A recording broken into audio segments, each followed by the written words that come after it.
Hello, hello.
Fortunately for Zeus and for history, Alcmene was as lovely in manner as she was in looks. Good people attract loyal, loving people, friends, and none were more loyal nor more loving in the history than the two women who attended her, Galanthus and Historis. For 7 days and 7 nights, they had watched their poor friend and mistress writhing in pain at the growing burden inside her. At last, Historis, who was a daughter of Tiresias and highly intelligent, conceived a plan. Outside the door, Lithia sat as stifled as a statue, leg tightly crossed, wondering how long it would be before she could safely assume that the baby inside of Alcmene had died, and she would be able to stand up and let the circulation flow back into her thighs. Suddenly, there came from inside the bedchamber the sound of screams. Could this be the news she was waiting for? Doors to Alcmene's room was flung open, and Galanthus burst out, clapping her hands and shouting, not with despair, but with joy. Spread the news, she exclaimed. Our mistress has given birth. Oh, happy day, oh, happy day. Dumbfounded, Lithia jumped up. This cannot be, she cried. Show me. Too late did she realize that she had been tricked into standing and uncrossing her legs. Through the open door, she saw Alcmene, tended by Historis, now open her legs and push, first one, then another baby boy, emerged and filled the air with healthy wailing cries. Wrapping her garment tight about her, Alithia fled the scene. She knew well how great Hera's wrath would be. Well, indeed, Sarah's rage when she found out what had happened. With a fierce fly kick of her hand, she turned the impudent, scheming Galanthus into a weasel. She had never felt so cheated and humiliated. That moment on, she swore eternal enmity against Alcmene's son by Zeus, by which of the twins was Zeus's, and which Infantino knows.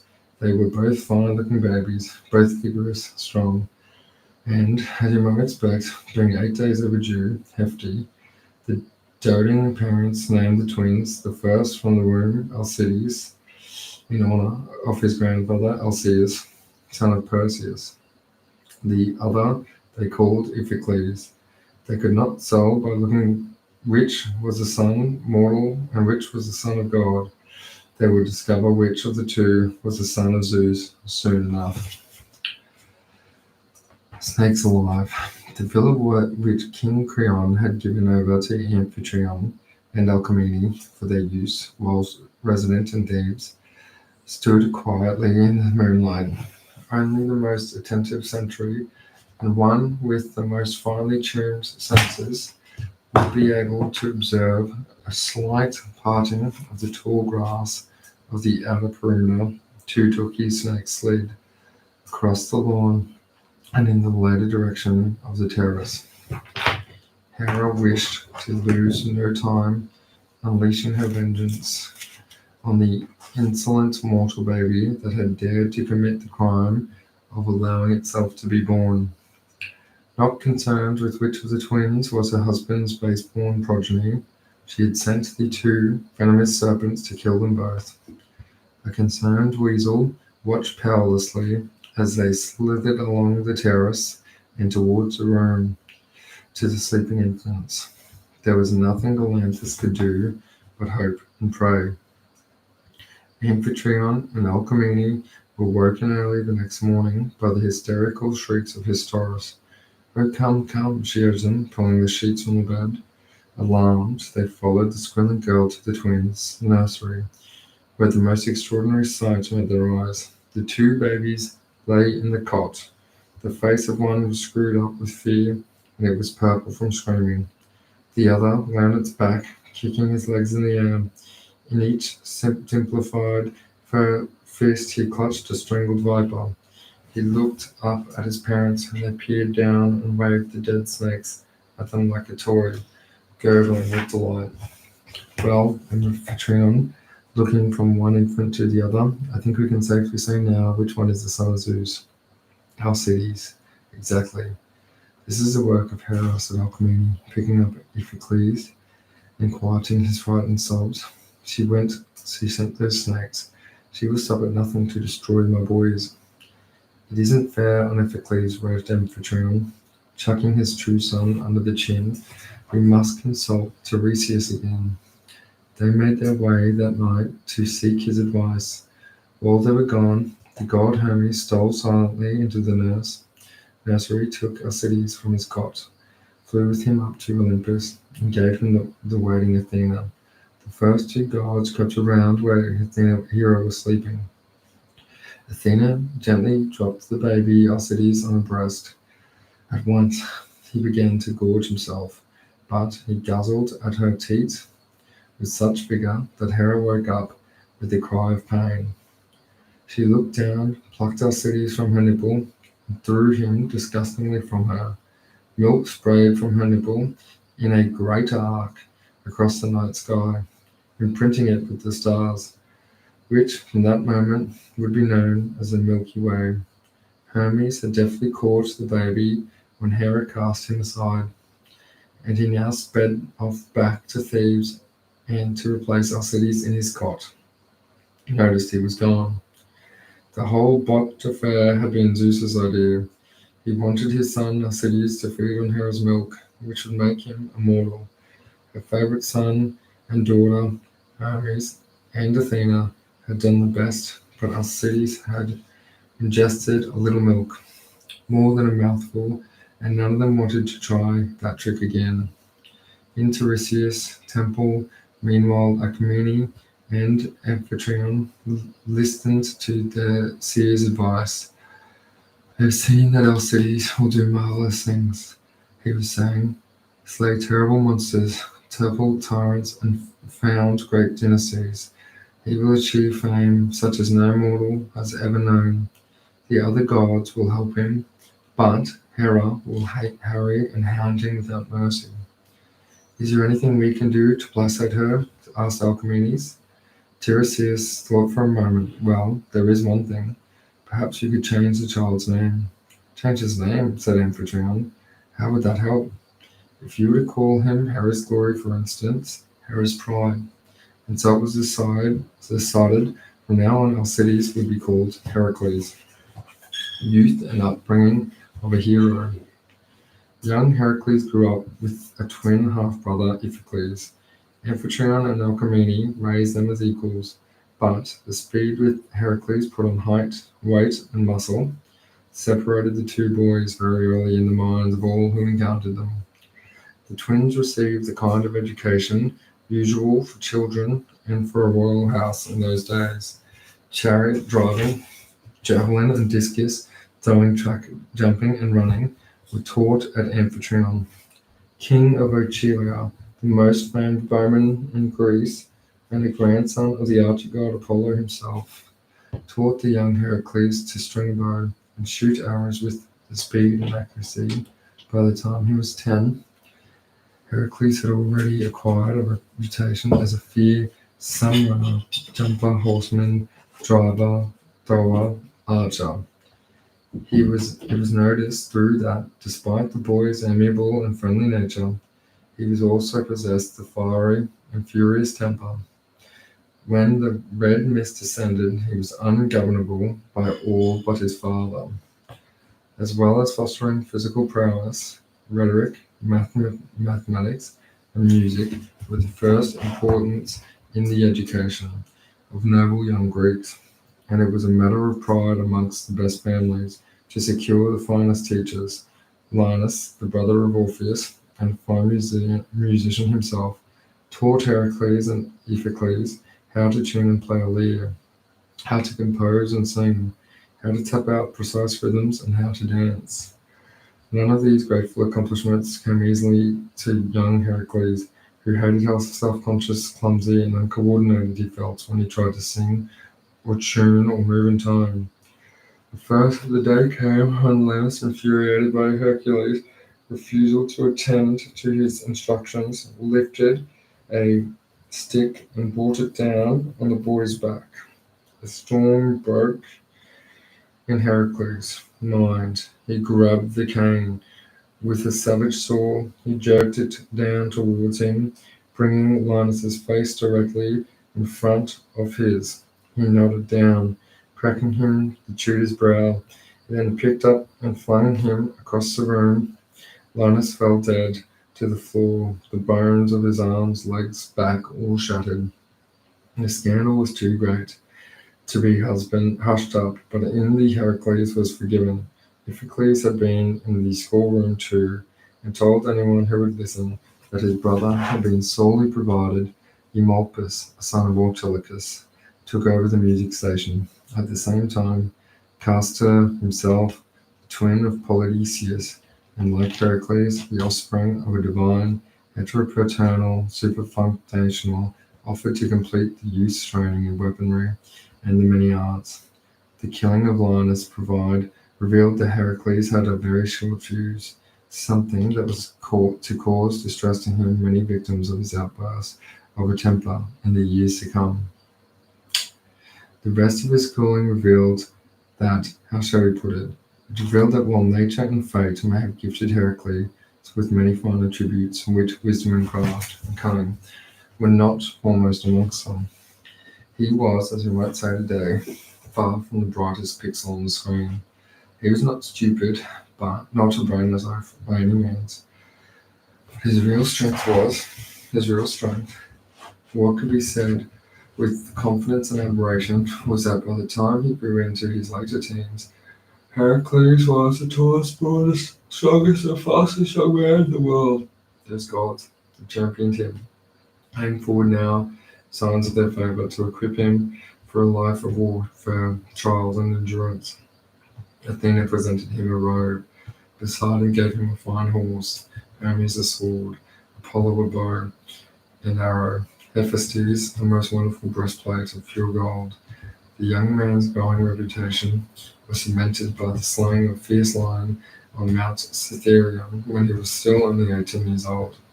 For 49 days he tracked the terrible creature, while each night the king of Thespis, whose realm had suffered most from this dreadful scourge, rewarded Heracles for his heroic efforts by sending him each night one of his 50 daughters.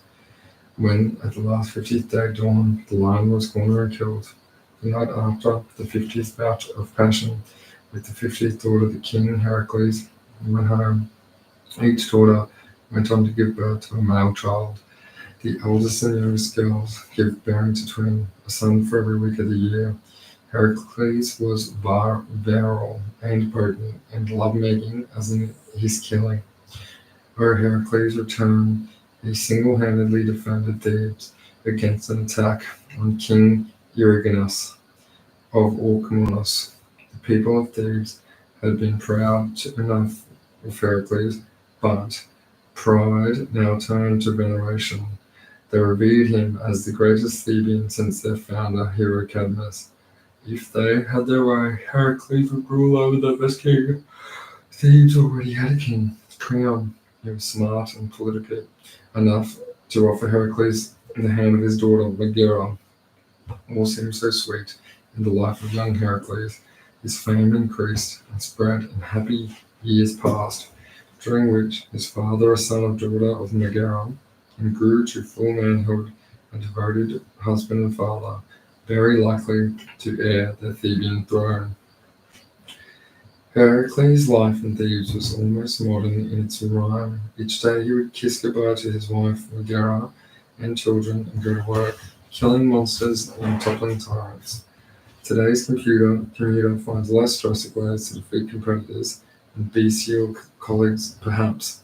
The dragons we slay may be more metaphorical than real, but the manner and routine is not so different. One fateful evening, Heracles returned to the family villa to be met by two small but fierce and burning red-eyed demons. In the doorway, he charged them at once, grappling them to the ground, broke their back, and stamped on their screeching heads until they lay crushed and dead at his feet. Suddenly, a great dragon came out of the house towards him, fire streaming in its mouth and nostrils. He rushed at it, closed his hands around its scaly neck, and squeezed with all his strength. Only as this life went onto the monsters and slipped dead to the floor did Hera lift the mist of delusion. She had visited him, looking views down, and he now said he saw with appalling clarity that the dragon he had killed himself was his wife. Megara, the other two demons, were his beloved children. It was one of the Hera's cruelest interventions, and evidence of this unfathomable depth of her hatred. She had been growing ever more frustrated in the light of her loathed enemy. Living so happy and fulfilled her life, she chose to strip Hercules down to a state of absolute nothingness, to take in one swift and irreversible moment. Everything that mattered to him, not just those he loved most, but his reputation too. When news broke of what he had done, no one would speak to him, come near him. He was polluted from hero to zero, is a tired phrase today, but nobody before had so swiftly gone from universal love and admiration to loathing and contempt. Heracles' grief was overpowering. He wanted to die, but he knew that he must punish himself by undergoing an unrelenting penance. Only then would he feel fit to meet the souls of Megara and the children in the underworld.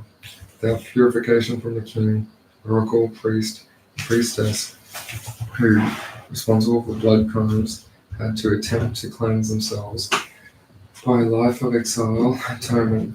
If they failed to expiate the crimes, the Erinyes, the wild furies, would rise up from Erebus and chase them down, flaying them with iron whips. Heracles exiled himself from Thebes and went on to his knees to Delphi to seek guidance. To atone for his abdominal crimes, Heracles must take his self-assurance and applicate himself before the throne, the Phthia chanted.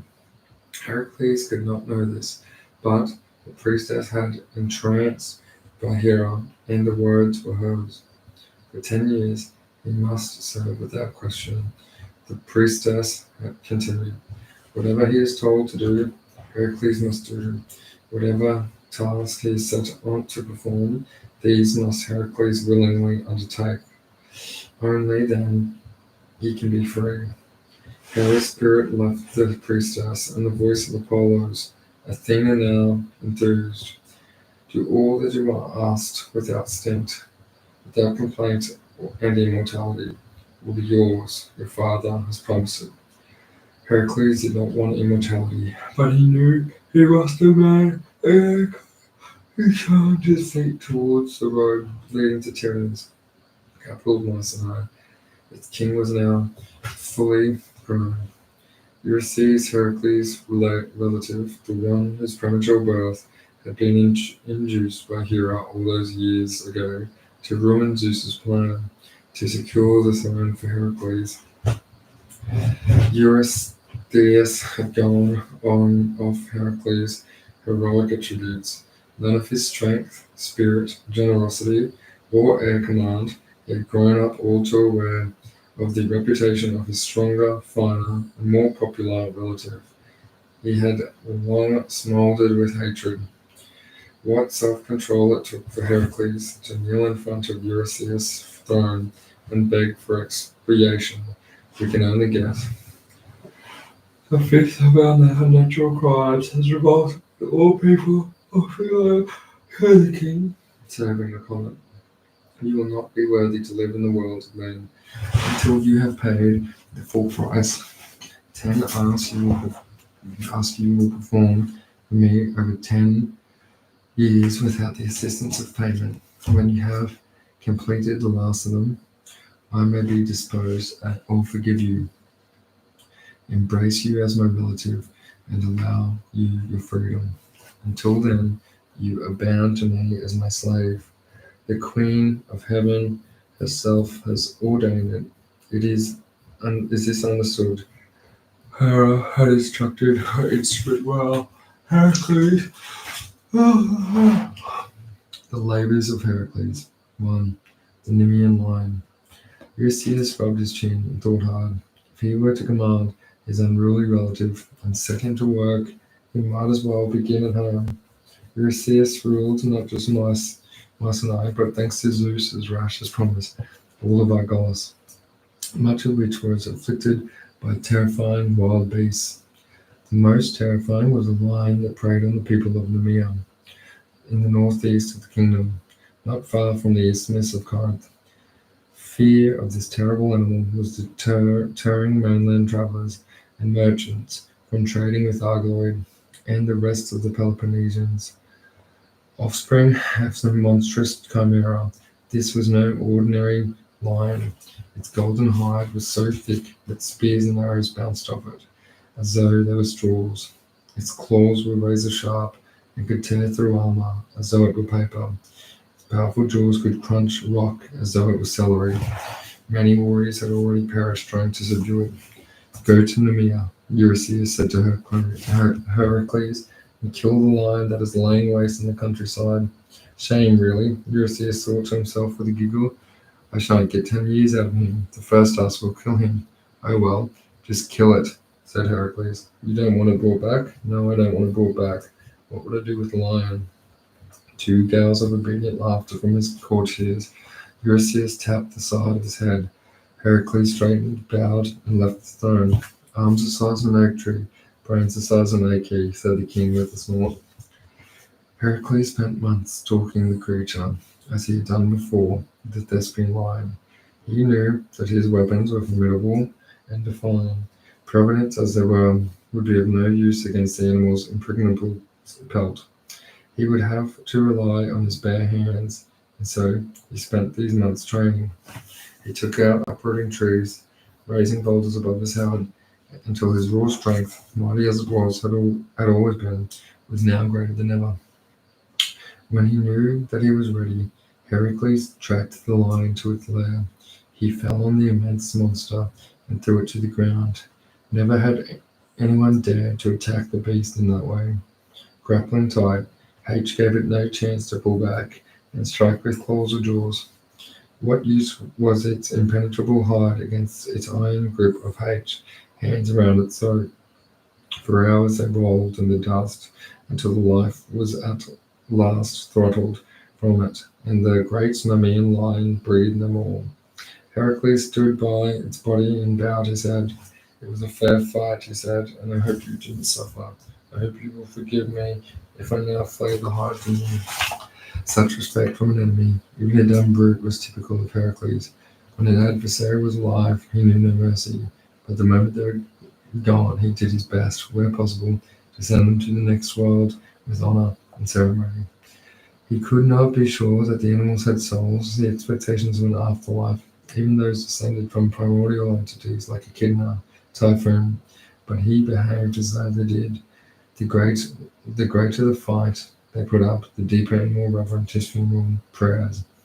He had been stung by Eurystheus' contemptuous and dismissal of him.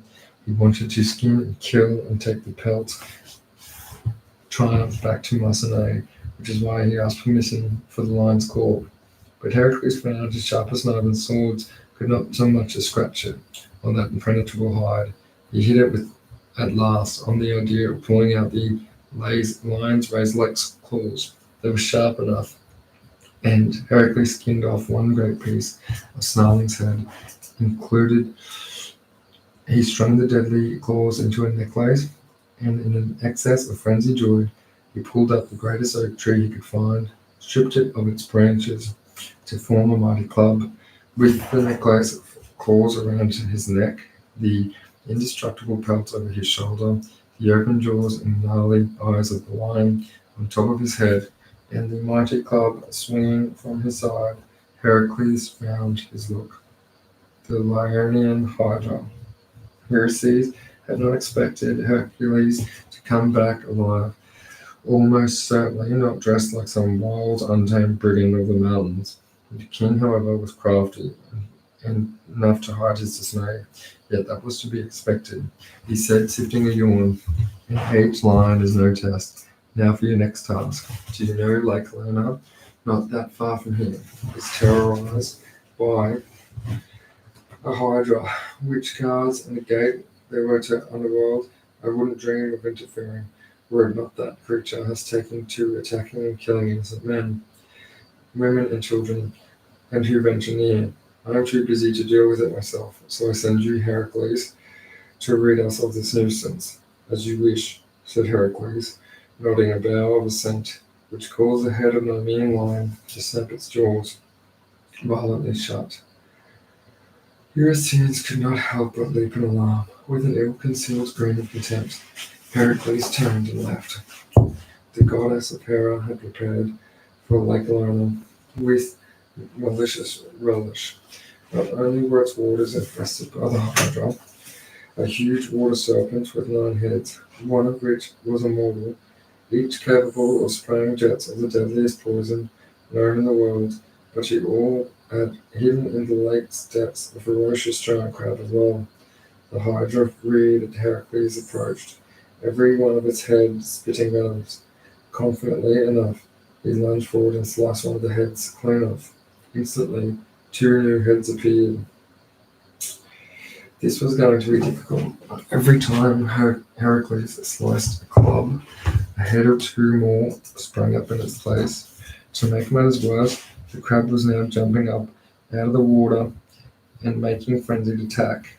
Its giant pincers came at him again and again, trying to slice him open and gut him, leaping again and again, trying to slice him open and gut him, leaping to one side. Heracles brought this club down with all his might and shattered the shell into thousands of fragments. The squelched creature inside reared its slimy body in the air, quivered, and fell back dead. Hera placed her favorite crustacean in the stars, where it shines today at the constellation Cancer. The crab, but she was content. Her beloved Hydra was wreaking revenge. Already it had 24 heads, each spraying a lethal poison. Heracles made a tactical withdrawal as he sat a safe distance, pondering what to do next. His nephew Iolaus, son of Heracles, twin brother Iphicles came out from behind some trees. Uncle, he said, I've watched the whole thing. If Eurystheus is allowed to encumber you with an extra trial, then I should be allowed to assist you. Let me be your squire. In truth, the intrusion of the crab had annoyed Heracles greatly. One quest at a time, that was what he had agreed to. In addition of a second unannounced danger struck him as unfair. He accepted his nephew's offer, and between them, they came up with a new plan of attack. I am inclined to believe that the scheme was more likely to have emerged from the mind of Iolus than the Heracles, who was a man of action, a man of passions, and a man of limitless courage, but not a man of ideas. The plan was to approach the Hydra systemically. Heracles would advance and lop off the head.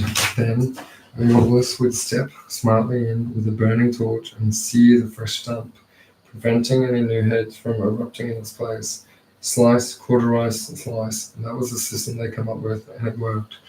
After hours of exhausting and disgusting effort, there was only one head left.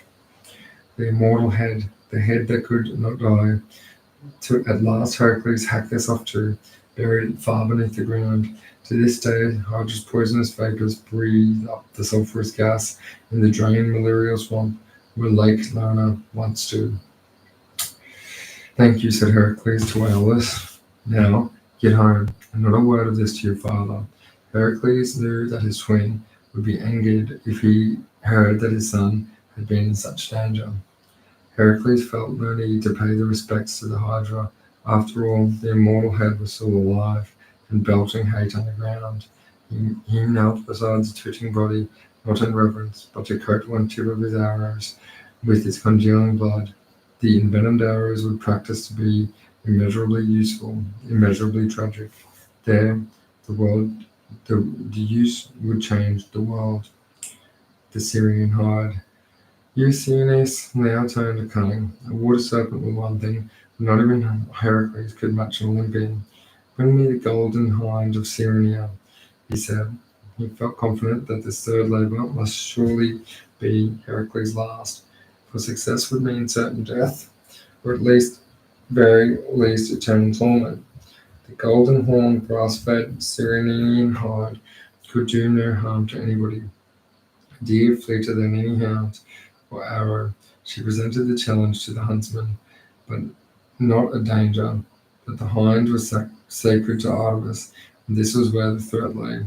The savagery was with which the goddess protected her own, and punished any sacrilege against her, or those who followed her, was well known.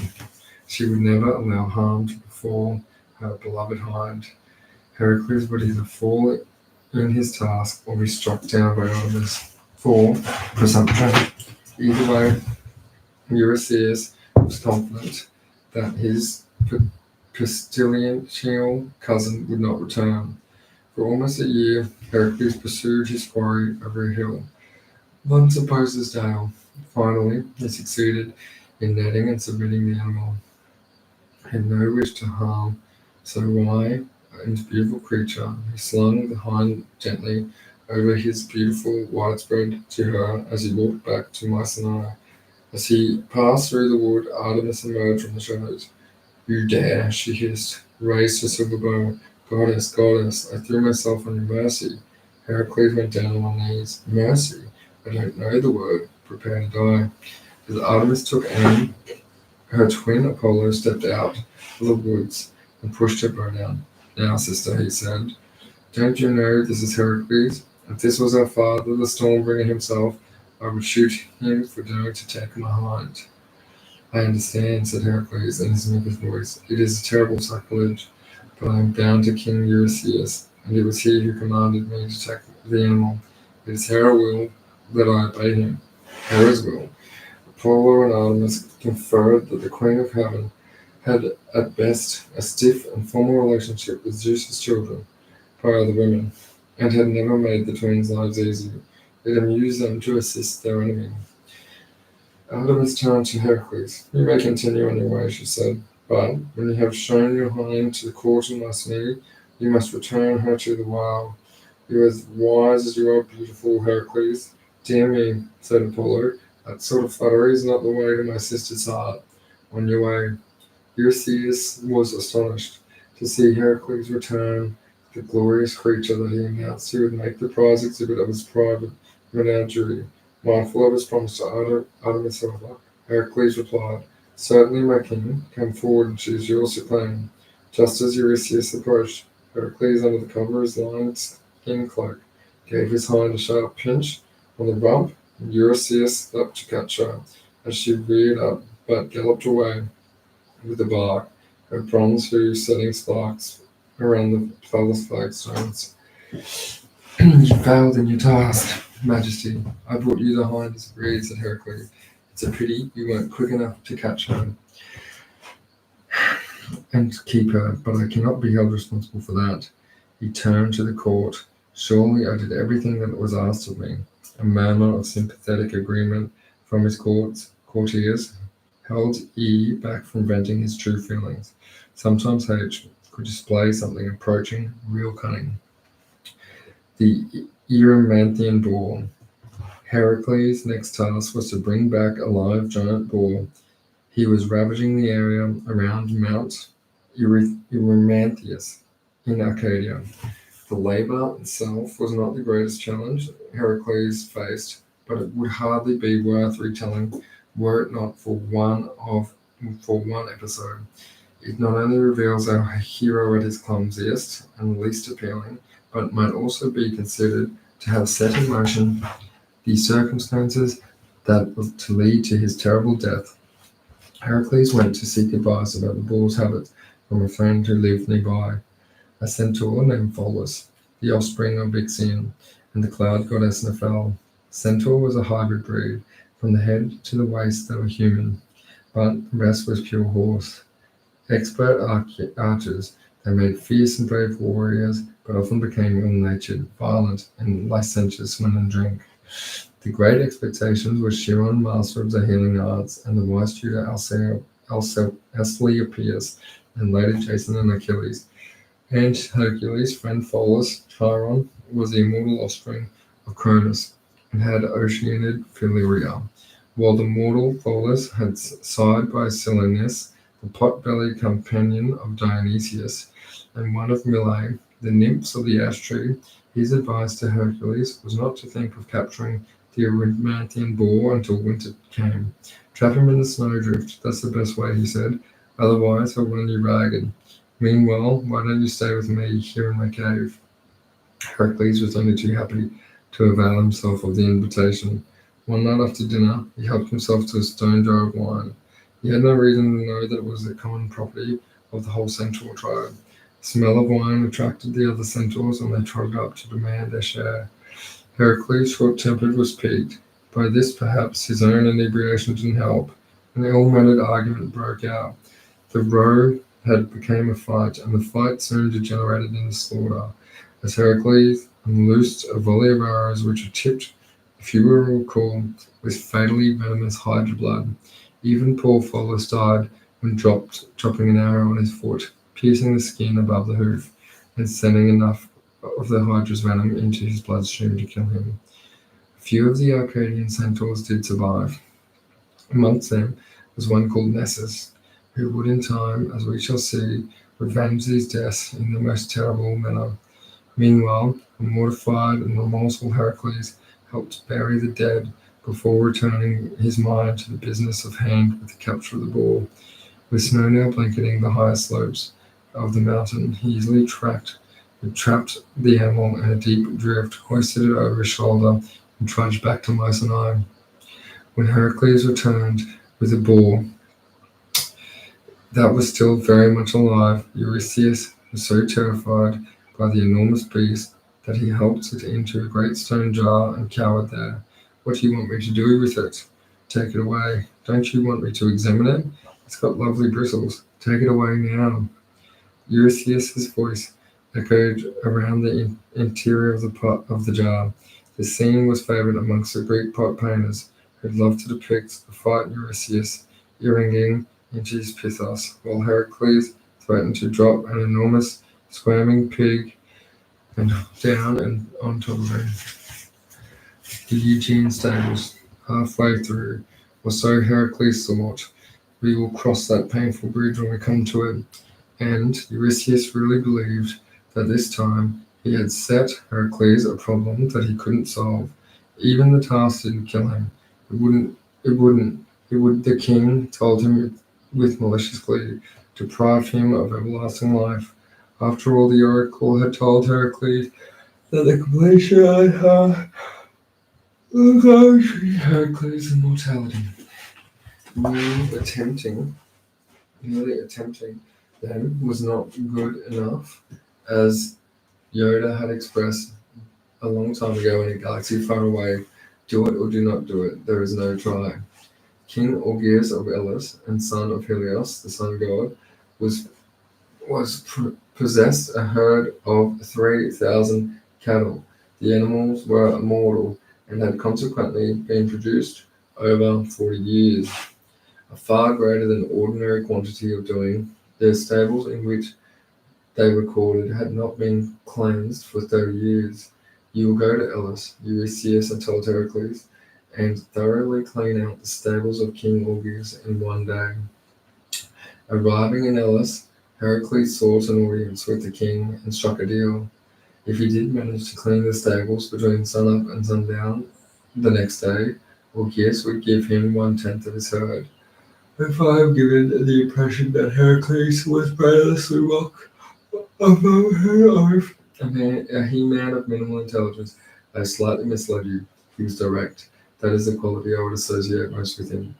We are perhaps too used to thinking that indirect, subtle, contrived tactics are more intelligent and effective than uncomplicated assaults. But sometimes that is not so. I did not imagine either the clever Theseus or the cunning Odysseus would ever come up with so simple and splendid plan as the diverting of the two local rivers, the Peneus, the Orpheus.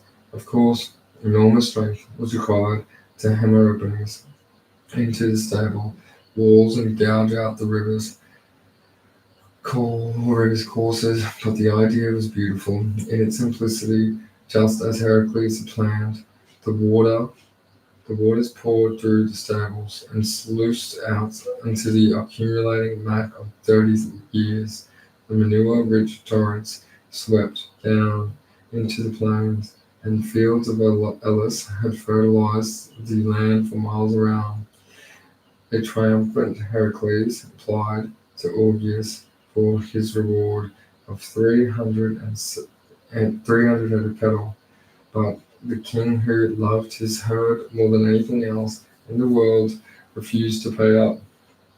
Eurystheus had sent to cleanse my stables his slave, but he said, so any reward would be unnecessary and wrong. Besides, I never struck each a bargain in the first place.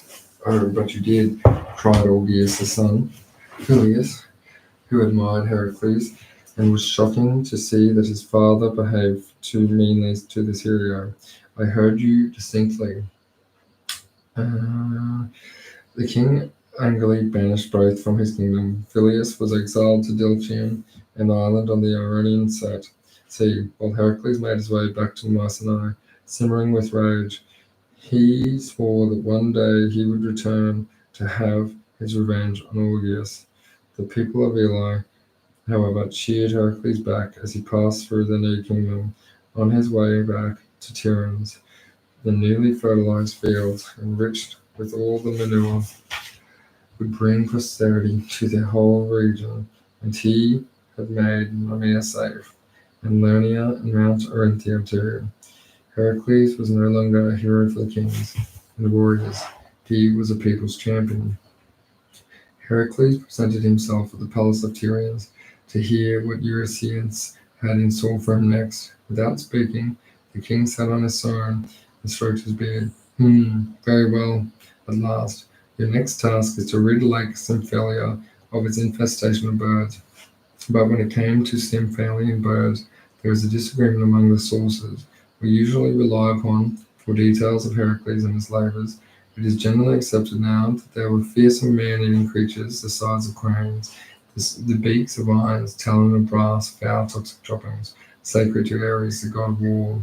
They infested the tree-lined shores of Lake Stymphalia, causing havoc and distress to the farmers and villagers from northeastern Arcadia, and rendering the countryside for miles around entirely uninhabitable. The ground beneath the trees in which the birds nested was field swampland. When Heracles tried to approach, he sank up to his shoulders with the miasmic filth. Observing his plight, Athena proved him with the great bronze rattle, manufacturing in Hephaestus' forge. Its ear-splitting rapid-fire clacking flushed the birds from their roosts. In a panic and a fight, Heracles was able to shoot them down in enough numbers to cause the remainder to fly away. The Cretan bull, repeated Heracles. Yes, said Eurystheus testily. Do I have to tell you everything twice? The Cretan bull, ox, deer, male cow, Crete Island, fetch. Many years ago, a great white bull had charged out of the sea and onto the shores of Crete.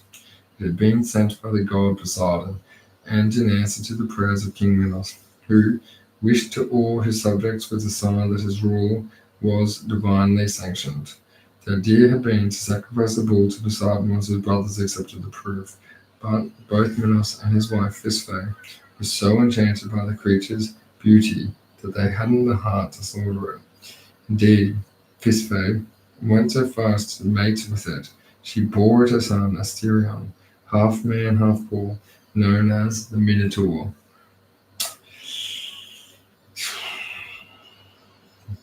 Who lived trapped in a cunning labyrinth built in the house by Minos, architect, inventor, and designer of the great Daedalus. The bull, meanwhile, rampaged around Crete, savage, untamable, and terrifying. As a favor to Minos, Eurystheus sent Heracles there to subdue it and bring it to terms alive. Heracles, so different approach, as we shall see, from his younger cousin Theseus, had no technique other than confidence in his own strength and inexhaustible stamina. He found the bull, shouted at it, maddened it, and planted himself in its way. When it charged, he simply grabbed its horn, wrenched, and the bull resisted with all its strength. Gradually, Heracles pulled it to the ground, rolling around with it, much as he had the Nemean lion and the Eurymanthian bull. Never letting go of the horns, he roared in the bull's ear, slapped it and punched it, tweaked it and thwacked it, and bit by bit, finally, the battered and exhausted beast lay down in the dust beneath him and submitted its will to his mounting creature. Heracles rode it over the waves of which had been the boar all the way back to the Peloponnesians. He led it to the palace of Eurystheus, who once more sought refuge in the stone jar. All right, damn you. Just get rid of it, will you? Are you sure you don't want to tickle its ear? Get rid of this damn thing. If Eurystheus had called out from the jar, sacrifice it to the gods, the whole history of the world might be different. As it was, Heracles obediently released the bull into the countryside. Once free of its master, it barked and galloped for miles and miles, finally making its home all the way over on the east coast of mainland Greece, on the plain of the Marathon, where it tormented and harassed the local people, until another great hero, as we shall see, finally came to face it down and end its extraordinary life.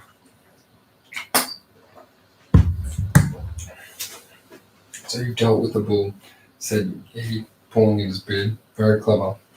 But one bull is hardly a test, is it? H said nothing. He stood awaiting his instructions. Right.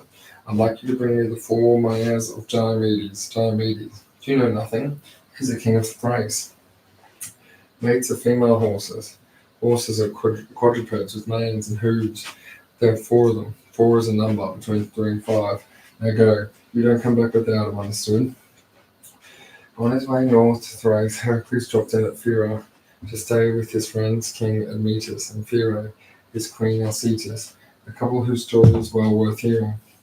Many years earlier, Zeus had been forced to kill Apollo's son, Asclepius, the master of medicine and healing arts. Ares and Hades had complained about Asclepius' habit of bringing mortals back to life and making nonsense of war and death. Zeus had accepted their arguments and struck Arcesius down with a thunderbolt. Apollo stormed up to Hephaestus' forge in a fit of rage and confronted the three Cyclops who were responsible for the manufacture of Zeus's thunderbolts.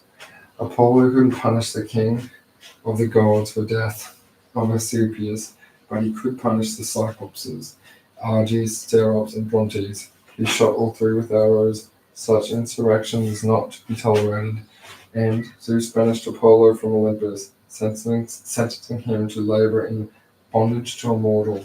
Being famed for his hospitality, always made sure Zeus's heart. The Thessalian king, Admetus, was the mortal Zeus, selected, sending Apollo to serve his herdsmen for a year and a day. The punishment turned out to be anything but a penance for Apollo.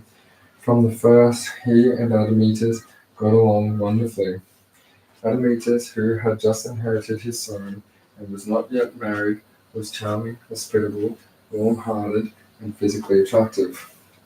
Far from being Apollo's master, the young king became lost to his lover. Apollo enjoyed being a herdsman and made sure that all of Admetus's cow gave birth to twins, greatly increasing his value of the royal herd. Ownership of cattle in those times, as it was around much of the world today, was a great marker of wealth and status. Admetus prospered, and Apollo's period of servitude passed in a flash. Alcestis was so beautiful that the princess and Peleus of Iolcus. Alcestis was so beautiful that the princess and nobles from all over Greece were clamoring for her hand. Her father ruled that he would give her in marriage to the first suitor who proved able to harness a bull and a lion to a chariot. Yoking together two such incompatible wild beasts, it had proved impossible for all comers thus far, but with Apollo's help, Admetus managed it. He drove the chariot up to Peleus and won his bride. The gods came to his friends' aid again, when, what with the excitements of wooing and winning, Alcestis Admetus fell short in devotion to Apollo's twin Artemis, who, perhaps, as sensitive to slights real and imaginary than any other Olympian, she punished Admetus for this neglect of sending snakes into the bridal chamber, putting some things of a dampener on the couple's first night together. Apollo, however, helped Admetus by instructing him in which prayers and sacrifices would best mollify his prickly sister. The snakes vanished and the honeymoon proceeded. The ecstasy of the bridal chamber translated into a perfect marital bliss, and the marriage of Admetus and Alcestis proved to be as happy as any in Greece. So fond of Admetus was Apollo that he could not bear the idea of his beloved friend dying. Rather than being Zeus to bestow immortality upon his favourite Selene and Eos had done for mortal power, Apollo approached the problem differently. He invited the Moirai, the three fates, Clotho, Lachesis, and Atropos, up to Olympus and got them very drunk. Darling, Moirai, he said to them, staggering slightly and slowing his speech, to give the impression that he was as intoxicated as they were. I love you, bloody love you too, said Atropos. You're the best, hiccuped Clotho. Always said so, gulped Lachesis, wiping a tear away from his eye. I'll take out anyone who says different. I'll do them. Damn right. They're dead. So if I were to ask you a favour, said Apollo, name it. Condanda, it said. Consider it done. I only got to ask. My friend Admetus, lovely man and prince. Although he was a king, well yes, he was a king, admitted Apollo. But he's a prince of a man. Sort of makes sense, conceded Atropos. Prince of a king, but not a king of a prince. The point is, said Apollo, not wishing to be sidetracked, I'd like to ask your help in ensuring that his life doesn't get cut off. Cutting off, that's my job, said Atropos. I know, said Apollo. You want me not to cut the thread of his life. I esteem it's the greatest of favours. You want me to live forever, if it could be managed. Ooh, that's quite nice. Cutting the thread of life is what I do, not cutting it. Well, that's a whole other thing. What do you say, sisters? Apollo refilled their cups. Have another drink while you think about it, Moriarty. Their heads together. Because we love you, said Clotho at last. Lots, added Lochesis. Because we love you lots and lots. You name it, just this one time. If your friend, what's his name? Admetus, King of Ferrari. If Admetus, King of Ferrari, can find someone else to die in his place, then we don't see any reason why we need to thread his cut. Cut his thread. That's what she said. This is when the bargain Apollo explained to Artemis. You will never be taken down to the underworld, so long as you can find someone anyone who'll agree to take your place. Admetus went to his parents. They've already seen the best of him a few years with him, and one of them will surely agree to be taken for means my mortality. You beget me, he said to his father's Ferus. It must be your duty then to ensure that I keep living. To Admetus's surprise and mortification, Ferries was entirely unwilling to cooperate. Yes, I beget you, and I raise you to rule over the land, but I don't see that I'm bound to die for you. There's no law, no ancestors, and no Greek law that says fathers should die for their children. You were born to live your own life, whether it's a happy one or a wretched one. I have given you all you need. I don't expect you to die for me, and you shouldn't expect me to die for you. So, you love the light of day. What makes you think your father hates it? I know this. We are a long time dead. Life may be short, but sweet. Yes, but you have lived your life, and I have lived my life when my life comes naturally to an end, not when you say so. Rebuffed by his own flesh and blood, Adamus cast the net wire. He had never considered immortality before, but the idea became an obsession with him. He now believed it was his right. He had thought about it. It would be a simple matter. Find someone, anyone, that's willing to do this simple thing for him and die. It turned out that everybody seemed like his father and were unreasonably anxious to hang out on their lives. Eventually, it was his loyal and loving wife, Alcetius, who came to his rescue. She pronounced that she would be content to die in her husband's place. You mean it? Yes, my darling, she said, calmly patting his hand. You're honestly happy, and to do this would make me happy, if it makes you happy. A fine marble tomb was constructed, and Alcesta prepared herself for the allotted time and Admetus's decease, which would now mark her own. But when the day came, Admetus had a radical change of heart. He realized how much he loved Alcetius and how much less of a life he would have without her. In fact, he now saw that a long and endless existence would be worse than death. He begged her not to go, but her declaration of intent to take his place had been hard and recorded by the fates. Die she must, and die she did. It was exactly this moment that, with the devastated Admetus trying to come to terms with what he'd just done, that Heracles called into the palace. So mindful of his obligations as a host, Admetus, that so could not countenance turning a guest away, he did his best to hide his sorrow and entertain his guest with all the warmth and generosity for which he was famous. Nonetheless, Heracles couldn't but notice his old friend was dressed in black. As a matter of fact, we've had a death in the palace. I'll leave you be then, and I can come back another time. No, please come in. I insist.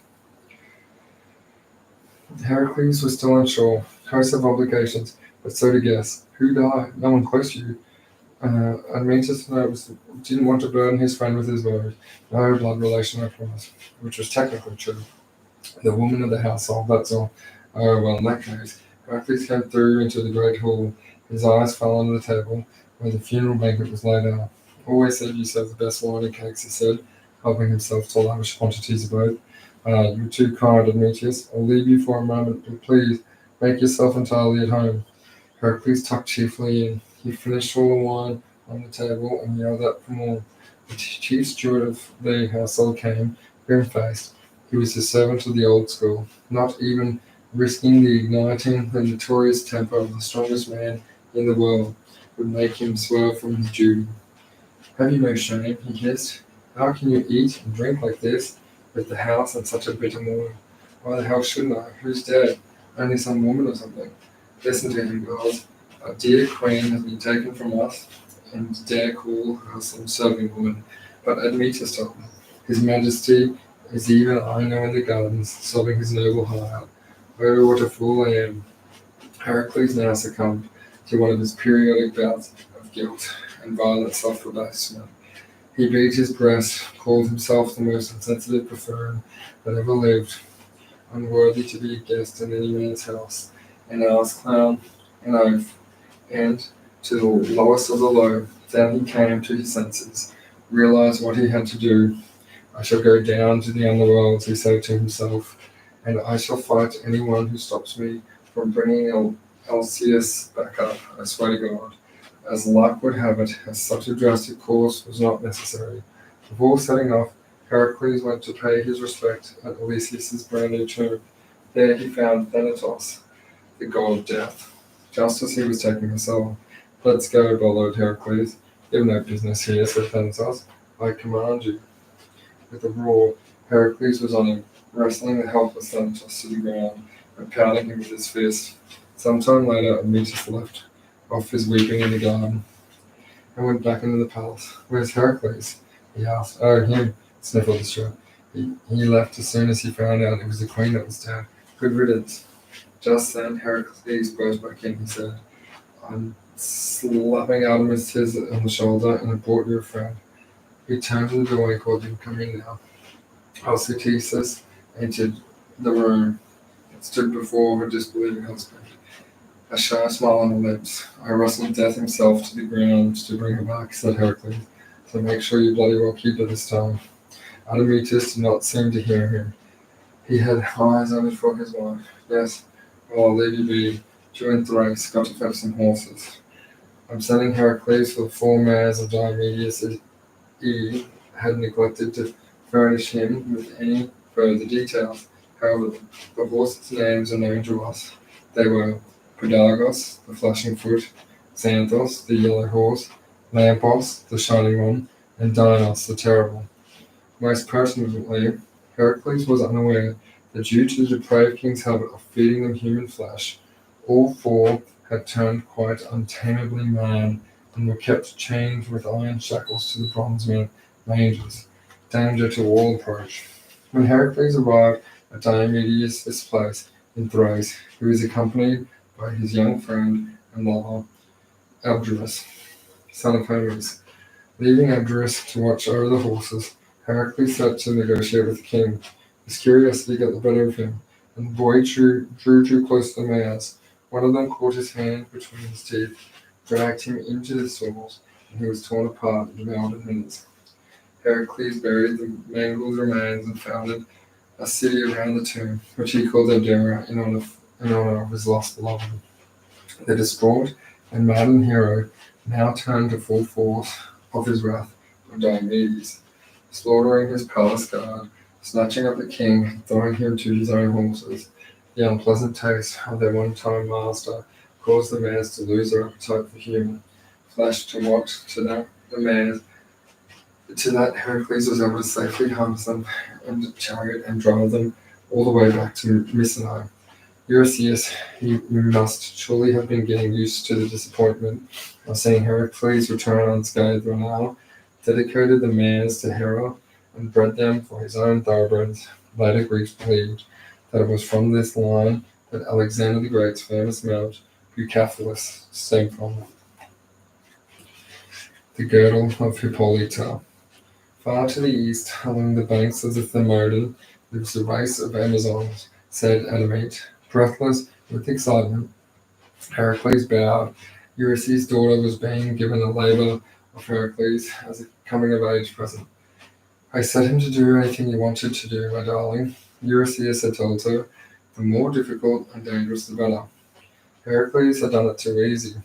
Admete had known straight away that she would demand of the hero. She was likely young Greek girls.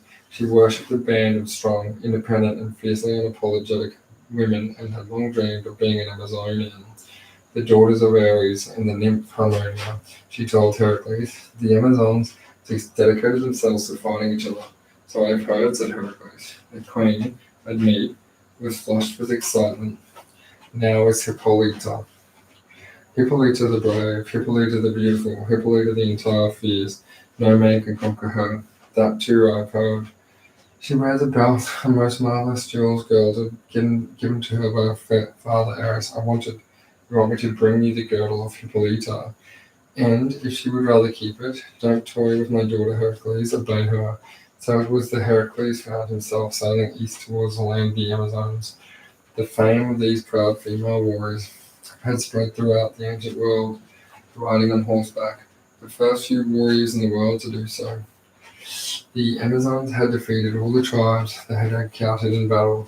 When they encountered a subdued people, they took them home. The males, what they judged, would father the best daughters and bred with them. When the men had done their duty by them, they were killed. Like the males of species of spiders or mantis or fish, they put to death any male babies that bore, raising only girls to join their band. If they were accused of cruelty, they pointed out how many girls, children around the civilized world that were left exposed on the mountainsides to die, and how many women were used childbearing livestock and given no other purpose in life than to serve, please, and obey. By no means did Heracles underestimate the magnitude of the task facing him, but when his ship reached Pontus, the southern coast of the Black Sea, he was surprised to be met by a friendly and welcoming party, including Queen Hippolyta herself. The Amazons and the Queen were not the only heroic fighters that have achieved a reputation across the ancient world. For more than 8 years, Heracles had uncomplainingly achieved the impossible, and the news of his strength, courage, and fortitude against such stacked and unjust odds had traveled far and wide. He had rid the world of so much menacing and terror. He had met magic and monstrosity with valor and dignity. He only, the jealous, the envious, could fail to admire him. The Amazonians' admiration for valor, dignity, and strength had overcome their instinctive distrust and dislike of men, enough for them to welcome him to the crew with warmth and respect. Heracles and his crew were garlanded with flowers and feasted on the banks of Thamidon. Heracles was deeply attracted by Hippolyta. She had poise, wit, natural air of command, and was rare in the world. She never raised her voice or seemed to expect attention or admiration, and yet Heracles found himself attending to no one else and felt closer to veneration for her than for any other woman or indeed man that he had known. She seemed to like him equally. If there was a trace of a smile on her face when she saw that her hands together were nowhere near meeting around the muscles of his upper arm, it was a smile not so much as a mockery of amusement at the freakish wonder of such a specimen living in the world. This will do it, she said, unbuckling her belt. She was right. Her waist, Heracles and Heracles' biceps had the same dimensions. Fixing the clasp, she announced that it improved his appearance greatly. That horrible lion's head, the pelt, and the ugly club, no doubt they're useful for fighting fools and cowards, but a man should be never be afraid to show a little colour and sparkle. She smiled again as Heracles examined the jewel belts around his arm. She noticed that his face was clouded with a frown. Don't tell me that you're afraid that such a bangle does not consort with your great masculinity, thought Bellerophon. No, Heracles said. It's not that. What then? You say that you have heard of the task my cousin Eurystheus has sent me. All the world knows of my labours. Is that what they call them? Even if we allowed for some natural exaggeration of your feats, as the tales are passed mouth to ear, it seems you have done a miraculous thing. I'm sure most of the stories are nonsense. Well, it is true. When you carried the e-boar to Eurystheus' throne room, he was so frightened that he dived headfirst into a stone jar. Yes, that is true. and that you fed Diomedes to his own horse? Again, Heracles nodded. So tell me, great hero, what it is that can trouble you now? Well, you see, I'm on the ninth of these tasks and labours, as you call them. It's the reason I'm here. Hippolyta stiffened. I hope it's not to drag Hippolyta to chains before the viral tyrant. No, it's not that. It's this girdle. He looked down at the bell, circling his arm. His daughter had sent me to fetch it. Now I have met you, I cannot find it in my heart. Is that all? Is it yours? Heracles accepted gladly as my gift, one warrior to another. But it was a gift from your father, Ares the god. And now it is a gift to your lover, Hippolyta the woman. They say that its wearer is invincible in battle. Can this be true? I have worn it since I was 14, and I have never been defeated. Then I have no right. Please, I insist. Now let me see if all your dimensions are in proportion. We will leave Heracles and Hippolyta locked together in a fierce embrace in her royal tent and the banks of Thermodon. You might think that this night's labour had come all too easily to Heracles. Certainly the gods, Hera believed just that. The hatred she bore him had not diminished over the years. If anything, it grew more intense each time he triumphed over yet another adversity. His popularity enraged her. She had set out to humiliate and destroy him. Instead, there were the children and even towns being named after him. Songs being composed about praising his strength, courage, and lack of self-pity. She would show the world that had chosen the wrong man to celebrate. In the form of an Amazon warrior, Hera walked the river banks sowing confusion, doubt, and distrust. Heracles cannot be trusted. He is here to kidnap our queen. I have heard that even now his men are preparing us to prepare, rape, and sell us as slaves in the prisoner rape and sell us as slaves in the markets of Argolis. We should kill him before he gets a chance to destroy us all. In the tent, Heracles sat up and suddenly alert. What is that noise? Just my women celebrating with your new crew, no doubt. And Hippolyta sleeping. I can hear horses. Heracles leaned across from Hippolyta's prone form and flipped the canvas. Amazons on horsebacks were firing down. At once the blood throbbed in his templates and red mist closed all around him. The smiles and hospitality had been a trap. Hippolyta had tried to make a fool of him. Traitor, he cried, you deceitful witch. He took her head in his hands, and with one last raging word, he twisted her neck around so that it snapped like a drying twig on a tree. He snatched up, ran his club, ran out of the tent. He swung and dismounted 3 of the Amazonians riding towards him, one sweeping blow. The other saw Hippolyta's belt around his arm, the symbol of her authority and invincibility. The fight ran out of them. Heracles, man-heartened by the sight of their leader with his blood up and roaring like a lion, rallied. In a short time, the banks of the river were littered with bodies of dead Amazonians. Heracles and his men broke the long return journey back from Mycenae by putting in at Troy. It was ruled at this time by Laomedon, grandson of the king Tros, who gave Troy and Trojans a name, the son of King Elos, who gave city the name Ilium, as in Homer's great epic, the Iliad. Troy was a fine city, and the construction of its walls had recently been completed by the gods Apollo and Poseidon. But the greedy, duplicitous, and foolish Laomedon refused to pay for their work. In revenge, Apollo fired plague arrows into the city, while Poseidon flooded the plain of Elon and sent sea monsters there to harry and devour such Trojans as tried to escape the disease-ridden city. The priests and oracles of Troy told Laomedon that the only way to save Troy from disease and famine and disaster was to chain his daughter Hesione naked to a rock in the flood plain for the sea monster to feast on her. This was the situation when Heracles arrived. He promoted to a free Hesione, if he could, to have the horses that, being bred from Zeus, gifted Tros. Laomedon agreed. Heracles promptly killed the monster and rescued Hesione. Once Laomedon Reneged on a deal, he refused to honor the agreement and give up his horses. There wasn't time for Heracles to put this right. His year was nearly up, and he needed to get to Eurystheus and be sent on his 10th labor. Vowing to return and have his revenge on Laomedon, he made his way back to Mycenae. There Heracles flung and the belt at Ermek's feet. I hope it brings you luck. Now, mighty king, my 10th and final quest is here, if you please. Eurystheus shifted uncomfortably in his throne. He was sure a number of courts had tittered on the epithet, mighty king.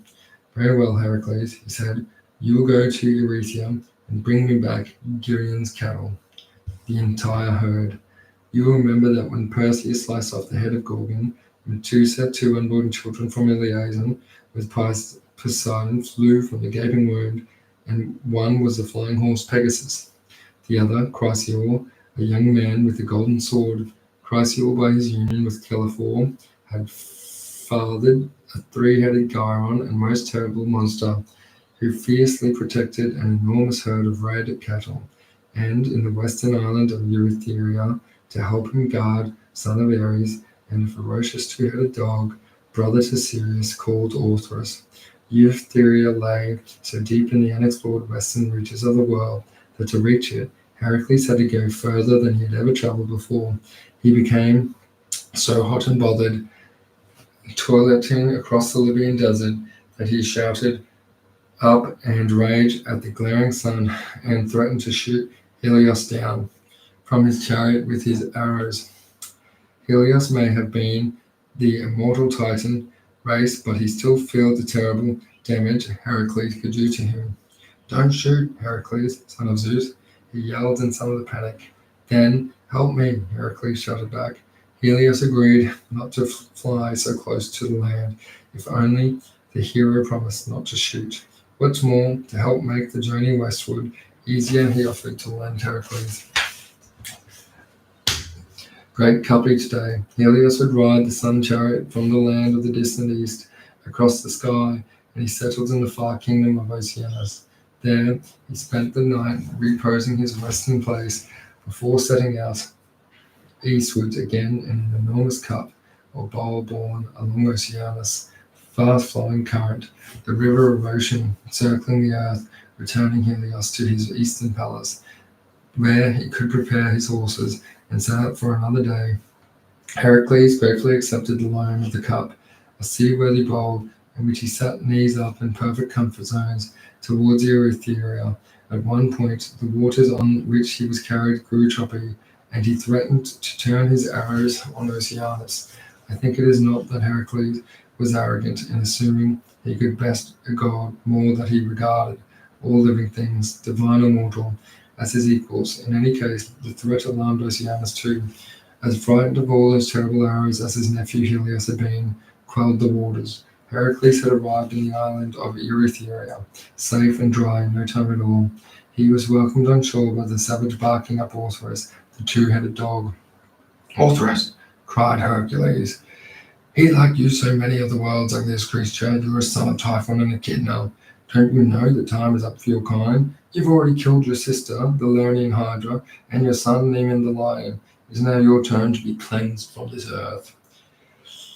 With a roar from each throat, and the creature hurled itself at Heracles, who raised his club and smashed down on one of their heads.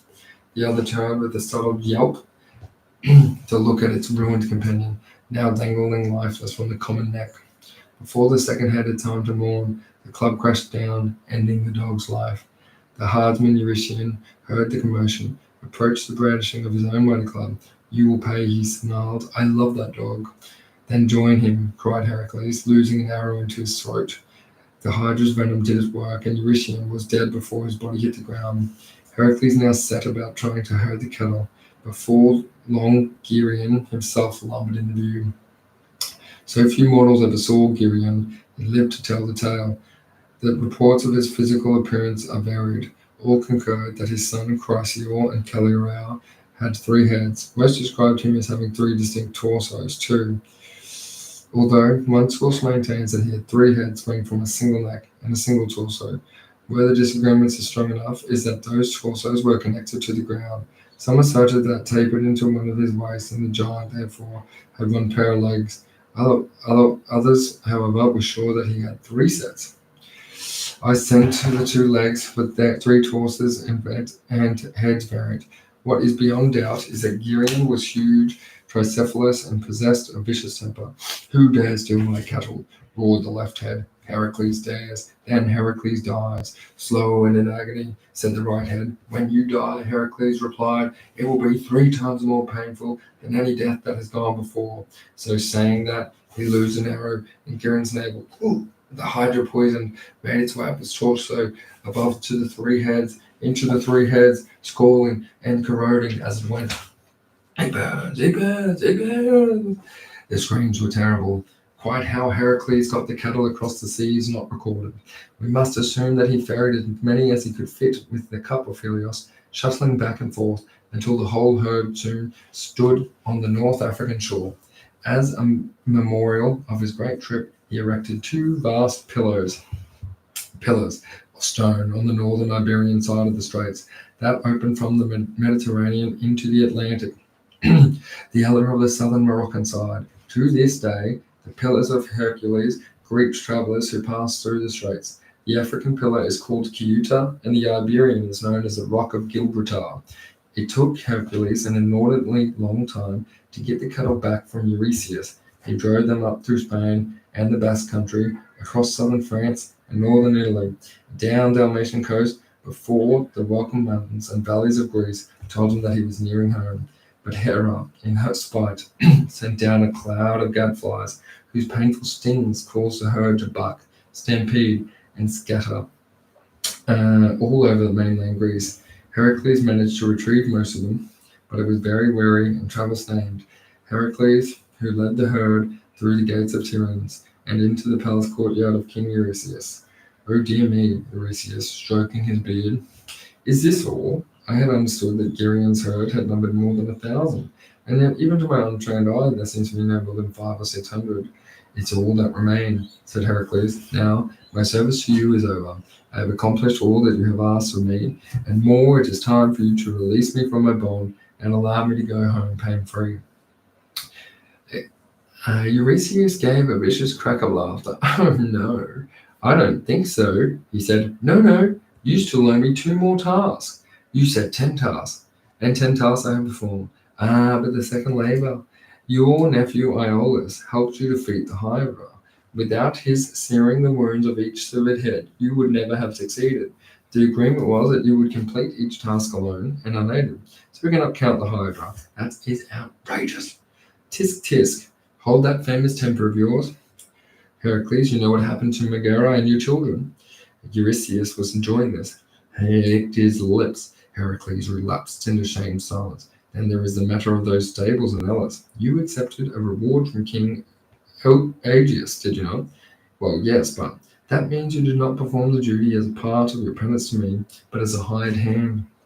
I cannot possibly count. He never paid me. That is beside the point. By demanding payment, you violated the terms of your agreement. Your 10 labors have now become 12. Of course, it has been Hera, though one of her priestesses who had whispered these cruel technicalities into Eurystheus' ear. Heracles dropped his head. He knew that if he lost his temper and lashed out or stalked or walked away or sulked, then all of the effort and pain of the last 10 years would have been for nothing. The immortality promised him by the Delphine oracle could only be his if he was cleansed of his guilt. Only his coward relative Eurystheus, this grinning despo, this cruel vessel of Hera, could do it. Immortality as such did not interest him, but as an immortal, he could surely go down to the underworld and bring up Megara and his children. Given the feeble number of cattle you've managed to bring me today, you're lucky I don't make it 3 more, said Eurystheus. In reality, it should be lucky for you. I am T-word, so if you finish whining and complaining, I shall name your 11th task. Bring me the golden apples of Hesperides.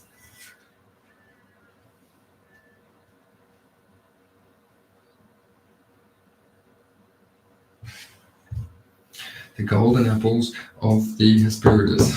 The Hesperides nymphs on the evening were the three most beautiful daughters of Nyx, the goddess of night, and Erebus, the god of darkness, who first sprang from formless chaos.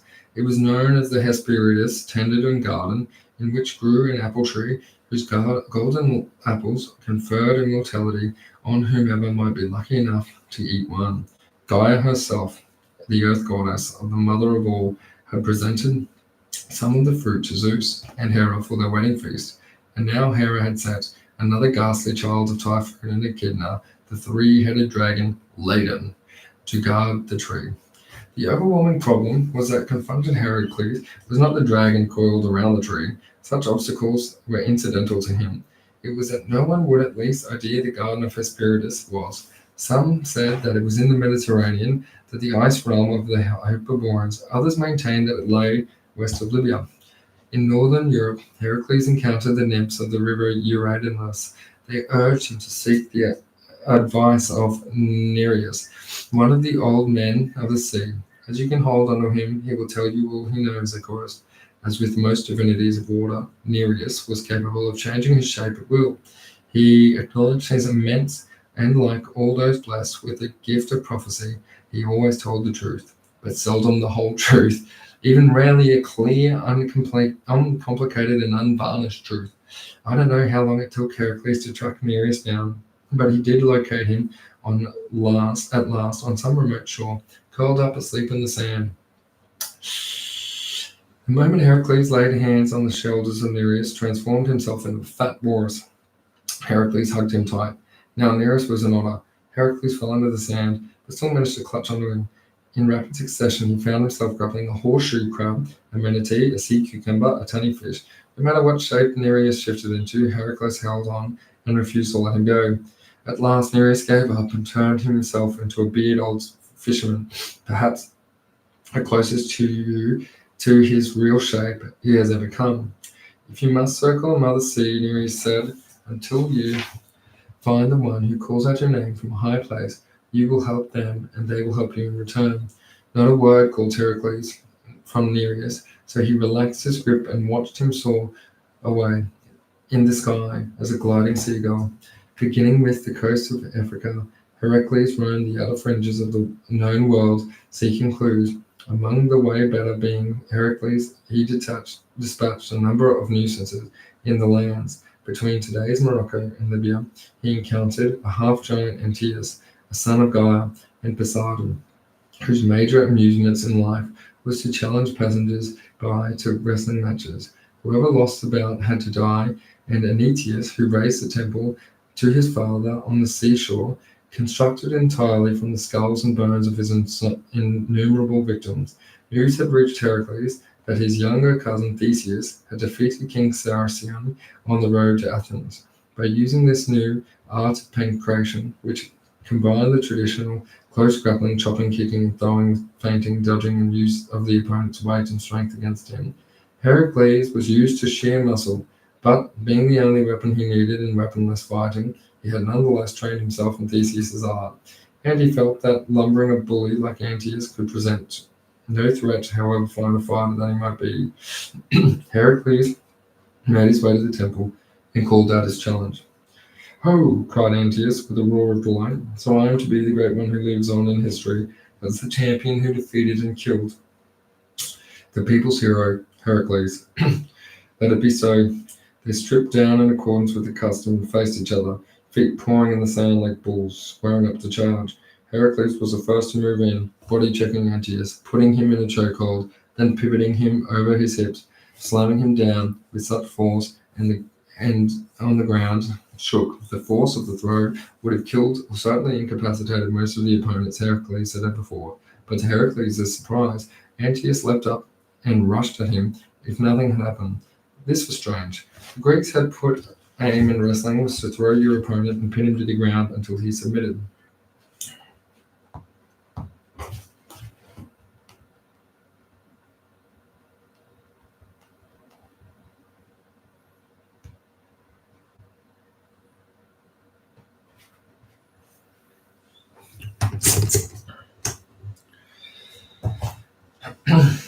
till he submitted. For the Greeks, Heracles managed easily to pin and Theseus down again, but instead of weakening and submitting, he seemed to grow stronger and stronger each time. Heracles realized that he was only one tiring. He could not understand it. He had the full measure of his opponent. He swept his legs from under him and slammed him to the ground time and time again. Yet when he did, Antaeus merely sprang back with renewed vigor, as if nothing had happened. It was almost as if, of course. The truth dawned on Heracles. Antaeus was the son of Gaia. Every time he made contact with the ground, he was able to draw strength from his mother, Earth. Heracles knew what he must do. With a final grunt of effort, he wrapped his arms around Antaeus in a bear hug, squatted down, and let his legs do the final push. Lifting his body off the ground, he held him high over his head until he felt the strength part to drain from the giant's frame. With a final heave, he snapped his spine and threw him down on the ground. Gaia's touch could not bring her son back to life. His broad skull, Heracles found, made a fine centerpiece to the planet of Poseidon's temple. Resuming his journey eastward, Heracles encountered Osiris, one of the 50 sons of Aegyptius. The Greeks felt his taste for the human sacrifice performed by the priests of Osiris, from whom Osiris got his name. In order to put a stop to the vile practices, Heracles allowed himself to be captured and chained up as the next sacrificial victim. As a knife was descending into his chest, he burst his manacles and killed Osiris along with the priests of his order. Heracles renamed the town Osiris, and in honor of the city of his birth, Thebes, which is why from that moment on, geographers and historians always needed to distinguish between Thebes, Greece, Thebes, and Egypt. Despite this distraction of such incidental adventures, Heracles never lost sight of his need to locate the Garden of Hesperides, obeying the old man of the sea's injunction to circle Mother Sea, which he correctly took to mean circumnavigate the Mediterranean. Heracles arrived at last in the lands between the Black and Caspian seas. It was here, when he reached the Caucasus Mountains, and just as Nereus had prophesied, he was hailed a voice from high above. "Welcome, Heracles. I have been expecting you." Heracles looked up and shaded his eyes against the sun. The figure was chained to a rock. Prometheus.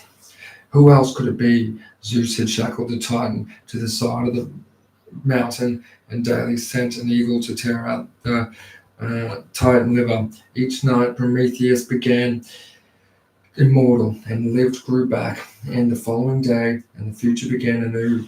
Countless generations of race of man and women had risen and fallen and risen since their created champion had been made to endure those agonies. Heracles knew who this figure chained to the rocks was. Of course, everybody did. But only Heracles dared to raise his bow and shoot down Zeus's avenging eagle as it soared out of the sun towards them.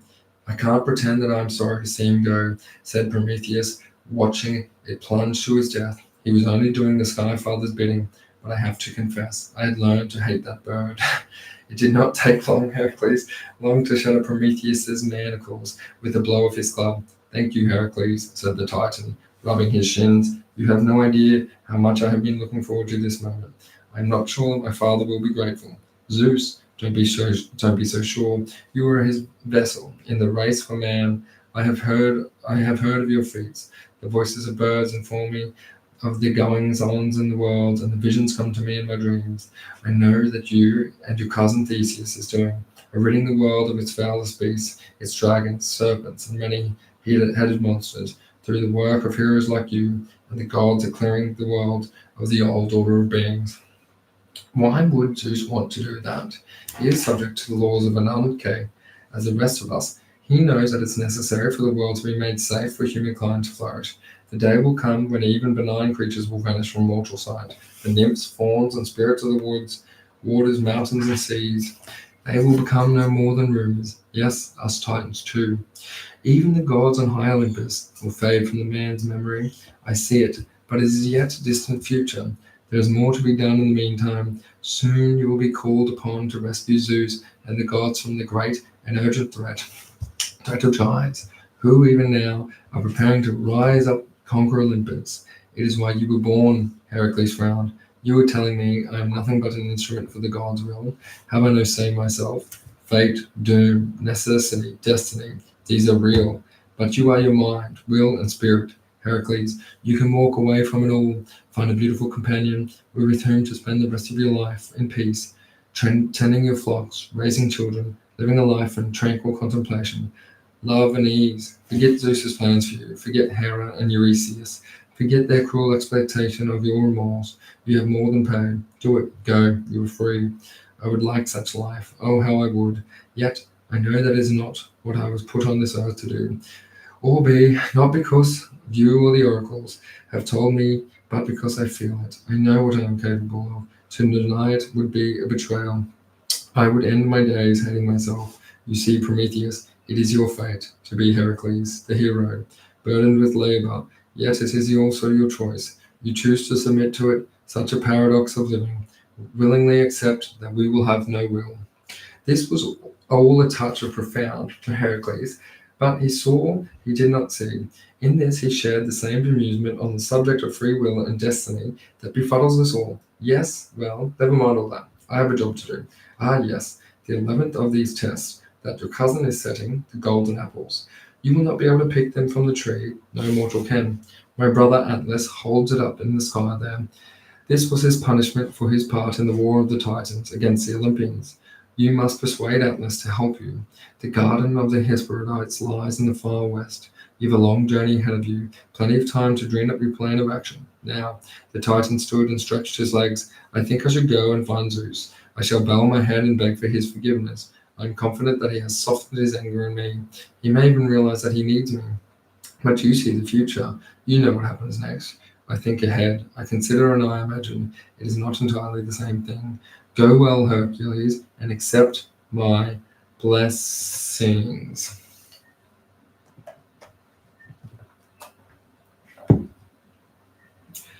As Heracles was making his way to Hesperides, Prometheus turned his feet towards Olympus and Zeus's throne. Remind me, said Zeus. Prometheus. It's pro something, I'm sure of it. Funny, said Prometheus. Very, very funny. Your betrayal tore my heart out every day. A liver grows back more easily than a heart. I never loved a friend as I loved you. I know that, said Prometheus, and I am sorry. Necessity is a heart.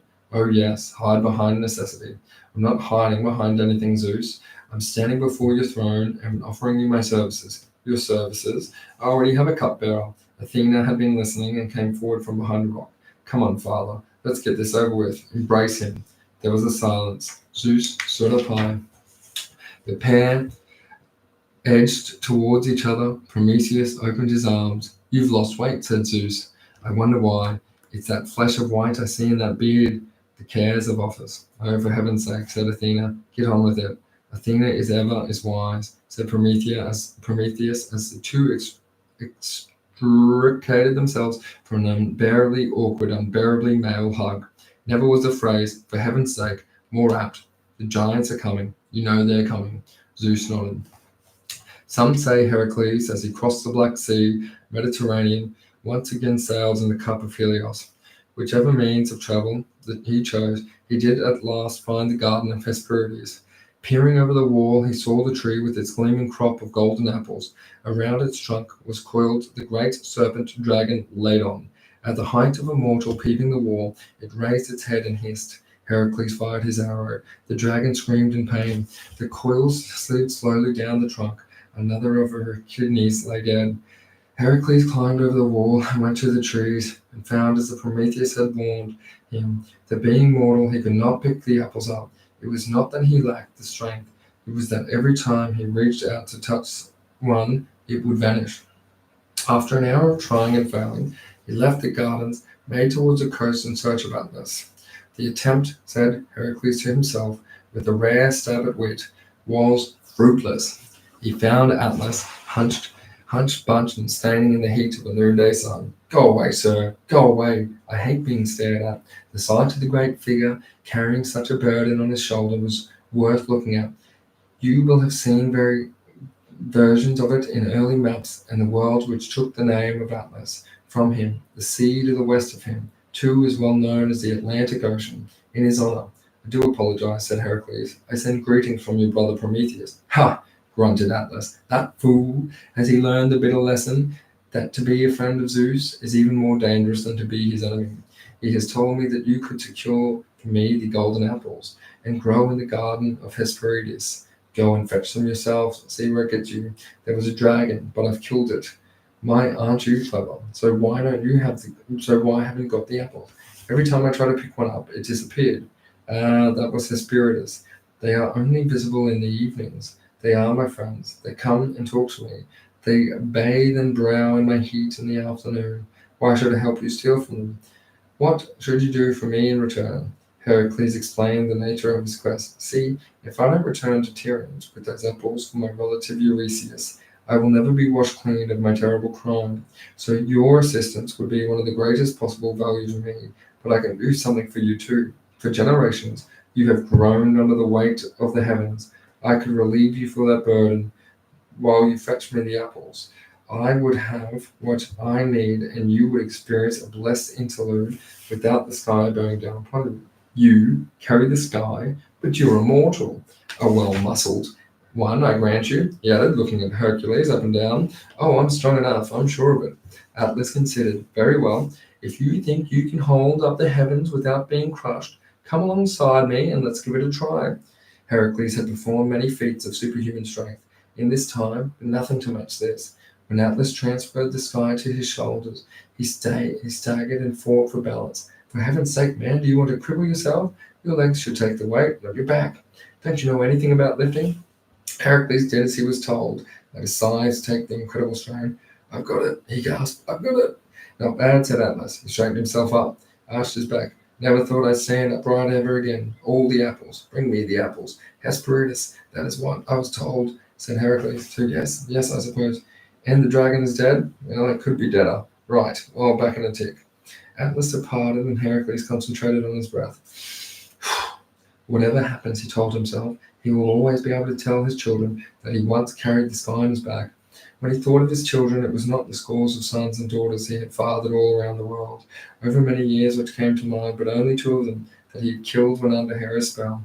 Having the weight of the heavens on your back, he thought, is nothing like so terrible as the burden as having the blood of your own children on your hands. What a long time Atlas was taking.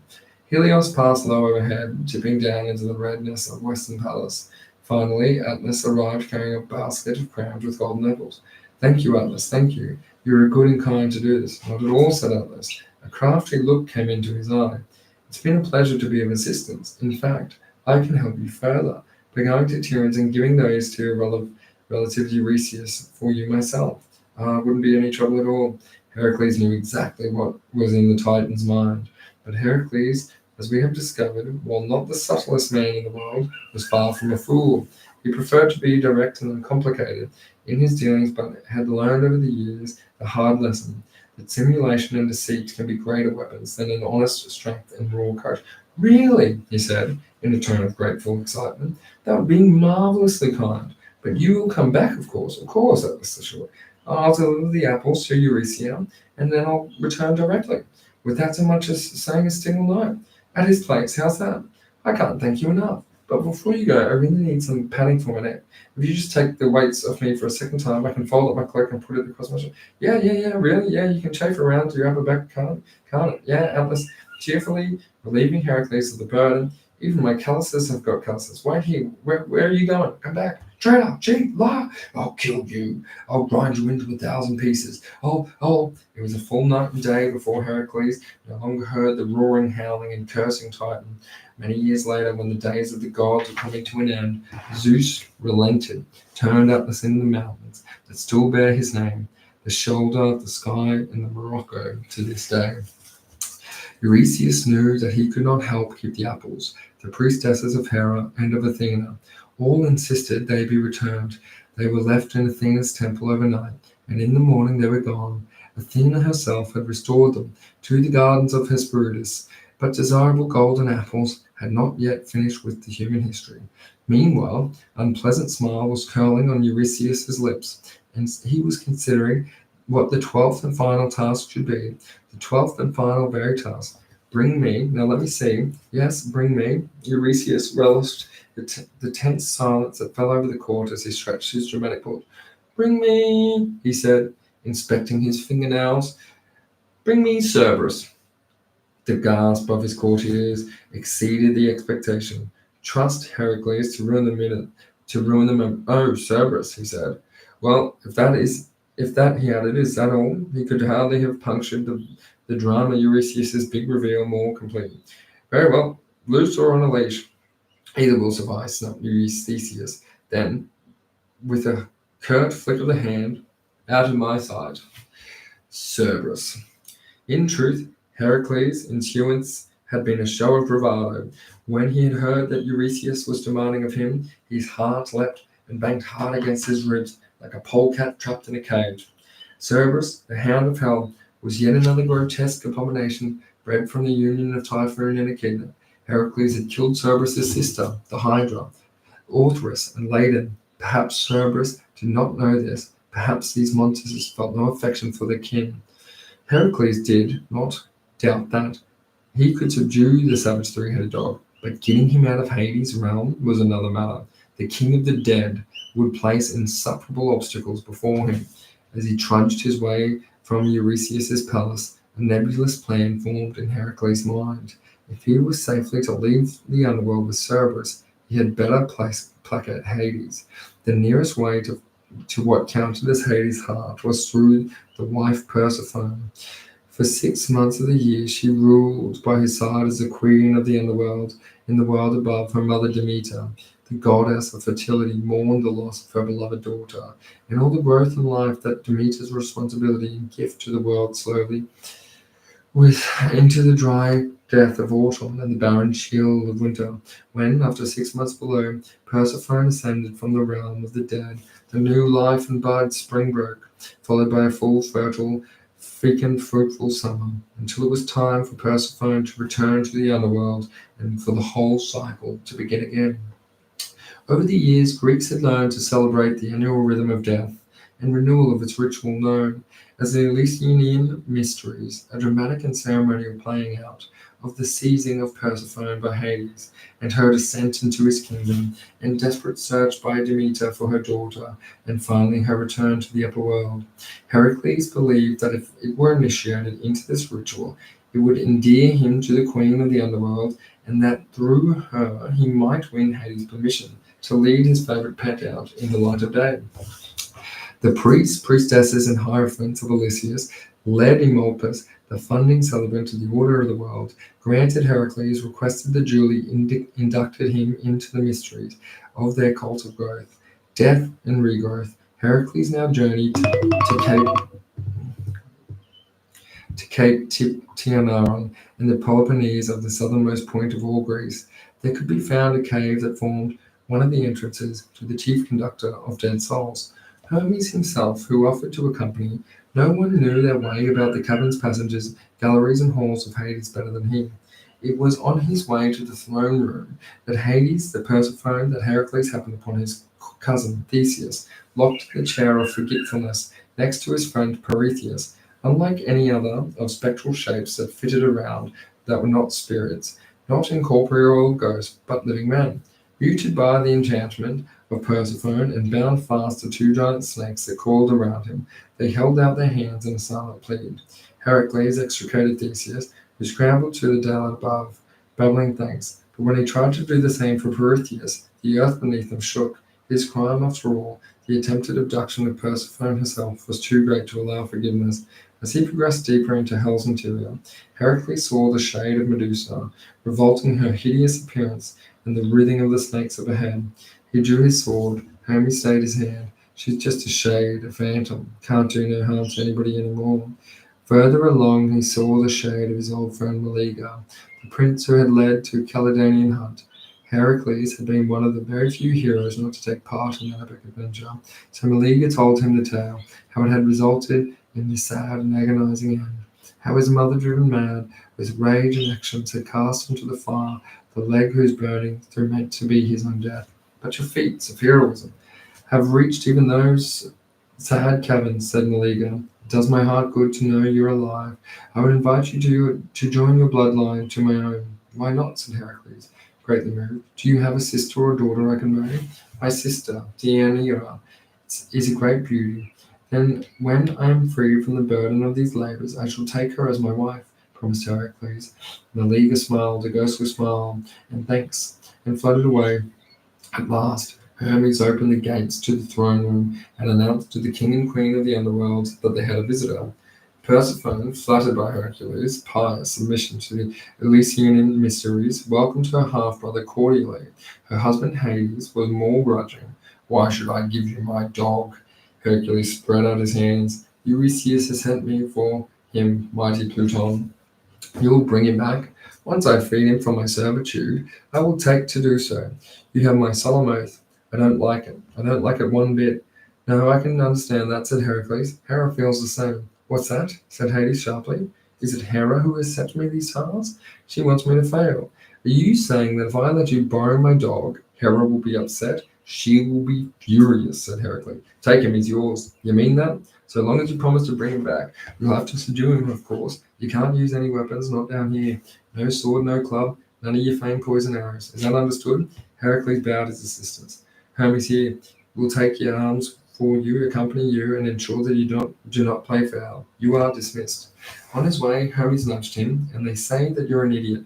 How did you know the way to get to Hades? To do something to tell him Hera would hate." "Who says I'm an idiot?" "Never mind that. Hand over your weapons and follow me.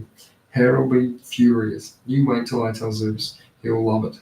The fight to the Cerberus was marvelous to behold. Hermes clapped his hand like an enchanted child, rose up in the air, fluttered his heels. So entertaining was he by the spectacle of Heracles, his Nemean lion king's skull tightly wound around him, groping his chokehold around the three necks of the savagely furious hound, while all this time its serpent tail speared, spat, struck, trying to find open skin to pierce with its razor fangs. In the end, Heracles' sheer persistence paid off, and the great hound fell, exhausted. Heracles, who like many Greek heroes know and love Dahl, knelt by his side, whispered in his ear, "You're coming with me, Cerberus. All the children of Echidna and Typhon are gone now, save for you. For you I have a purpose and a role to play in the great mystery of death. But first I need your help in the worlds above." Cerberus put out his tongues and pulled a paw across Heracles' arm. "You're ready to come now. You're tired, I'll carry you."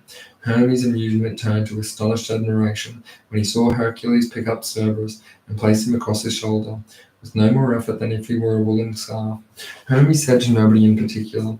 When Heracles strode into the throne room with Cerberus padding beside him, Eurystheus had occasion once more to jump into the stone pitos. "Take him back now! Take him back now!" His terrified voice echoed in the jar. "Really?" said Hercules. "You don't want to say hello? See him do some tricks? Go away! I'm free of you. I've done enough." "Yes," louder, so the whole court can hear. "Yes, damn you, you're free. You have done all that I have asked. I release you." Bestowing a kick to the jar, which must have set Eurystheus' ears ringing for a week, Heracles departed with Cerberus. They said farewell to the gates of hell. "Goodbye, you terrible brute," said Heracles affectionately. "The gods alone know what I shall do now." "No, they don't," said Hermes, stepping forward from the shadows. "That Heracles' weapons. It is for you to decide. All our father Zeus knows is that you will do many great things, perhaps even save Olympus. After the labors, crimes, and grudges, the first thing Heracles did, freed of his servitude to Eurystheus, was search for a wife. Word reached him that King Eurydice of Achaea was holding an archery competition, and the winner claimed the hand of his beautiful daughter, Eol, in marriage. Hercules couldn't have been more pleased. Eurydice was the very man who had taught him how to string a bow and shoot when he was a child. It would make him a delightful father-in-law.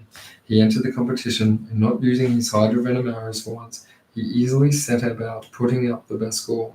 When Eurydice saw this, he disbarred Hercules from the competition. "But why?" Heracles was downcast. "I thought you'd be proud of your pupil, and happy to have a son-in-law, after what you did to Megara and your own children and Eurydice. My beloved daughter Iole married a wife murderer, and infanticide." Eurydice, son of Phytis, admired Heracles and pleaded with his father on his behalf, but the king would have none of it. Heracles stormed off, promised to wreak a terrible revenge. He may or may not have taken some of Eurydice's prize cattle with him. Certainly 12 of the herd went missing around that time. Iphitus came to Tiryns to say that Heracles and negotiate for their return. But, under the influence of another of his horrible fits, Heracles hurled the young man to his death from the city walls.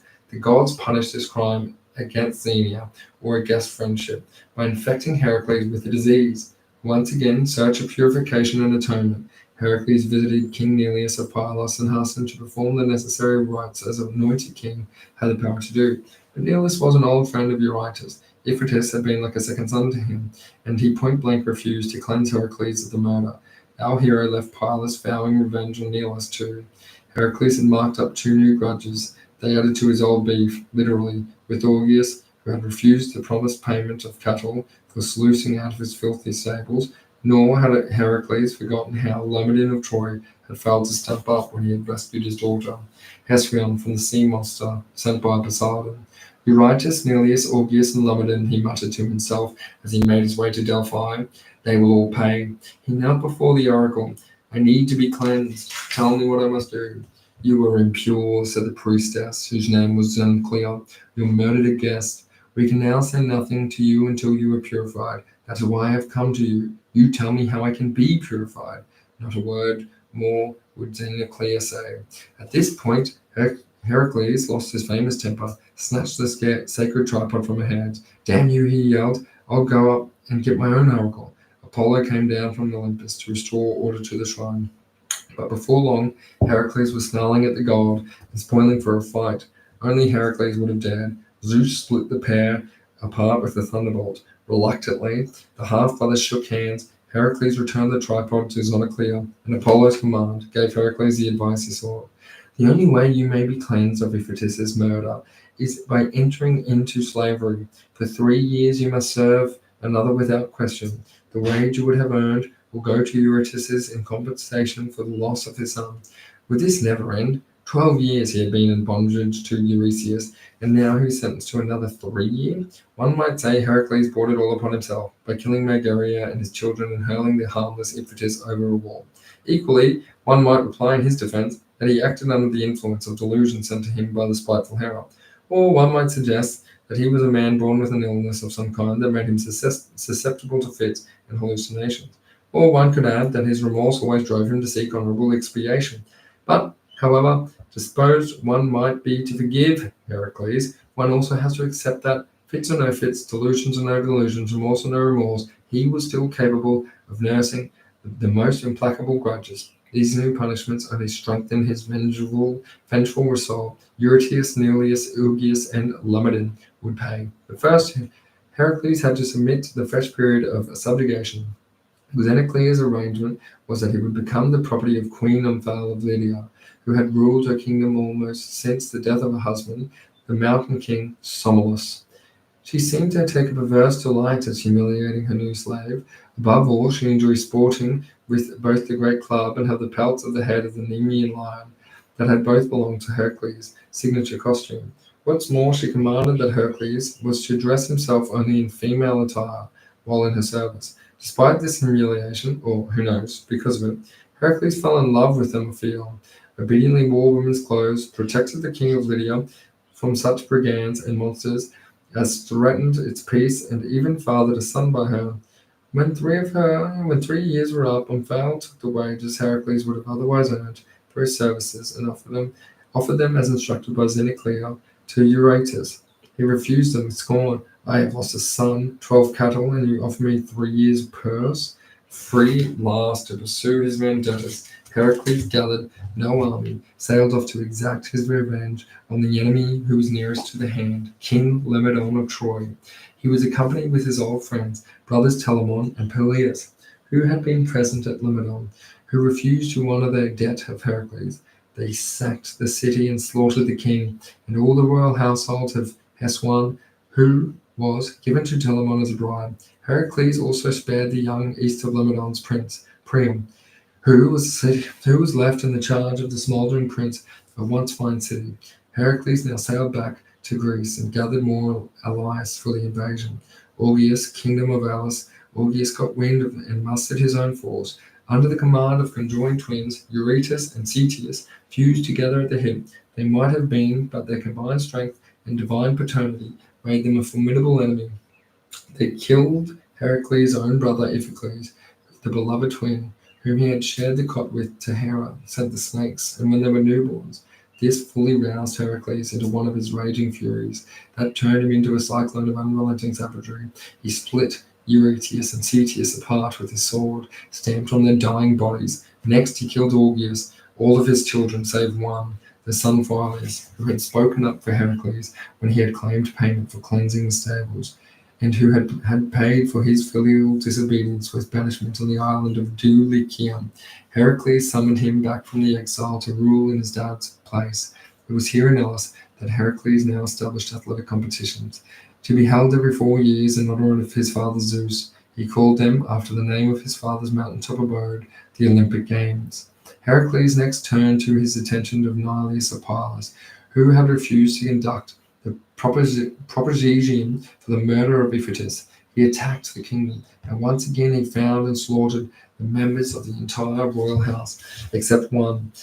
As was the case in Augeas, there was a single surviving son to take off the throne. Young Prince Nestor had had the good fortune to be away at the time Heracles' onslaught. He returned to the devastated Pylos, that in time he built into a peaceful and prosperous kingdom, earning himself a reputation as one of the wisest kings in the history of the Greek world. Nestor was famed not for his sound judgment, but also, in his later years, for his distinguished service during the quest of the Golden Fleece, and as a valued counselor as a brave ally of Agamemnon in the Trojan War. Nestor's father Neleus had been aided in his defense by his ally Hippocune, the king of Sparta. The relentless Heracles now attacked this king too. Although such an assault may seem nothing more than a mean-spirited and vindictive temper tantrum, the attack on Sparta was to have consequences that would sound down through history. Heracles killed the king, and his sons installed on the throne his older brother Tyndareus, the rightful king of Sparta, whom Hippocune had ousted years earlier. This detail is worth mentioning, since Tyndareus and his wife, Leda, were to have such vital parts to play in the story of the Trojan War. Without Heracles placing Tyndareus on the throne of Sparta, it is doubtful that there ever would have been a Trojan War. It may seem that all Heracles did was go about the place, slaying and deposing, but in truth, as I have noted before, he was instrumental not only in clearing the natural world of ancient and savage threats, but also in establishing new regimes, the dynasties, in the political sphere, and that there were to be played crucial roles in the Hellenic history. If Cadmus was a founder hero of Thebes, Theseus was a founder hero of Athens, Heracles has a claim to be considered the founder hero of Greece. The giants, a prophecy fulfilled. It began like many Greek stories, with some cattle rustling. The sun god Helios was jealous of his fine herd of cattle. Their theft by the giant Alcanius proved the final provocation, the spark that lit the fuse in what Greeks were to call the Gigantomachy, the War of the Giants. The giants, you might recall, sprang out of the earth, earliest times from the blood that poured from the severed genitals of the primordial sky god Uranus. This made them generations, Gaia Gen, which over time became Gigantes, and in our language, giants. Gaia had heard of her Hera's dream, the prophetic vision, which forecast the rise of her gigantic children against the Olympian gods, and their defeat at the hands of the mortal man. She tirelessly watched the exploits of the human heroes for a sign that a fatal individual had been born, and the moment of the prophecy was nigh. Realizing that the theft of Helios's cattle heralded war, Gaia began to search for the rare medicinal herb that would protect her giants from any harm this human hero might do. Zeus, however, was ahead of her. He told Selene and Helios not to drive their chariots of the moon and sun night or day, and while the world was plunged into darkness, he gathered the entire store of the herb himself. He first maneuvered over Zeus, summoned the 12 Olympians and Prometheus, with whom he had now been reconciled. We must prepare ourselves for an imminent attack, said Zeus. Hera dreamt of this moment. Athena, go down, bring Hercules to us. We need him now. The violence started when the cattle thief Alconian scaled Olympus, pushed the gods aside, and forced himself on Hera. Heracles arrived in time to pull him off and shoot him with one of his poison arrows. Alconius fell, but raised himself up and rejoiced the phrase as if nothing had happened. No matter what Heracles did, Alcyoneus seemed always able to recover. Athena pulled Heracles aside. Alcyoneus draws his strength from native soil. You can never kill him while he was in contact with it. Ah, I fought someone like that once before, said Heracles, remembering his encounter with the wrestler Antaeus. He hurled Aclonium one more time to the ground and dragged him from Greece to Italy. There the last power drained from him, and Heracles buried him in Vesuvius, where he lies grumbling to this day, waiting for a burst back up, spew his hot rage over the world of men. Now the other giants began to assail Olympus. How many fought isn't agreed upon, but the large quantity of ceramics, sculptures, relief carvings, and other representations, it seems safe to say that there was more or less equal number of gods and giants in the struggle. The earth all around the Mediterranean shook. Heracles, Prometheus, and the gods fought long and hard to protect Olympus, especially Hera, whom the giants forced themselves upon, one after the other. After Alcyoneus, first Eurymedon, and the king of the giants, tried to assault her, then Prophylon, the purple one, the giants seemed to believe that if they got her with child, the offspring would be the great champion, or perhaps the more brutally hoped that her rape would so disgrace the gods that he would surrender in shame. At all events, Heracles saved Hera from the wave and wave of attacks. Never for a moment did he think of all the pain and suffering she had visited on him throughout his life. Zeus's thunderbolts, as Hera had foretold, could not blast the giants, but they could at least stun them. As the battle raged, Zeus smote them one by one, and Heracles took advantage of the daze and finished them off with poison arrows. When it was all over, the most powerful giant of all, Enceladus, still steaming and smoking with fury, was imprisoned by Athena under Etna. His brothers lay dead. His giants would never rise again. Hera's dream had seen it all. A mortal hero from the line of Perseus would arise to save the gods. Her hatred turned to grateful love, and her enmity to amity. No more would she visit monstrous fits or delusions upon him. Heracles could live the rest of his life free from her curse. The shirt of Nisus. Exactly as he did at the end of his labors, Heracles turned his swords to marriage. This time he called to mind his encounter in the kingdom of Hades with the shade of Meleager and the promise he made to wed his old friend's sister.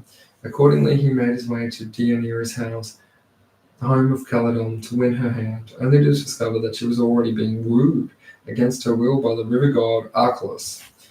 He had presented himself to her in 3 different guises: a bull, a snake, and a creature that was half bull and half man. Archelaus might have thought this was a seductive courting ritual, and one guaranteed to win a girl's heart, but it filled Deianira with dread and disgust. Next to the shape-shifting river monster, Heracles seemed sweet, normal, and eligible candidate for marriage. And he welcomed his suit with relief, but to win her, Heracles had first to defeat his rival. Archelaus was immortal, of course, so Heracles couldn't kill him, but he easily wrestled him into submission, breaking one of the god's horns in the process. To get it back, the defeated Archelaus offered in exchange the fabled horn of plenty, which the Romans called the cornucopia. The young Zeus had accidentally snapped this off his head of his beloved Amalthea, the nanny-goat, who suckled him during his infancy. The childhood on Crete, to compensate, Zeus magically filled it with food and drink. No matter how many times it was emptied, it would always replenish itself. From then on, Heracles carried this in his belt, and he never went hungry. Marriage to Deianira suited him. He hadn't been happier or calmer since his life with Megara all those years ago. They lived together in Caledon, had 4 sons, Hylas, Glenus, Ctesippus, and Onyx, and a daughter, Macaria. All would have been harmony and bliss had not Heracles once again lost his temper, with fatal results. One night at a feast, the cupbearer of his father-in-law, Onus, accidentally spilled wine all over Heracles, and he lashed out, the unfortunate youth knocking him dead on the ground with one blow of a fist. Despairing at his own clumsiness, Heracles decided to leave Caledon for a spell. Along with Deianira, he headed for Trachis, which was ruled by his friend Ceyx and his wife Alcone. It was while they were on their way there that something happened which would in the end cause Heracles to die a terrible death. To reach Trachis, Heracles and Deianira had to cross fast-flowing waters of the river Eurydice. As they approached, they saw a centaur in a bright purple shirt standing on the bank, who kindly offered them a ferry. Heracles did not recognize him, but he recognized Heracles, for the centaur was Nessus, one of the herd of Heracles, had attacked while staying in the cave of Pholus, and his way to hunt the Erythraean boar. Nessus and Deianira were halfway over when he attempted to molest her. Heracles heard her cries, saw what was happening, peening and firing one and his arrows at the centaur's back, staggered through the water to the riverbank and deposited Deianira on the grass. Nessus had evaded the lethal arrows before, but now the poison was spreading through him. Even in his mortal agony, the outlines of his diabolical plan of revenge came to him. He did not admit to Deianira that he knew Heracles, tender-hearted, compassionate. She was horrified that her husband had reacted so violently. She knelt by Nessus's side, stroked his flanks, and begging forgiveness. No, no, he panted. It was all my fault. It was just captivated by your beauty. Your husband was right to punish me. Now listen, if I were married to you, I would never leave your side. But you know what men are like. Take my shirt from me. It is charmed. Keep it with you always. Should the day come when you feel your husband has started to grow weary of you, make him wear it. You will find that his love for you will come flooding back. Oh, you sweet thing, cried Deianira, filled with sympathy and very touched by his compliments. So little time. Quick, take the shirt. She tenderly removed it from Nessus's back, sodden with blood, as if she folded it up, and he was just tucking it into her satchel when Heracles came splashing across the river to join her. He aimed a kick at the dying centaur. Damn brute, laying hands on you like that. Deianira and Heracles settled at the court of King Kex, but after a year or so, Heracles marched out to Orpheus to settle his final grudge. Despite his happy marriage to Deianira, he had still not forgiven his old archery tutor Eurydice for denying him the right to compete in the hand of his daughter Iole. An insult was an insult, and had to be paid for. He laid waste to Orpheus, slaughtering Eurydice and all his family save Iole, whom he decided to keep as a slave. He dragged her body home in triumph to Trachis, along with the rest of the booty. When Deianira caught sight of her, she was overcome with fear and jealousy. This is the girl he always wanted to wed. She is so much younger and more beautiful than me. What chance do I have? She thought of the enchanted shirt that Nessus had given her. That was the way to win back Heracles' affection. Welcome home, my darling. You won another great battle today. Oh, you know, it was nothing really. I have a present for you, a reward for your famous victory. Really? What is it? Heracles loved presents. Something for you to wear to this evening. A shirt. Oh, a shirt. Thanks, Heracles, tried to stop the disappointment. I'll send Lycus to your room with it. You promise to come down wearing it? If it pleases you, said Heracles. Tickling her under the chin, women were so funny. The smallest thing upset them, and the littlest things gave them pleasure. Half an hour later, Heracles' servant Lycus came to his room carrying the shirt and helped him into it. For perhaps 5 or 6 seconds, Heracles felt nothing. Then the skin on his back started to tingle, and he hardly scratched it. The tingling turned to fire, and he leapt, twisting and ducking, as he tried to pull the shirt off, but the hydra poison on the dried dead blood now cut into his flesh and bones, burning him and corroding him as it went. No one had ever heard of Heracles scream before. No one who heard him now would ever forget the sound. He lashed out in fury at Lycus, killing him instantly. His son Hylas ran in. Deianira, a shirt, yelled Heracles. Tears starting running from his face. He stamped and threw himself around the room before staggering out like a garden in the child.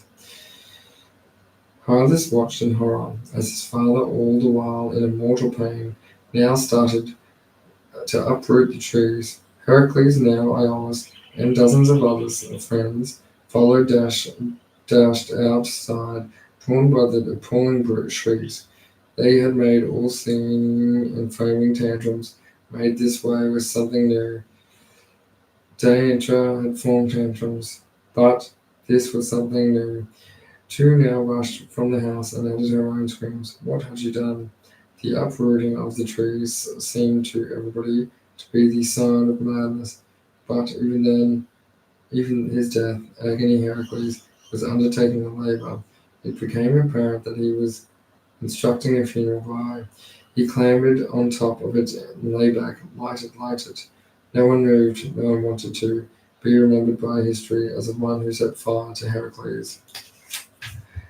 I'm begging you, finally, Philoctetes, trusted friend and comrade of adventures, took a torch from his brackets on the wall of the house and stepped forward. Do it, old friend, gasped Heracles. Philoctetes was weeping. If you love me, you'll do it. But it's my time.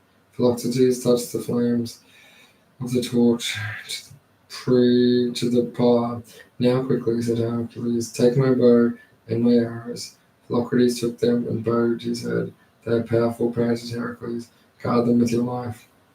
He arched his back as another spasm of pain through him. The flames rose up. The fire, he whispered. They all came forward to make their farewells. It is not as painful as fire. It is a blessed relief. Oh, my friend, my uncle, my father, my husband. With a shudder and a sigh, his soul fled from the Heracles.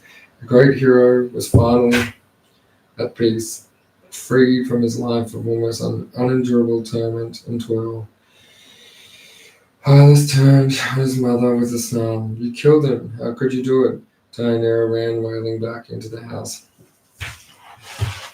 Apotheosis. Zeus remembered it in his promise. He drew the soul of Heracles up to Olympus. In touching ceremony, it was clothed flesh formed from the robes of Hera, one of his bitterest enemies, now his loving friend and stepmother, reborn here amongst the goddesses, among with whom he shared Zeus, their father. Heracles himself had achieved immortality and divine status. As a mark of her deep affection, Hera bestowed the hand of her cupbearer, the goddess of Hebe, on him, a final and eternal life. And at the last, Zeus raised his favorite human son into the firmament of the constellation Hercules, the fifth largest in our night sky. Back down on Earth, our son Heracles, the Heraclides, eventually raised an army, defeated the tyrannical Eurystheus, who still ruled in Tiryns. Hylas himself, hunting down the fleeing king and beheading him. The size controlled of the Argoloid before installing Atreus, son of Pelops, on the throne, Marcinai for a while. A time, peace, a prosperity descended upon Peloponnese. For most Greeks and other across Mediterranean, Heracles was the greatest hero, an ne plus ultra, non-parial, the paradigm model and pattern of what a hero should be. The Athenians would come to prefer his kinsman Theseus, who as well shall see exhibited not just the strength and the valor expected of a great hero, but intelligence, wit, and insight was due. Qualities that the Athenians, much to the contempt of the neighbors, believed uniquely exemplified their character. Yet, Heracles was the strongest man who ever lived. No human, and almost no immortal creature, ever subdued him physically. With uncompleting patience, he bore the trials and catastrophes that were heaped upon him in his turbulent lifetime, with his strength and care, as we have seen, a clumsiness world which allied to his apocalyptic burst, a temper could cause death or injury to anyone who got in the way. Where others were cunning and clever, he was direct and simple. Where they planned ahead and blundered in, he was swinging his club and roaring like a bull. Mostly, these shortcomings were enduring and alienating. He was not as the duping of Atlas, the manipulation of Hades, showed entirely without the that quality of sense, gumption, and practical imagination that the Greeks called onus. He possessed saving graces that more than made up for his exasperating faults. His sympathy for others and willingness to learn to help those in distress was bottomless. He, as were the sorrow and shame that overcome him when he made mistakes and people got hurt. He proved himself prepared to make sacrifices, his own family for years on a stretch in order to make amends, usually unintentional. His childishness before were offset a child like lack of guile or pretense, as well as a quality that is often overlooked when we catalogue the virtues, fortitude, the capacity to endure without complaint for all his life. He was prosecuted, plagued, by tormented by cruel, malicious remorseless deity pursuing a vendetta which punished him for a crime for which no one could be held into account for anyway. His birth, no labor was more Heraclean than the labor being Heracles. In his uncomplaining life of pain and persistence, in his compassion and desire to do the right thing, he showed the American classicist the mythological edict of Heracles and put it greatness on value. Heracles may not have possessed the pert agility and charm of Perseus or Bellerophon, the intellect of Oedipus, the talent or the leadership of Jason, or the wit and imagination of Theseus, but he had a feeling and heart, and that was stronger and warmer than any of theirs. Bellerophon, the winged one. The hero Bellerophon was either the son of Glaucus, king of Corinth, or Poseidon, god of the sea. It is certain that Bellerophon's mother was Eurydice, a special favorite Athena who taught her wisdom, wit, and all over the arts over which the goddesses had dominion. The story of Bellerophon suggested that while she was fit, strong, brave, accomplished, and attractive, he might perhaps have been just a tiny bit trying to be doting mother and by Glaucus, who, whether by Poseidon really was the father, raised the boy, or his own son and true principles of Corinth. Bellerophon grew up aware of the common gossip whispered about Poseidon had slipped into his mother's bed and begotten him, but he said little about it. He had never been drawn back to the sea, and estimations seemed painfully lacking in the divine powers. On the other hand, he had a brother, Deladus, and the two were unlike in a character or physical appearance, as it was possible to which certainly might suggest a different paternity. The other hand, Bellerophon had always had a way with horses. Horses were much of the province of the god of the sea. At school, Bellerophon had been caught that in the earliest times, for the gods, Poseidon created the first horse as a gift for his sister Demeter. The god had fashioned all kinds of him, and which he had thrown away. He managed to hit on perfect creation the discarded animals.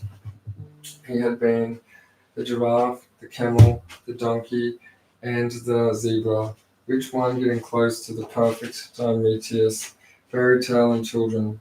Those were all the other stories of God, demigods, nymphs, fauns, magical beasts, with which he had been filled. Ever since he had been old enough to walk and talk, all he knew was that Corinth was a big, bustling city, the kingdom filled with very real and very mortal men and women. And while there were plenty of priests, and priests immortal or divine, no gods had ever manifested them or selves them to him. None of his friends had ever been turned into flowers or blasted with thunderbolts. Around the time of his 14th birthday, stories began to circulate about a winged white horse called Pegasus that had emerged from the throat of decapitated Medusa and flown to mainland Greece. Sightings of this marvelous creature were flown everywhere, but Bellerophon dismissed them as yet more superstition, fantasies for children. Then some Corinthian citizens began excitedly to claim that Pegasus was actually among them, not in the city itself, but just outside. He had been seen by sober witnesses drinking from the fountain of Patine, the future but in nature spring bubbling from the ground. Some had even tried to steal up on him and climb on his back, but he was always too late to start. No harm in going to Pyrene and looking, Bellerophon said to himself. I mean, it's going to be some wild pony of the hills, but even if it might be fun to tame it, I could even make some wings for him and ride him into town. That would stir things up. When he arrived, the fountain of Pyrene saw a couple of men hanging about there, but no one horse, winged or otherwise. We frightened it off, said one of the men. Probably be back for a while, shy as anything. Skitters away at the slightest sound. They left Bellerophon, he to himself. He hunkered down behind a laurel bush and waited. It's not just that I believed there are such things as flying horses. It's just that I'm interested in how these rumors start. There's sure to be an explanation. The sun beat down, and before long, Bellerophon had fallen asleep. He was awoken by a soft snorting sound. Not quite daring, he raised his head and peeped over the bush, standing with his legs slightly splayed neck down to the water. His white horse stood plain as day, a winged white horse. There could be no doubt about it. The wings grew smooth out from the animal's sides. There was no trickster might have glued or tied them together. If Bellerophon could just get close enough to muzzle them and win his confidence, he tiptoed around in a wide circle. Horses have eyes at the side of their head, which makes them very difficult to steal up. One of them was unaware. They have ears that twitch backwards and forwards and can pick up the slightest sound. And when they stood down to drink, both these men are on the highest alerts. Bellerophon hadn't moved 3 paces towards Pegasus before the horse raised his head, shook his mane, and with a startled whining, and galloped away. Bellerophon watched open-mouthed as the front hoofs poured out the air. The wings spread out. In the instant, Pegasus was flying throughout the air and out the night. From that moment on, the winged horse became Bellerophon's walking, sleeping, and dreaming obsession. Every spare hour of the day, and through many long nights, he watched him from all kinds of different vantage points and hiding places. He climbed his trees in the hope of drawing down his back, but the horse always smelled him out. They left apples and carrots and hay in little heaps all around the fountain, and in a trail leading to one of his hiding places, but Pegasus was too wily for that. Bellerophon once got close enough to touch him, but he bucked and bolted in the air. He was darting in the clouds before Bellerophon could lead up and fling himself on his back.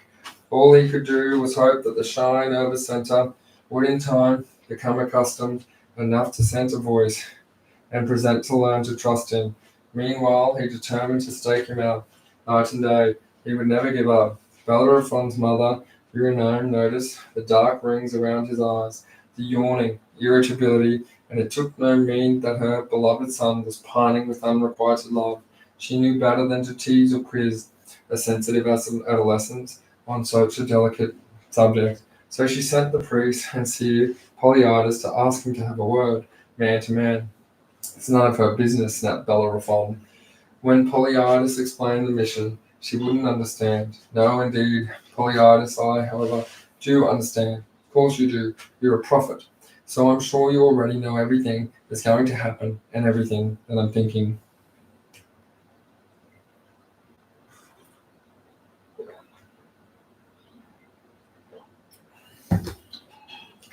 There is no need to be rude. Yes, I see much sometimes. Just the shape of things, their outline. Look into your eyes and see. Yes, something like love. It's not a girl, however, nor a boy. No, I see a horse. Bellerophon flushed. Don't be disgusted. I'm not in love with a horse. Something like love, I said, is the horse everyone talking about. The horse called Pegasus. Bellerophon's reserve broke down at the sound of the name. Oh, Polyidus, if only I could tame him. I feel we are made for each other, but he won't let me close enough to tell him that I mean him no harm. Well, now, if you do really need that little ride this horse so keenly, I do, then go to the temple of Athena, lie down full length on the floor, close your eyes, and ask the goddess for help. Ha! I see the disappointment in your eyes. I know you think I'm a charlatan. Oh, yes, there's no denying it. You do. But consider this. If I am wrong, what will you have lost by it? You will be able to tell your friends that the Polyidus is an old fraud, through and through, just as you suspected. I am right. Muttering to himself, being such a credulous fool, Bellerophon slouched his way to the temple. Evening, and when the lost worshippers had left, before going to the cellar, which he had found lit by a single flame, flickering in a copper bowl, he had unoccupied save for the presence of an ancient, toothless, but chlorine-friendly priestess. He pressed silver into her palm and fell to his knees, stretching himself out on the hard stone floor, just as Polyidus had instructed. The thick cloud of incense This is a priestess sent billowing through the close confines of the temple stung his throat and nostrils. He tried to concentrate, but the prayer he found himself was choking and coughing. The priestess cackled and sang his mind, began to swirl like the smoke and the censer. The strange images and sounds filled his head. Bellerophon, Bellerophon, come and gave me a female voice. Do you really dare ride the son of Poseidon? I thought I was the son of Poseidon, Bellerophon said. Whether out loud or not, he could not tell. Was that the shining figure of Athena shimmering before him? You are my son, came a deeper voice. Now the great bearded face of Poseidon seemed to rise up, dripping with salt water, and so his winged Pegasus. Bellerophon, in the fog of his memory, recalled being told Poseidon had coupled with Medusa before Athena turned her into a Gorgon. If that was true, Pegasus would indeed be the offspring of the god. He is shyer than any horse you have ever handled, said Athena, and take with you the golden bridle, and he will submit to you. Bellerophon wanted to ask, what is the golden bridle? But he couldn't form the words. Ride him gently. After all, he is your half-brother. Poseidon. The god bubbled with laughter as he dropped from sight. And use your wits, said Athena. You can't expect to defeat him with strength alone. She laughed too, but the laughter of the gods was really just the screech and crackle of an old woman of Bellerophon, felt being shaken, roughly awake. You were drooling, dear, drooling and talking nonsense. He rose to his feet, unable to think what else to do. He blessed the priestess, another silver coin. Bless your child. Don't forget your bag. You looked down to where she was pointing and saw a sack on the floor. That's not mine. Oh, I think it is, dear. As he went to pick up the sack, he saw a flash of gold. Inside it opened wider. A bridle, a golden bridle. Bellerophon made his way unsteadily past the street. The moon was riding high in the night sky. As he made his way to Pyrene, it was all true. The gods existed. He, Bellerophon of Corinth, was a son of Poseidon. He would have thought the whole experience of the temple fantastic hallucination, were it not for the jangling and the chinking of the golden bridle in the bag that swung by his side. He ran to the hillside. Perhaps this priestess had drugged him, on the orders of Polyidus, perhaps. Could it have all been a trick? It was possible. Yet Bellerophon knew in his heart that this had been real. No fake show, but a genuine theophany, a real manifestation of divinity. And there he was, his white coat, silver in the moonlight, cropping the grass, Pegasus. The newfound confidence and possession of the bridle gave Bellerophon seemed immediately to transmit itself into the horse. Skirting around the fountain, he softly closed in. Giving a low whistle, Pegasus raised his sides, gave a shivering twitch, and scraped the ground with a hoof, but did not dart away. I am here, brother. Just me, breathed Bellerophon, edging closer and closer until he was able to lay a hand on Pegasus's back. The horse stood patiently as he stroked. Then he gently pushed the muzzle and the rest of his head in the bridle. It fitted easily and without protest. Bellerophon stayed there more without moving, just caressing, patting, and clicking his tongue, and letting the creature get used to the feel of the bridle. When he felt the time was right, he swung himself gently onto the horse and back and took up the rein. Shall we? Pegasus dipped his head and broke into a trot. The trot became a gallop. Bellerophon leaned forward until he was almost lying on the mane, as the great white wings opened and he began to beat the air. Half an hour later, they landed with a clatter of hooves in the courtyard of the royal palace. Bellerophon claimed Pegasus, who became immediately alarmed by the shouts of the guards and then by the cries of his father Glaucus, his mother Eurynome, and his brother Dioletes, who all rushed out with his others to see what the fuss was all about. The crowds that came every day to watch Bellerophon ride his white horse through the skies were enormous.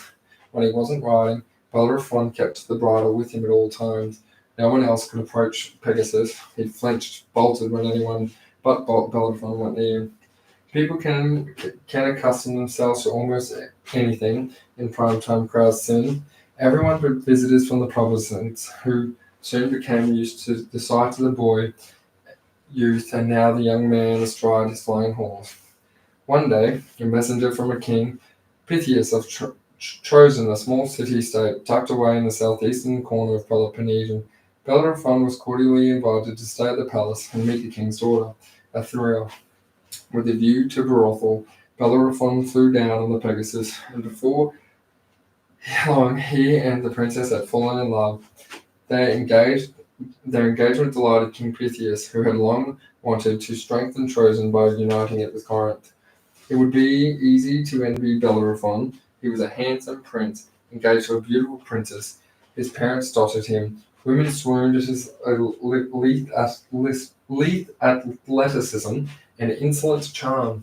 He had a flying horse, and he alone could ride. How much more in life could you want? But the fates delighted in preparing nasty surprises for those who ride on top of the world.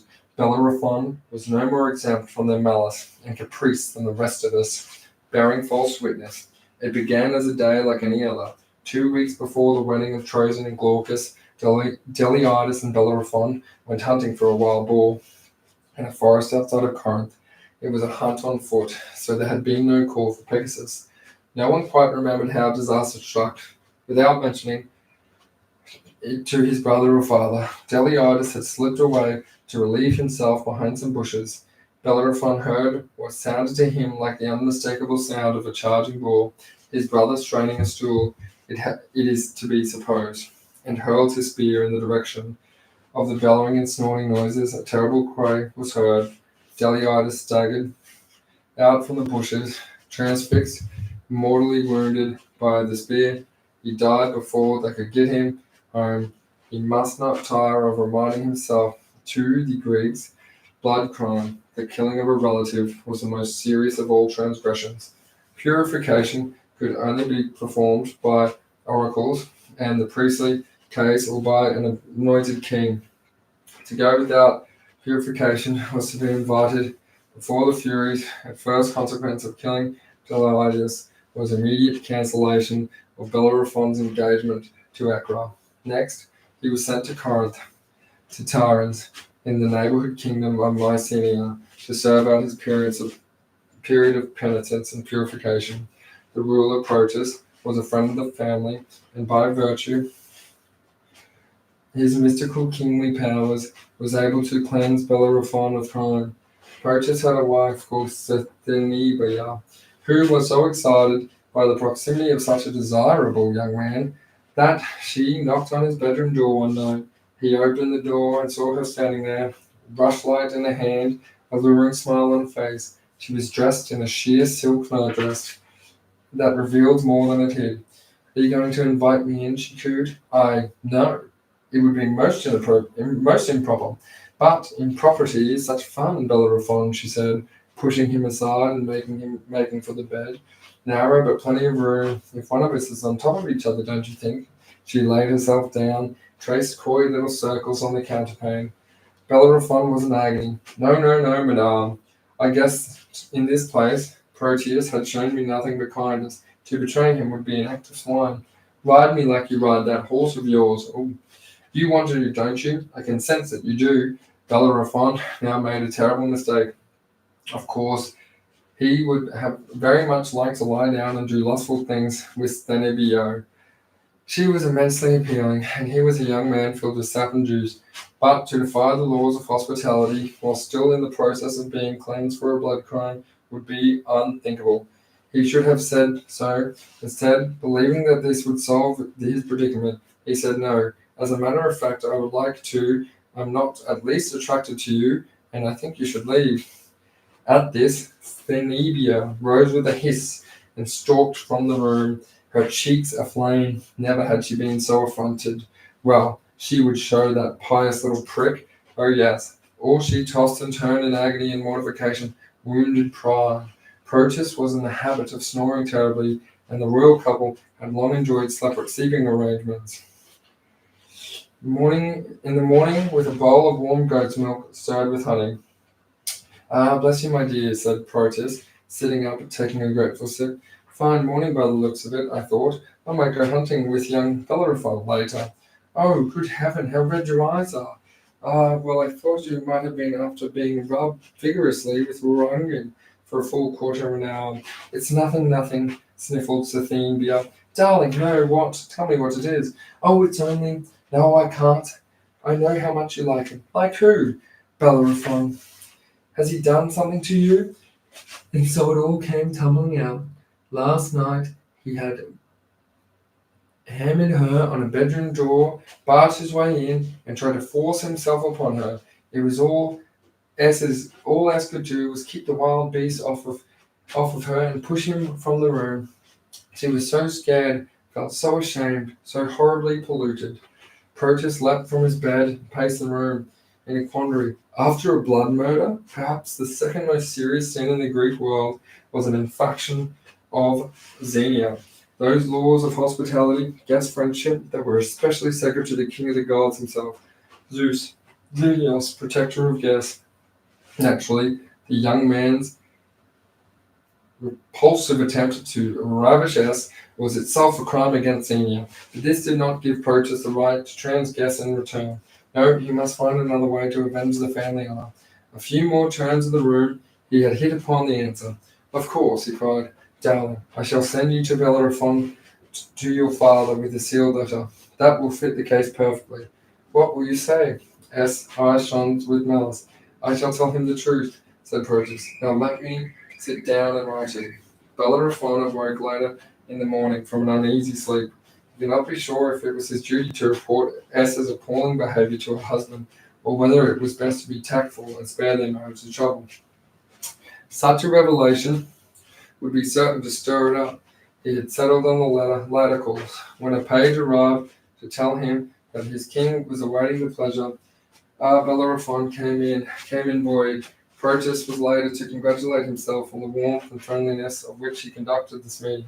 Inwardly he was seething with rage, the vile effrontery of the monster of debauchery, who dared to stand gazing at him with such round and innocent eyes. It has been a delight having you here. That unfortunate accident in which your brother died, you are, you know, almost wholly cleansed of that now. Any other crimes for which you may feel a twinge of guilt, none of my business, of course. He fixed Bellerophon a skewering glance, and was not surprised to see the young man's cheeks flush red. Bellerophon, for his part, was writhing inside. Perhaps not telling Proteus about his wife's infidelity was a sin. Perhaps now was the time to speak up. He cleared his throat. There's something you should know. Tush, tush. Enough talk. I sent for you to say that I have a message I need delivered to my father-in-law, Lycia.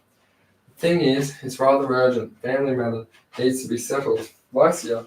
Yes, my father-in-law, Iobates, king of Lycia. It's a fair way, but with that flying horse of yours, you can cover that distance in no time. Besides, you've completed your period of triacular penance. What, young men of noble birth should visit Ionia and Asia Minor, don't you think? Here's the letter. It also introduces you to Iobates and begs him to treat you with all the hospitality that you deserve. Proteus was pleased. With that of the last remark, it was exactly the letter he did require. Sir, you are more than kind. Bellerophon felt a great surge of relief. This was for the best. Any more nights under the same roof with us would be awkward. He could leave by chariot at once tomorrow, Pyrene bridled Pegasus, and be in Lycia tomorrow. Proteus and S waved from the doorway. Bellerophon drove away. Vile pervert, muttered Proteus. Good riddance to him. What a pity, though. S to herself, a slim golden body with a sweet and lovely face to go with it. Such a lovely firm round behind too, like a peach. Oh well, can't be helped. In Lycia. Bellerophon landed Pegasus in a sheltered meadow, some distance from the city. Cyprus where the royal palace Lycia stood. You must stay there until I return for you, he whispered, hitching him to a tree. Sorry to tie you up, but it's a long rope. There's a stream if you are thirsty, and plenty of grass to graze on. Neither of them enjoyed the clamour of excitement and hysteria that the sight of Pegasus engineered. If he got to know and trust Iobates, Bellerophon would introduce them but long experience of boys who thought it was funny to fire Pegasus rump with catapults and even bows and arrows, and thieves who tried to capture him with nets and snares had taught him that it was best to be cautious. Bellerophon walked him to himself to Xanthus, announced himself at the palace gates, and was shown to the king's private chamber. Bellerophon, said Iobatus, taking the letter, my son-in-law, Protus, has written to me about you before. Says you're a fine fellow. That said, business with your brother was clearly an accident. Could have happened to anyone. You're welcome, young man, very welcome. Iobatus put the unopened letter down on the desk. He summoned his palace staff, called for wine, and arranged for a feast to welcome the Corinthian priest. You do my house honor, Iobatus said, raising a cup to a toast. So you were most kind. You haven't brought that famous flying horse with you, I don't believe. Bellerophon laughed. No, never. Believed that story myself. The Donaldson people will swallow him. So tell me, you said with a nudge, like to ride mortal horses on solid ground? 9 days and 9 nights passed, in which Iobatus and Bellerophon rode, hunted, drank, and feasted. The king treated the younger man as a son he had never had. He was blessed with 2 daughters, aside from the fearsome safely married off to Protus in Mycenae. There was a younger unmarried daughter, Philone, who still lived at the palace. She was very quickly developing a crush on the handsome visitor, Bellerophon. Bellerophon's experience with her sister made him very wary of her being alone in a room with Philone, which Iobatus took as a sign of descent and an honourable nature. It was on the 10th day that Iobatus, nursing a hangover, decided he really should clear the backlog on his desk. He found the letter from Protus, unsealed it. He read the one line centered on the single page with grasping disbelief. The bearer of this letter tried to rape my wife, your daughter. Kill him. Iobatus stared the word some time. He is now in precisely the same quandary that Protus had been in. Bellerophon was a guest. He had stayed 9 nights under the king's roof. Iobatus couldn't contemplate killing a guest. What to do? Oh, why he hadn't opened that damn letter anyway. An hour or so later, Bellerophon came into the king's chamber, rubbing his face. Goodness me, he said. You know how much we drank last night? But forgive me, sir, you look distracted. Yes. Iobatus taped the letter on the desk and thought frantically. Cares of state, you know. We have concerns in this kingdom, great concerns. Anything I can help with? You've only got to say the word. Well, now that you mention it, yes, of course. The very thing Iobatus cleared his throat. Did you ever, I wonder, he said casually, hear about Chimera? No, sir, what is that? She's a beast, a 2-headed monster. Progeny, it is said, of Typhon and Echidna. She rages the countryside around Methian, near the border of Caria and Pamphylia. Few who see her live to tell the tale, but word has it that she's got a body and the head of a lion, a second head of a goat rises from her back, and the tail of some claims it is as venomous as the lashing serpent. Surely not. Well, you know what country people are like, probably exaggerated, but it's certainly that the land all about is littered with dead and savage livestock. You know what to think. And you'd like me to find this creature and kill it? Is it too much to ask? You are my guest. Besides, it's just a young man. No, sir, I insist. You let me do this for you. Nothing that Iobatus could say would dissuade Bellerophon, but only the bravest hero could even get near her. You're far too young. With respect, sir, that's nonsense. Besides, forgive me, I haven't told you the worst part yet. They say, Iobatus lowered his voice to a hoarse whisper, they say the Chimera breathes fire. Yes, I've heard it sworn to fact. To go against her would be suicide. Anyone understands you backed out?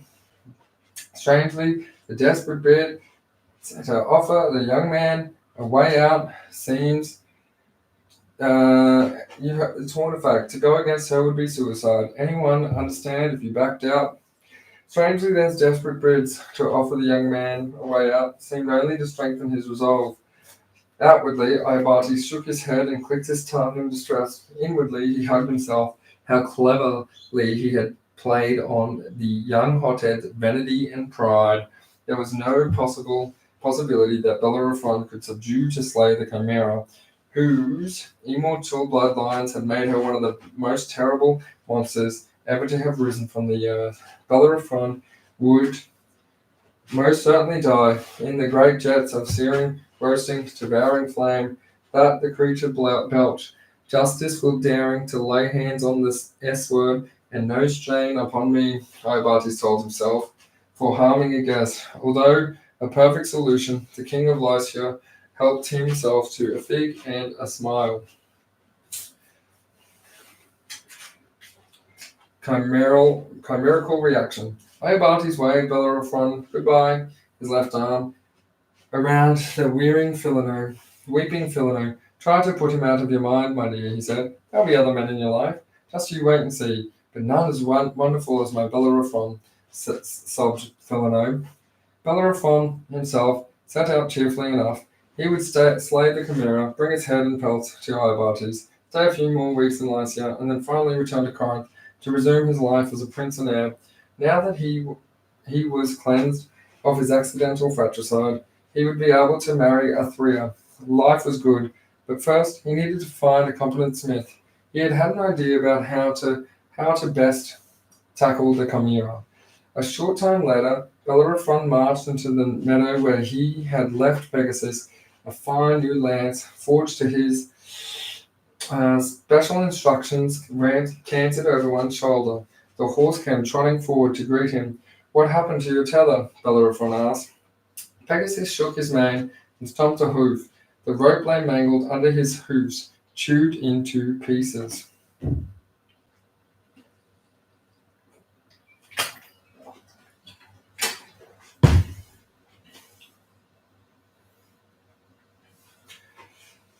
What happened to your tether? Bellerophon asked. Pegasus shook his mane. The rope lay mangled, chewed in pieces. You're a cunning one, said Bellerophon, cupping ourselves. A two-headed fire-breathing monster with a venomous snake for a tail. Think you're up for it? Pegasus tossed his head. I'll take that as a yes. Bellerophon set the lance in its sheath. Come on then, up and away.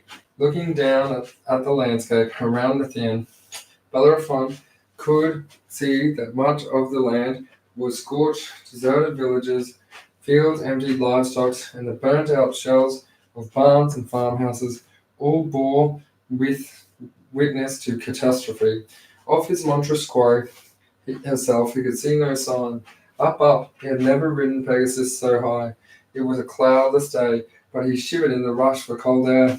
The land below now took an intricate ordered pattern that reminded Bellerophon and barbarian sharps to the east. The jagged coastline came into view, and the green lands of Caria, Bulgaria, Lydia lay beneath him, picked out by a network of glinting threads, meandering down from the mountains towards the sea. He searched the landscape for anything that might betray the presence of the Chimera. He saw a mountain from which there rose a thin wisp of smoke. He tried to recall his lessons in geography. Mount Taurus? He leaned forward and urged Pegasus down. The fire could be anything, of course, but he was low enough now to see that what it had looked like, a thin wisp, was really a thick cloud. The forest in the foothills was ablaze. The wave of warm air came up as they descended. Men, goats, and deers were running from the flames down to the lake. Wildfires were not uncommon. Bellerophon did not see what he could do to help and was just about to drive Pegasus back to resume their high search when a great stag burst out of the trees below. It was being chased by a lion. It was just as Iobates said, a lion's body with a goat's head sprouting out of the middle of its back. Down, Pegasus, down. Pegasus dived down until Bellerophon could see every detail. The Chimera leapt onto the stag, flailing ball of antlers, goat horns, lion, serpent, rolled down the hill. The savage horns on a goat's head tore the stag's flanks. The snake's tail delivered and jabbed the underside. The lion's jaws opened and brought fire into the face of the stag, which screamed and fell back instantly. The claws of the lion ripped the belly open, and its head dived, gorging him. The mess of guts came tumbling out. Pegasus circled lower, and the shadow of the horse and rider fell over the scene. The Chimera raised her head to look at the lion's bloody mottled head, still staring up into the sun and sky. The snake tail extended, her fangs and stabbed down into its hindquarters to finish it. A jet of flame shot up towards the flame. Bellerophon yelled at the intense heat. kicked up by Pegasus. As they circled higher, he took his bow and notched an arrow. Steady now, steady. He looked down, took aim, fixed. His arrow stuck on the neck of the goat, just where it grew out from the lion's back.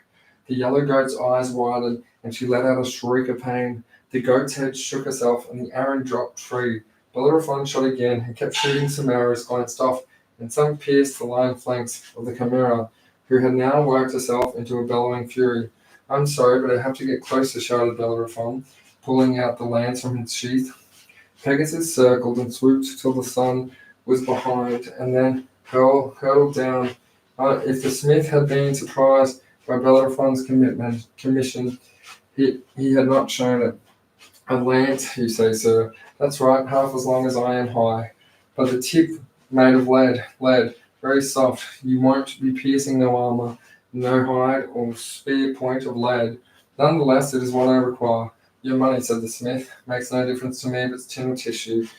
The Chimera saw the Pegasus diving out of the sun, reared up, claws thrashing. Bellerophon leaned out as far as he could. The jaws of the monster opened wide to blast one last great ball of fire, and Bellerophon hurled the lance deep in the open mouth and down the tunnel of its throat. The tidal wave of heat burst open over the Pegasus, pulled out of the dive at the last minute. He rocketed upwards, almost crashing into the tops of trees before steadying himself. Bellerophon looked down and saw the monster screaming and bucketing. The leaden tip of the lance had instantly melted in the fierce fury of the fire. The molten lead was pouring into her interior. Fatally wounded, she floundered and fell. The goat's head exploded in steam, flame, and blood. The lion's fur was ablaze, and with one last ear-splitting shriek and twitch, the Chimera died. Bellerophon landed to dismount. A foul stench arose from the smoking carcass. Bellerophon cut the snake tail and the lion's head off, mangled the cherry as they were, grisly mementos, but proof of his victory.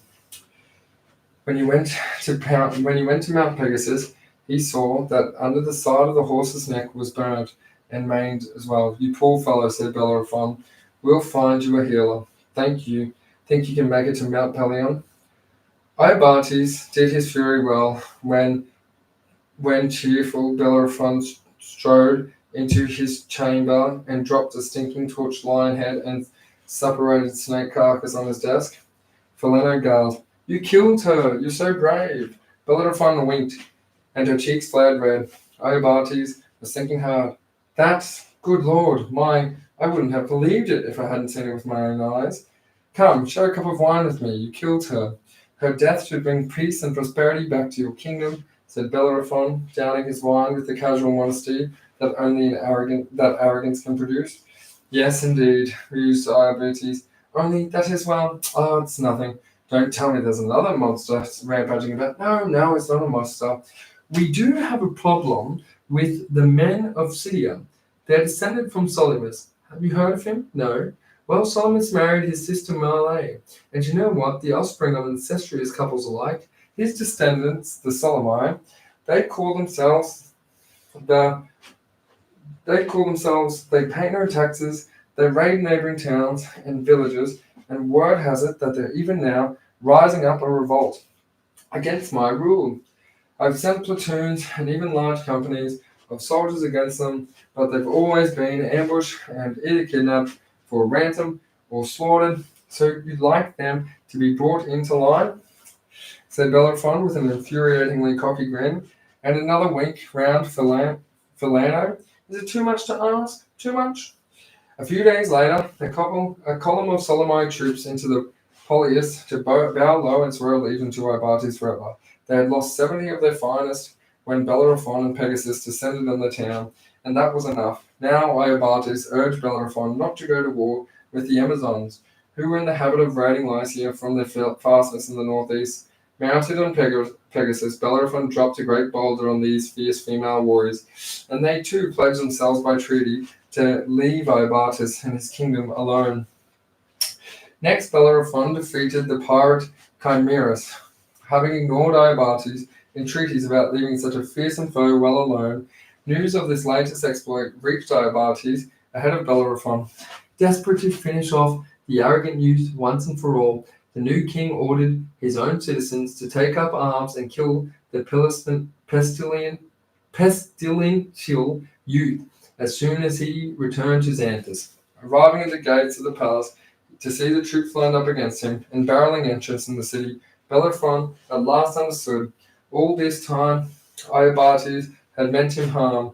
Without Pegasus, whom he had left behind in the meadow, he was all but defenceless against such numbers. All he could do was pray to his father Poseidon. But behind Bellerophon, the river Xanthus began to overflow its banks, flooding its plain and water, which swept towards the city Iobates.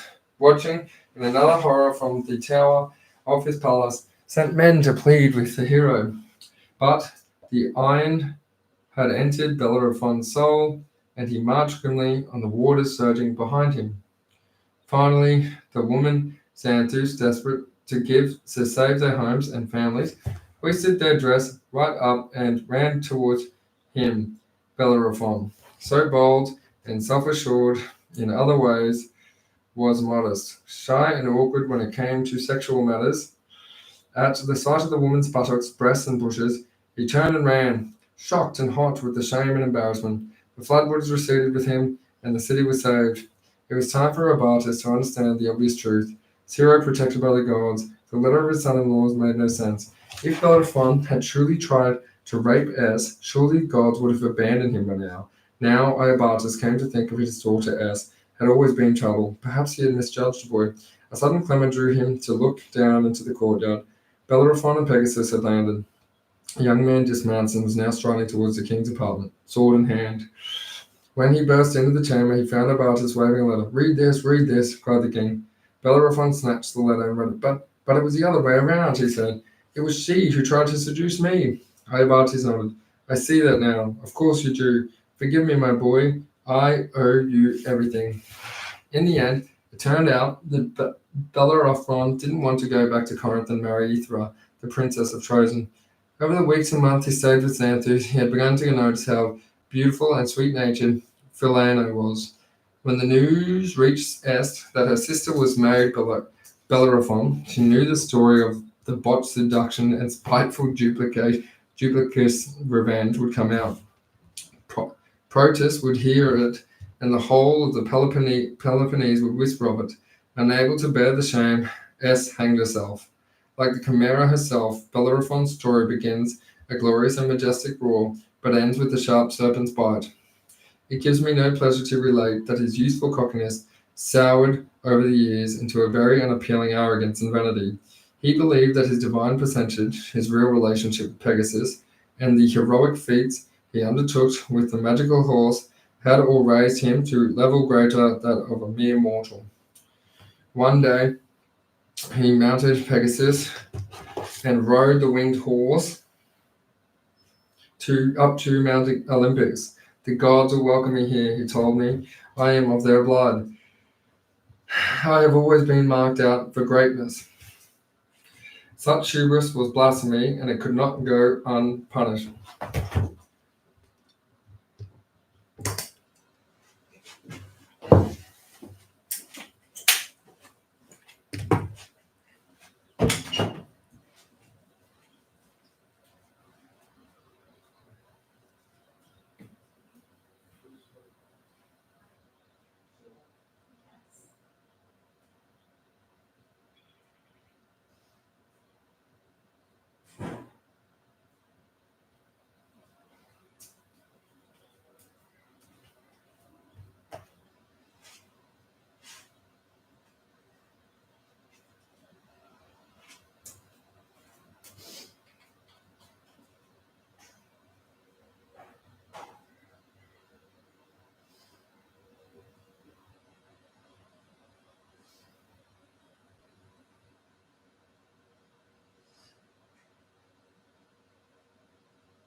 10 seconds.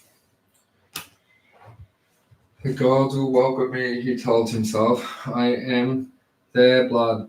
I have always been marked out for greatness. Such hubris was blasphemy that could not go unpunished.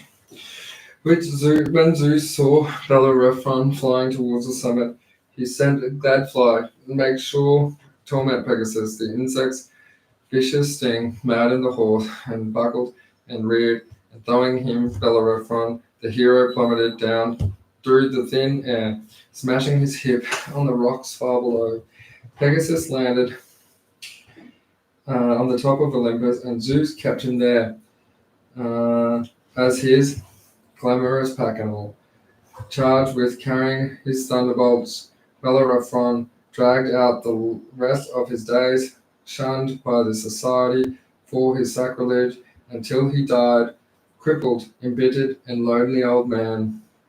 Few heroes die peacefully in their beds after long lives filled with happiness, but few have had sadder ends than once glorious Bellerophon.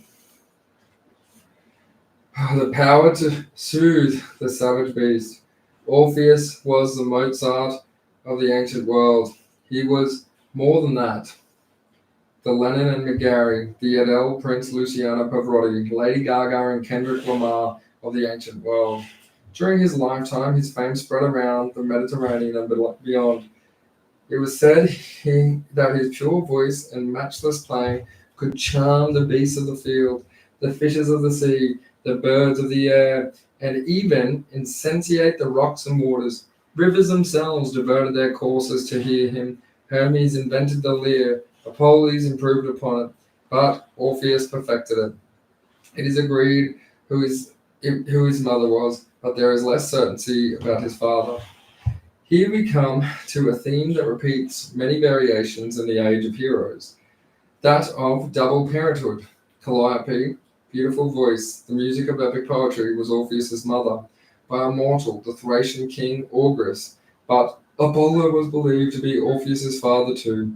Orpheus was quite a favorable favorite of the god. In any case, young Orpheus romped with his mother and 8 muse aunts in Mount Parnassus, and it was there that doting Apollo presented his son with the golden lyre, which personally taught him to play. Soon the prodigy's skill at the instrument exceeded even that of his father, the god of music. Unlike Marsyas, who may have been his stepbrother, Orpheus did not boast about his prowess, nor did he make the mistake of challenging his divine father to a competition. Instead, he spent days mastering his fieldcraft, charming the birds of the air and beasts of the field, causing the branches of the trees to bend down and listen to his lyre, and the fishes to jump and bubble with joy at his soft, seductive strains. His character matched the sweetness of his playing. He played for the love of music, and the song celebrated the beauty of the world and the glory of love. So great was his fame that when Jason gathered a crew for Argo and his quest for the Golden Fleece, he knew he had to have Orpheus on board. But more on Jason later. For now, all we need to know is that the gods rewarded Orpheus for his bravery and loyalty in this adventure with the gift of love in the shape of the beautiful Eurydice. As might be imagined, the wedding was quite an affair. All the muses attended, Thalia entertained with comedy sketches, Terpsichore led the dances, each of other sisters who delighted in the guests with examples of their own particular art. But a strange and uncomfortable incident clouded the happy event in the minds of many who witnessed it. Among the guests was Orpheus's half-brother, Hymen, son of Apollo and the muse Urania, a minor deity of song. He gave us the word hymn. Him served as one of the Erotes, the young men in the love god Eros's retinue, with special responsibility for weddings and the marriage bed. Our words hymn and hymnal also derived from him. His presence at his half-brother's wedding was natural and a great compliment, but for some reason, jealousy perhaps, Hymenaeus failed to bless their union. The torch he bore spluttered and smote, causing everyone to cough. The atmosphere was so acrid that even Orpheus was unable to sing with his accustomed sweetness of tone. Hymen soon departed the feast, but the cold unfriendliness of his presence left a taste in the mouth, quite as unpleasant of the black smoke from his torch. Orpheus and Eurydice, this dark note, quietly banished from the minds and set up happy house together in Pimplia, a small town that nestled in the valley below Olympus, close to the Pierian spring, sacred to the Musea. It was Eurydice's misfortune, though, to catch the eye of Eurystheus, a minor god of beekeeping, agricultural, other country crafts. One, just she took a shortcut through the water meadow. The distance she could just hear her beloved Orpheus strumming his lyre. He tried a new and lovely song. Suddenly, Astrea burst out from behind a poplar tree and bore down upon her. Frightened, she dropped the bread and fruit she was carrying and fled wildly, zigzagging across the field. Eurystheus pursed her, laughing. Orpheus! Orpheus! Eurydice cried. He put down his lyre. Was that his wife's voice? Help me, she screamed. The voice. Orpheus ran toward the sound. Eurydice wove above this way and that, trying to escape the remorseless Aristeus, whose hot breath she could feel on her neck. In her blind panic, she stumbled and fell in a ditch. Aristeus closed in, but by now Orpheus had appeared and was running towards them, shouting. Aristeus knew an angry husband when he saw one and turned away disappointed. As Orpheus reached the scene, he heard Eurydice cry out again. The ditch into which he had stumbled was the home of an adder, which struck out angrily, sinking its fangs into her heel.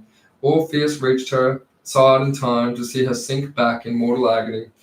He took her arms, he breathed into her, sang softly into her ears, begging her to return to him, but the venom of the viper had done its work. Her soul had left her body. The cry that escaped from Orpheus struck horror, and Olympus heard it. It was the last time they were to hear from Orpheus for some time. His mourning was absolute and unwavering, as could be, would never smile again, compose lyrics, so much pain. What life was left to him would be sent in as anguished silence. The town of Pimplia was given over to lamentation, grieving more obvious to the loss of Orpheus' music than the life of Eurydice. Well loved as she had been, the nymphs of the woods, water of the mountains, fell into the mourning too. Even the gods of Olympus pined and fretted for the drying up of the music. Apollo went to visit his son. He found him sitting in the porch, gazing out across the very field where Eurydice met her end. Come now, it's been more than a year. You can't mope like this forever. Watch me. What would persuade you to pick up the lyre again? Only the living presence of my beloved wife. Well, a thoughtful frown appeared on the golden god's smooth brow. Eurydice was in front of the underworld. The gates are not guarded by Cerberus, the three-headed hound of hell. No one but Heracles has ever penetrated the underworld and returned, and even he didn't come back with the dead soul. But if anyone can do it, you can. What are you saying? Why not just go and get her? You just said, no. No one has ever penetrated the underworld and returned. But no one has ever had the power you have, Orpheus. What power? The power of music. If anyone could tame Cerberus, charm Charon, and the ferryman, it is you. If anyone can melt the hearts of Hades and Persephone, it's you. You really think? Have faith in the music. Orpheus went into the music and retrieved his lyre, the dusty cupboard into which he had thrust it. String it with these, said Apollo, plucking it from his head. 24 golden hairs. Orpheus restrung the lyre and tuned it. Never had it sounded more beautiful. Now come back with Eurydice. Orpheus travelled all day and all night, all the way to Pompeia, to Cape Tanzania in the Peloponnese, and southernmost point of all of Greece, where he could be found in a cave that formed one of the entrances to the underworld. The path had the cape slowed down after many maze turns, and in the main gate guarded by Cerberus, the slavering shoulder, slobbering the three-headed dog, offspring by primordial monsters, Echidna and Typhon. At the sight of the living mortal daring to enter the halls of hell, Cerberus waved his serpent tail and drooled in anticipation. Only the dead could pass him, and in the order to dwell in peace, only in the meadow of asphodel, they would know to bring him in peace and meadow of asphalt. They would know to Orpheus had no sop for Cerberus other than his art. inwardly quaking but outwardly assured. He brushed the strings of golden lyre with his fingers and began to sing. And to the sound of the song, Cerberus, who had bunched himself up ready to bound forward, and savage with his presumptuous mortals, gave a whining gulp. The frozen in his tracks, his huge eyes mortal, and he began to pant with his pleasure and inner joy. That was entirely new to him. He dropped on his hunches and curled himself on the cold stone of the gate, like like a huntsman's favourite hound, dreaming after a long day in the field. Orpheus' song slowed into a gentle lullaby. Cerberus' 6 ears flopped down, his 6 eyes closed, his 3 tongues passed across his chop. With a great slap, his 3 massive heads dropped down into a deep and happy sleep. Even the snake of his tail dropped in a peaceful sleep.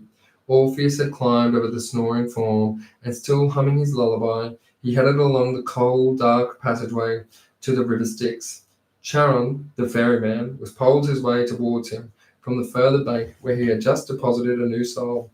He stretched out his hand for payment, but quickly withdrew it when he saw that the young man standing there was still alive. "Hence, avaunt!" cried Charon in a hoarse whisper. In reply, Orpheus strummed his lyre and began a new song, a song praising the overlooked profession of the ferryman, glorifying an unrecognized diligence and the industry of one the ferryman in particular. Charon, the great Charon, the central role in the vast mystery of life and the death of the celebrated of the Neverworld. Never had Charon's ferry skimmed the cold waters of the Styx with such alacrity. Never had Charon his skiff now beat foot and arm round a fair, and he helped them get gently disembarked. And for sure, never in all eternity had such a stupid, fatuous smile played over the ferryman's usually gaunt and unrelenting features.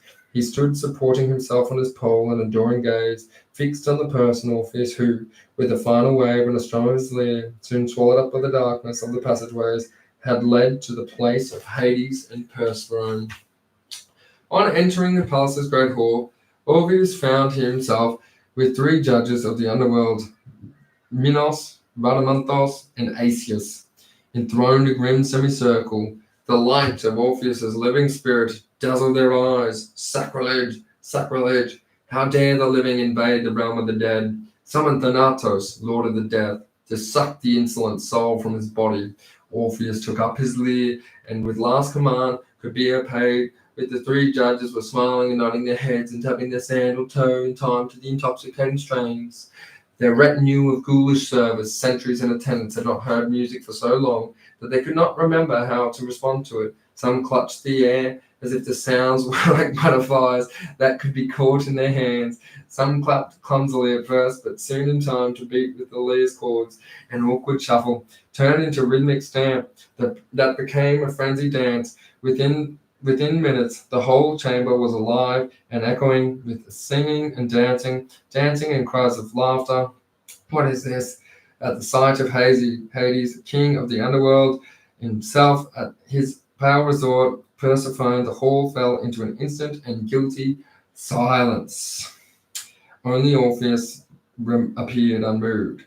Hades curled a beckoning finger. If you want to avoid internal punishment more excruciating than those of 1x times 10 to the power of 10, Sisyphus and Tantalus combined, you had better explain yourself, mortal. What possible excuse could you have for this indecent display? Not an excuse, sir, but a reason. The best and the only one. Pert reply. What is this reason? Love. Hades replied with a barrage of bleak barks that was his closest to come to love. My wife Eurydice is here. I must have her back. Must? Persephone stared at him in disbelief. You dare use such a word? My father, Apollo. We do no favours for the Olympians, said Hades. You are no mortal. You have trespassed into the realm of the dead. That is all we know to know. Perhaps my music can change your mind. Music? We are immune to its charms. I tamed Cerberus. I tamed Charon. I bewitched the judges of the underworld and their retinue. Are you perhaps afraid of my songs might enchant you as well? Queen Persephone whispered briefly in her husband's ears. Hades nodded. Fetch Eurydice, he commanded. One song, he said to Orpheus. You may sing one song. If it fails to delight, the relentless agony of your torture will be the talk and terror of the cosmos till the end of time. If your music muse us, we will allow you and your woman to return to the world above. When Eurydice's spirit floated into the hall and saw Orpheus standing so boldly before the king and queen of the dead, she let out a cry of joy and wondered. Orpheus saw the shimmering form of her shade and called out to her, "Yes, yes, Hades testily, most affecting, now your song." Orpheus took up his lyre, gave a deep breath. Never had an artist asked more of their art. The moment his hands touched the strings, everyone present knew that they were going to hear something entirely new. Nimbly, Orpheus's fingertips flew up and down the string, causing a cascade of trialing notes, so quick and pure that everyone caught their breath. And now, out of the golden ripple emerged the voice. It asked everyone to think of love. Surely, even here, in the dark concerns of death, love still sat in their souls. Could they remember the first time they felt the sweeping rush of love? Love came to peasants, kings, and even God. Love made us all equal. Love defied, and yet love leveled.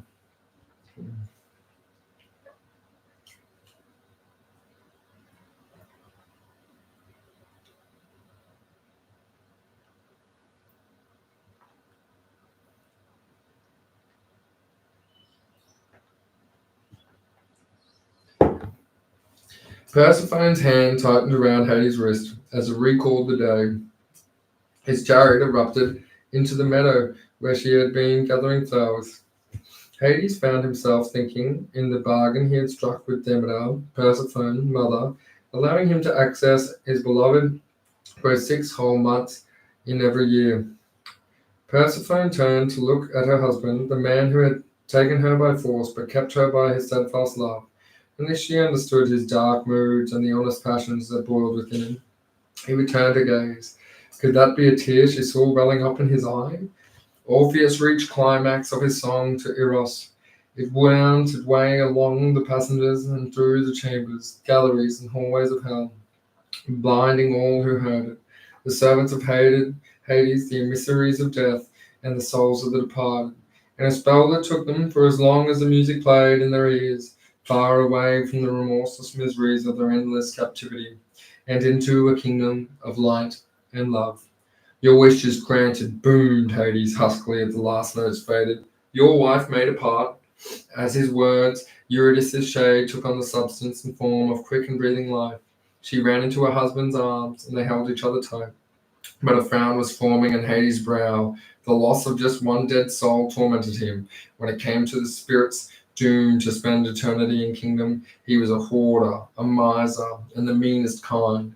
Wait! The moment of Eurydice had returned to flesh and blood.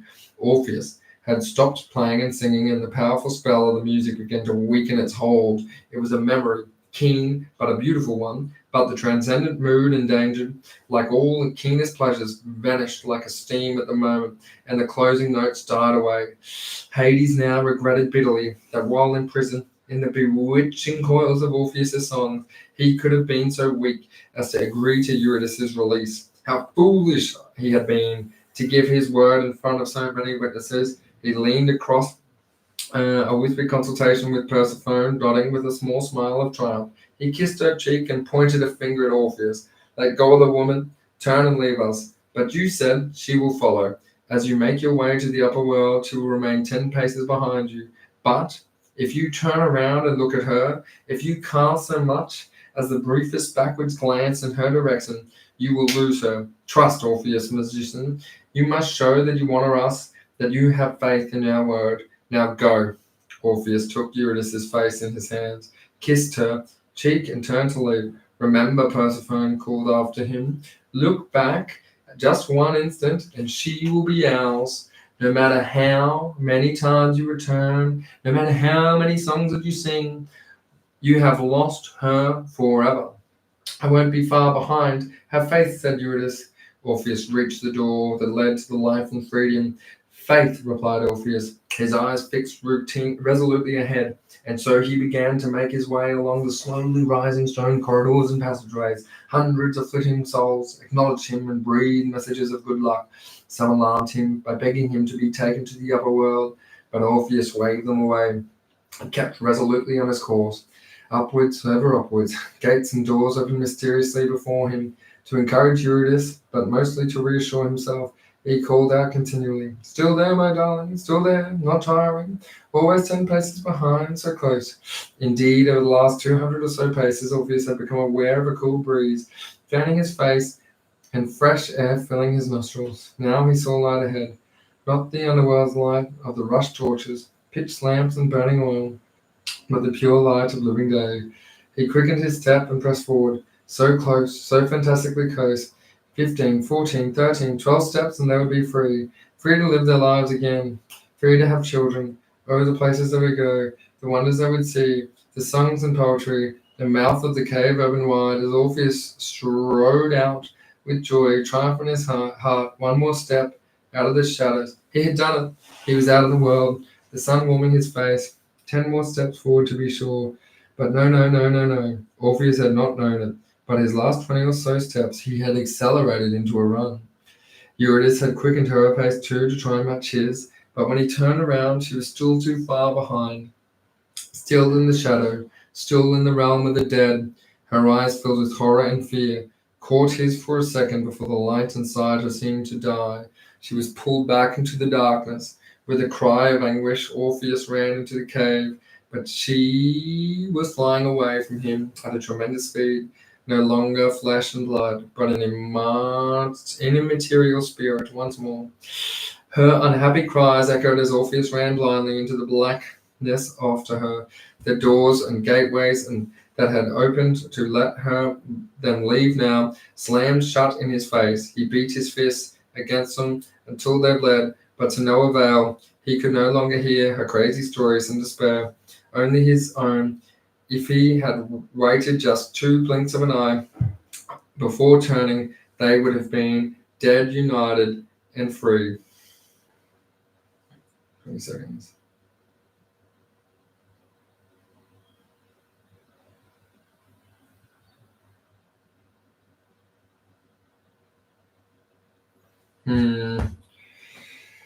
The death of Orpheus. Orpheus's later life was a sad one. After a long second mourning period, he picked up his lyre again and continued to compose, play, and sing for the rest of his life. But he never found a woman to match Eurydice. Indeed, it is reported in several sources that he turned away from women altogether and lavished what affection he had left on the male youths of Thrace. The Thracian women, the Ciconians, and followers of Dionysius were so enraged at being overlooked that they threw sticks and stones at Orpheus. However, the sticks and stones were so charmed by his music that they just began to hang in the air, refusing to hurt him. At last, the Ciconian women could bear the degradation of any insult, being ignored and no longer end in a bacchic frenzy. They tore Orpheus to pieces, pulling off his limbs and wrenching his head from his shoulders. The golden harmonies of Apollo were always an affront to the dark Dionysian's dances and dithyrambics. Orpheus's head, still singing, was cast into the river Herbus, where it floated into the river Aegean and eventually found its way onto the beach at Lesbos. It was taken up by the inhabitants of the island and placed in a cave. For many years, people came from all over the cave to ask to see the head of Orpheus, questions, and it always sang the most melodious prophecies in reply. At last, Orpheus's father, Apollo, perhaps jealous that the shrine was threatening his supremacy of his own oracle at Delphi, silenced him. His mother Calliope found his golden lyre and carried it heavenward, where it was placed amongst the stars, constellation Lyra, which contains Vega, the 5th brightest star in the firmament. His aunts, the other 8 muses, gathered up the fragments of his body and buried them at Liberta.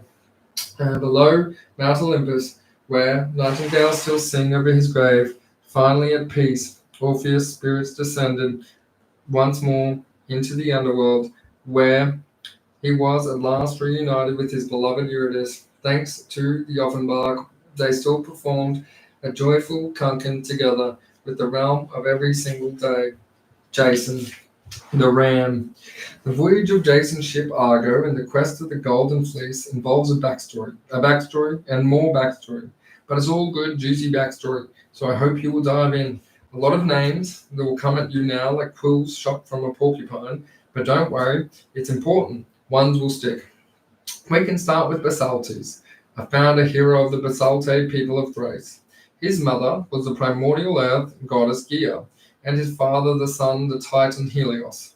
Basalte's beautiful daughter Theophane caught his eye of the sea, god Poseidon, who snatched her up and took her to the island of Crinicia, where he turned himself into a ram and Theophane into a ewe. In the course of time, she gave birth to a beautiful golden ram. Point 1. There is now existed in the world of a beautiful golden ram of immortal lineage.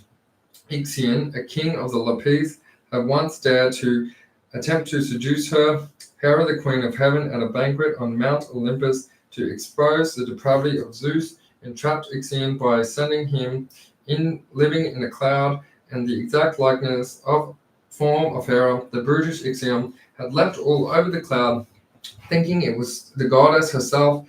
As a punishment for such blasphemous intent, Ixion was bound to be a revolving wheel of fire and spinning across the heavens and legged literally down into the underworld to remain there forever. The cloud took on the name Nephel and went over to marry King Artemis of Boeotia, of whom she had twins, a boy, Phrixus, and a girl, Hel. Point 2. The twins Phrixus and Hel are born to the Artemis of Boeotia.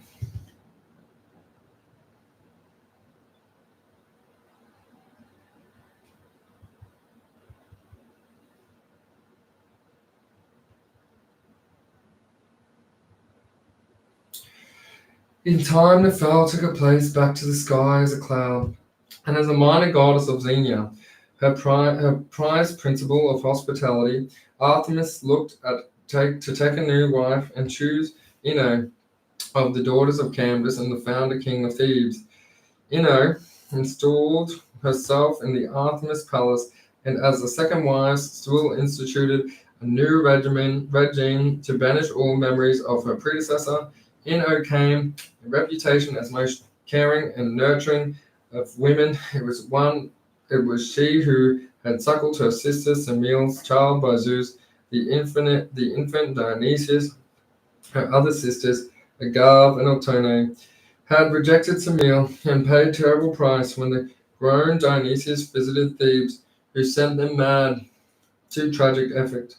But Ino had survived, with her life a good name intact, and the world had loved her for it. Inside, Ino was so ambitious, relentless, and cruel. She had taken an instant dislike to her stepchild, Phrixus, and Hel had decided to let them out of the way. But Athama, she had her own sons, Lurchus, Melciotus, and was determined they should rule Boeotia. When Artemis died, Phrixus set helm, an architect, the wicked stepmother that was to dominate the myth, legend, and fairy tale for ages to come.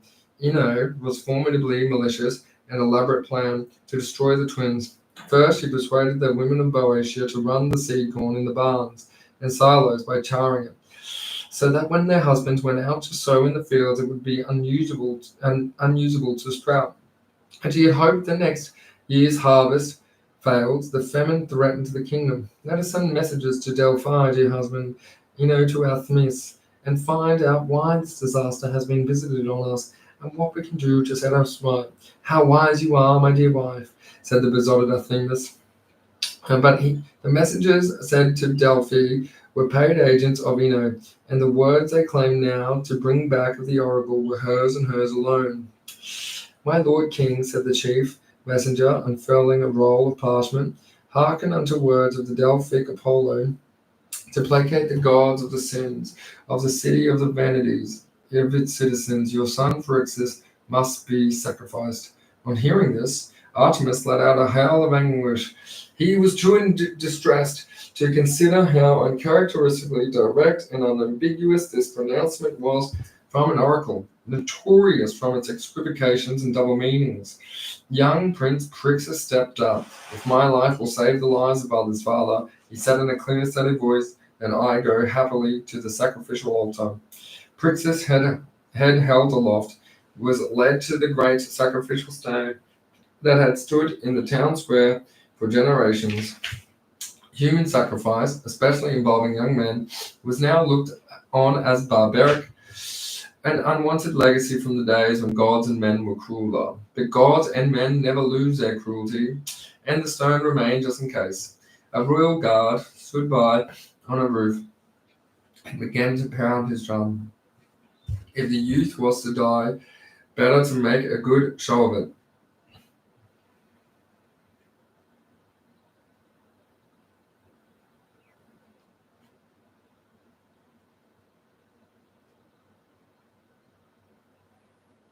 Got 15 seconds.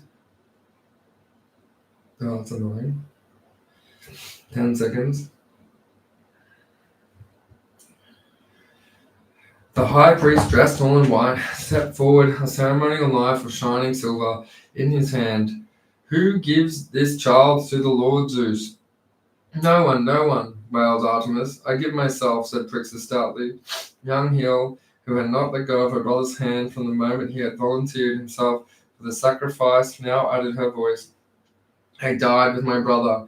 Ino almost hugged herself, but really this is better than I dared hope, she thought. No, cried Artemis. Strong hands took both the children and laid them on the sacrificial slab. As the priest raised his fine knife and held it, poised it for the strike, a voice called down the sky. On his back, Prixius, quick, hell, hold tight. Down from the clouds flew a golden ram. It landed on the stone in front of Prixius and Hill, who obeyed the command of the mother, clutched at the thick fleece, and fell forward into the animal's back. They were taken to the air before the priest. The guards, Eno, or anyone else had time to react. Prixus and Hal gripped the golden fleece as the ram flew east over the narrow straits that separate Europe with Asia. Here, a gust of wind and a sudden swift turn from the ram caused Hill to fall from the ram's back. Prixius cried out in vain for it to stop. He looked down in the horror and saw his sister plummet to her death in the water of the straits, which the Greeks were to call in her honor Hell's Point, the Sea of Hell. A distraught Prixius wept bitter tears into the fleece of the golden ram, flew east towards Pontus, a sea of Marmara, and over the Bosporus until they saw the glittering waters of the great inland sea that he called today the Black Sea, but which are the Greeks' passage to the outer limits of what was civilized Grecian. Beyond its shore lay strangers, barbarians, and the deranged denizens of the eastern edge of the world. So it was known to them, that unfriendly sea, the hostile sea, and the sea of enmity. As they passed the Caucasus Mountains, Prixus could make out the naked sunburnt of the Prometheus manacles, and spread out on the rock the shadow of an eagle pressed over it. Prixius knew it was on his way to feast on Prometheus's liver, a torture of the Titan endured every single day. On the far eastern shores of the Black Sea lay a kingdom of solemn wealth and size. The kingdom which would call today a province of Republic of Georgia was known in those days as Colchis. Its king Aeetes, a son of Helios, a son of Titan, and Oceanoid called Perseus. He ruled in the capital Aya. If Aeetes was astonished to see a golden ram land in front of him in a palace, and a youth stepped down of its back, he was too cautious and politic to say so. Mindful of the rules of the hospitality, he invited Prixus to dine with him. Prixus, grateful for the honor, sacrificed a ram to Zeus, and presented Dioceses with his golden fleece. It seemed so hard and amiable, and obliging animal, but the death came from the ultimate compliment. Zeus, pleased with the sacrifice, raised the noble creature to the stars of Ares, the ram. The golden fleece was the most perfect gift. Aeetes hung it on the branches of an oak and stood in the grove, sacred of Ares, of the god of war. Aeetes had somewhere about the palace grounds a huge serpent, terrible to look at, and endowed with the special gift of never closing its eyes. This was set to guard the oak and its valuable burden. At some point, Prixus married Chalciope, one of the Aeetes' daughters, and all was well in Chalcis. Meanwhile, back in Boeotia, we left Artemis and Ino staring at the sky with the golden ram, Prixus and Hill on board disappearing into the cloud. It was not long before Artemis came to understand that the whole crop failure, famine, oracle, human sacrifice affair had been a ruse devised in the evil mind of his wife. In a frenzy, he lashed out and killed his son by her lurches. Ino fled with the other boy, Melicertus, but Artemis cornered them, and in her despair, Ino threw herself and Melicertus over the cliff into the sea. Dionysius, ever mindful of his foster mother's kindness to him, did not let her drown, but instead transformed her into the immortal Ysuthia, the white goddess of the sea. Bellicurtus became Palamon, a dolphin-riding deity, and the guardian of the ships. Artemis' life had not been a happy one, but we can see how it led indirectly through Nepal's intercession to save the twins, the hanging of the golden fleece of the oak in the grove of Iris, in Colchis on the far shores of the black, unfriendly sea, also called Euxine Sea. I should say that all the above is really a backstory to the mini-story whose narrative stands I will now try to separate better.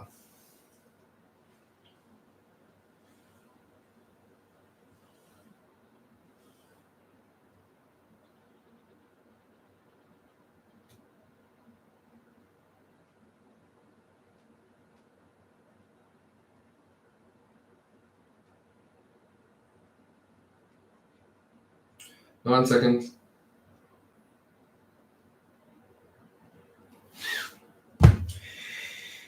The golden fleece was the most precious gift. Even setting aside the marriages of Artemis, his family was notorious. He had three quarrelsome and villainous brothers. One brother, Sisyphus, was soon to be doomed to push his boulder uphill for eternity in punishment for his many crimes and blasphemies. Another brother, Solomenius, tried to pass himself as a god of thunder and storms, was blasted by atoms by Zeus for his impertinence. Just to make matters even more compliment, Solomenius' daughter Tyro married the children by each of their uncles, with Artemis himself.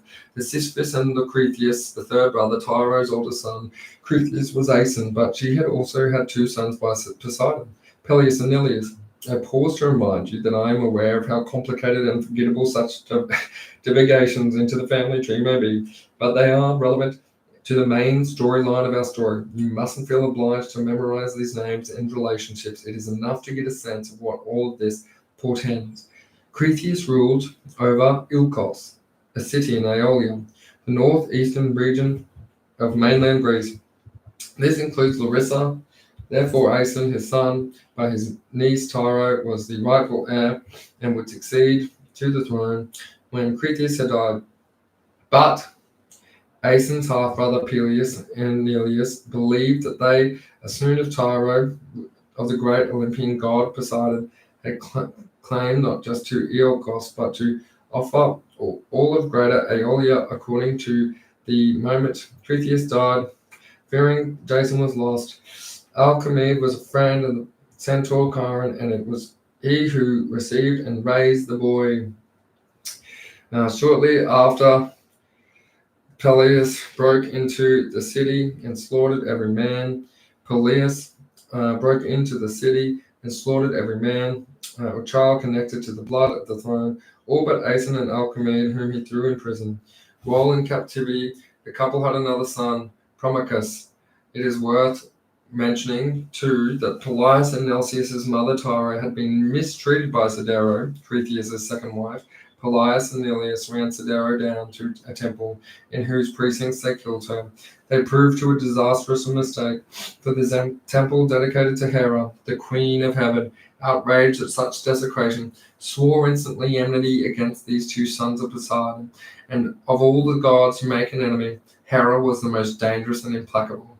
So, there we have it, the golden fleece, part of the east, Iolcos and Aeoli, in the grip of the tyrannical and murderous Peleus, who rules the region cruelly, but with a resolute grip that no rebel can hope to loosen.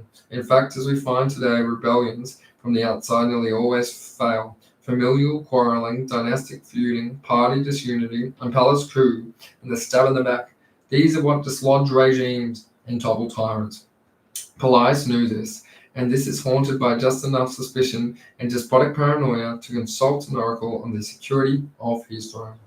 One of your own blood will end the life, Peleus. Beware the man who comes from the country wearing but one sandal.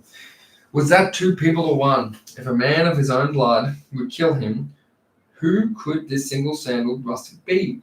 Do they know each other? Were they both blood relations? Were they one of the same? Why couldn't oracles ever be strayed? It was really too tiresome. Meanwhile, on the slopes of the Mount Pelion, towering over Iolcus, the rightful heir to the city Jason is being tutored by the wise and clever Chiron. Return to Iolcus.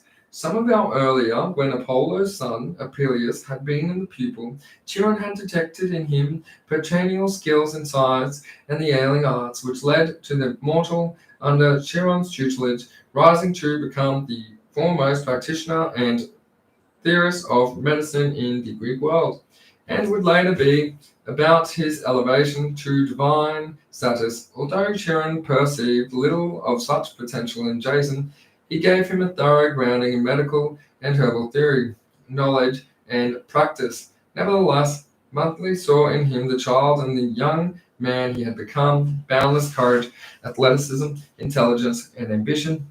He saw, too, lots of words, and beginning with self, which gave him a pause, self-belief, self-possession, self-right consciousness, self-confidence, self-love. Perhaps these characteristics are as necessary to a hero as courage. So Jason began to grow up. He knew the story of his father's imprisonment and the hands of unsuperior purpose, but he was just prepared to bide his time out to avenge the injustice and claim the throne of Iolcus.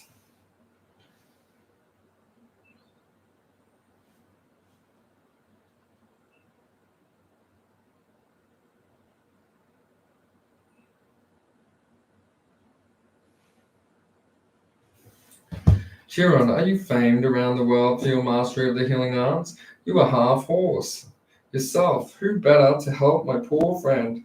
Pegasus, immortal, but not immune from harm, had been fought with Chimera, while Chiron set about smearing medicinal paths on the wounds. Bellerophon related his adventure to spellbound young Jason.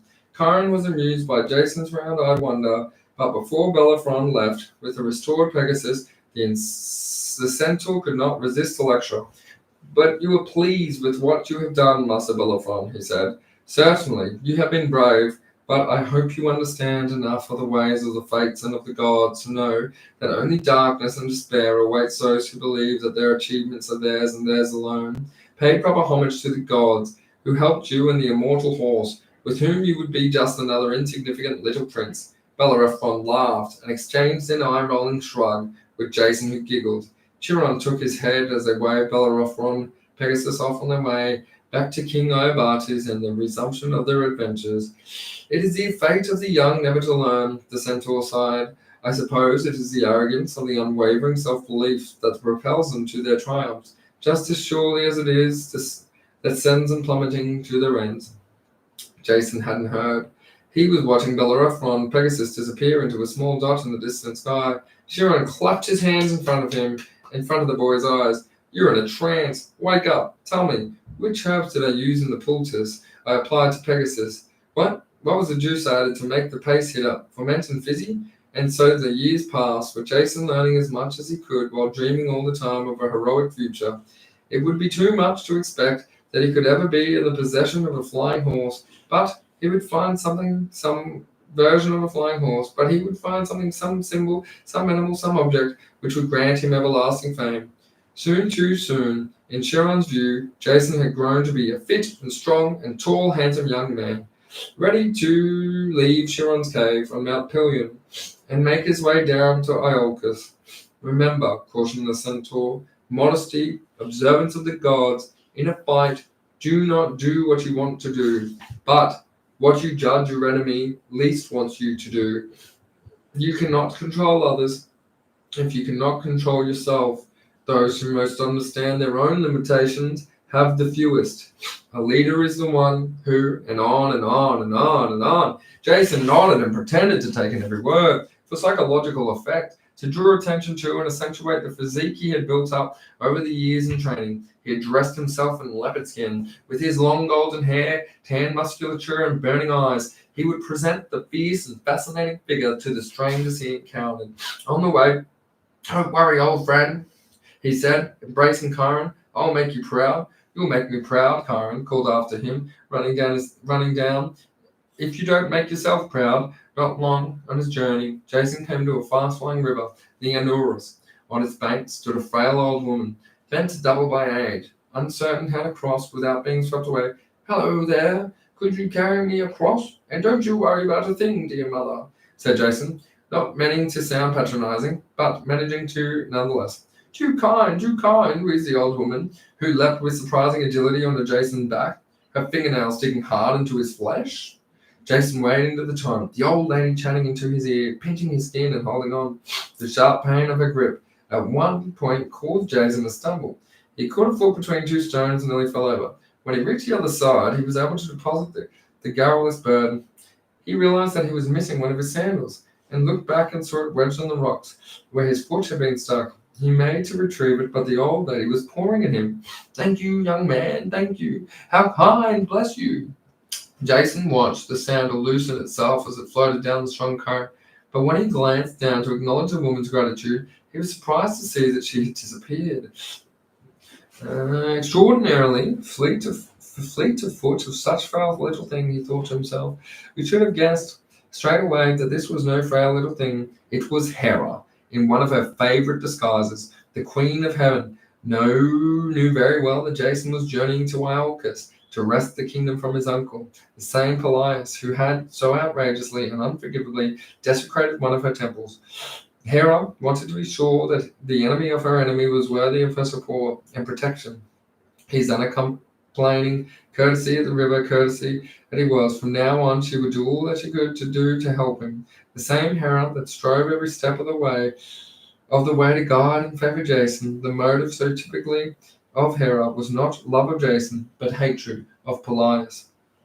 When the people of Iolcus saw the mesmerizing figure with Jason, his leopard skin, his rippling hair, his bulging muscles, stride into the marketplace, they knew at once that here was somebody that should be paid attention to. Palace messengers ran to find their lord and king, Pelleas, who never took too kindly between anything other than the very first to hear the important news. He was seated at a map table in the great hall, planning games, and held in honor of his father beside. Stranger, he said. What kind of stranger? Describe him. Well, he'd come in from the country, he said, one herald. His hair is gold, my lord king, and long, right down his back. Yes, and he wears the skin of a lion. Are you sure it's not a leopard? Oh, yeah, pretty sure it's a lion. Yeah, can you see his spots? Yes, but I wouldn't call him spots. Well, thank you. Pelleas kind of is a stranger. Is he wearing some sort of pelt of a cat? Yes. Could you just easily be a jinx or a bobcat? A bobcat is a jinx. Really? I thought they were different. Enough! Pelleas smashed down on the table. Is he tall, short, dark, or fat? Fair, tall, very tall. And he walked with a limp. Well, I wouldn't call it a limp exactly, said the second herald. He's lame, man, countered the first. Yes, but that's because of your noted. He's only got one sandal on. What did you just say? Well, my lord, just that it's more of a lister to one side than a full-blown limp. Yes, your majesty. I call it a mild hobble. Pelleas grabbed the second herald by the throat. Did you just say to me that he was wearing one sandal? Yes, sire, grasped the herald, going purple in the face. Pelleas let go of him and looked at the others. You all saw this? They nodded. Fear gripped Pelleas' heart. The stranger from the country with one sandal. What could he do? To attack or imprison a visitor would be to defy the laws of hospitality sacred to Zeus and Nephil. The mention of a name awoke an idea in Pelleas' mind. He strode out to the marketplace, where he found Jason drinking a fountain, and the crowd admiring his children. Yes, there could be no doubt. This man's left foot was unshod, naked, as bare as the truth. Welcome, stranger, Pelleas managed to say in what hoped was an unamiable yet suitably grand manner. What brings you to our kingdom, Jesus? It is our kingdom, uncle, was Jason's bold reply. He had decided to be forthright from the first in his approach. Uncle Pelleas had many brothers, sisters, nephews, nieces, and cousins. Thank you to his mother Tyro, multiple marriages, but the use of the word from the single sandaled stranger struck dead in his heart. The oracle had warned him to beware not just of one man with one sandal, but also of a kinsman, a man of his own blood.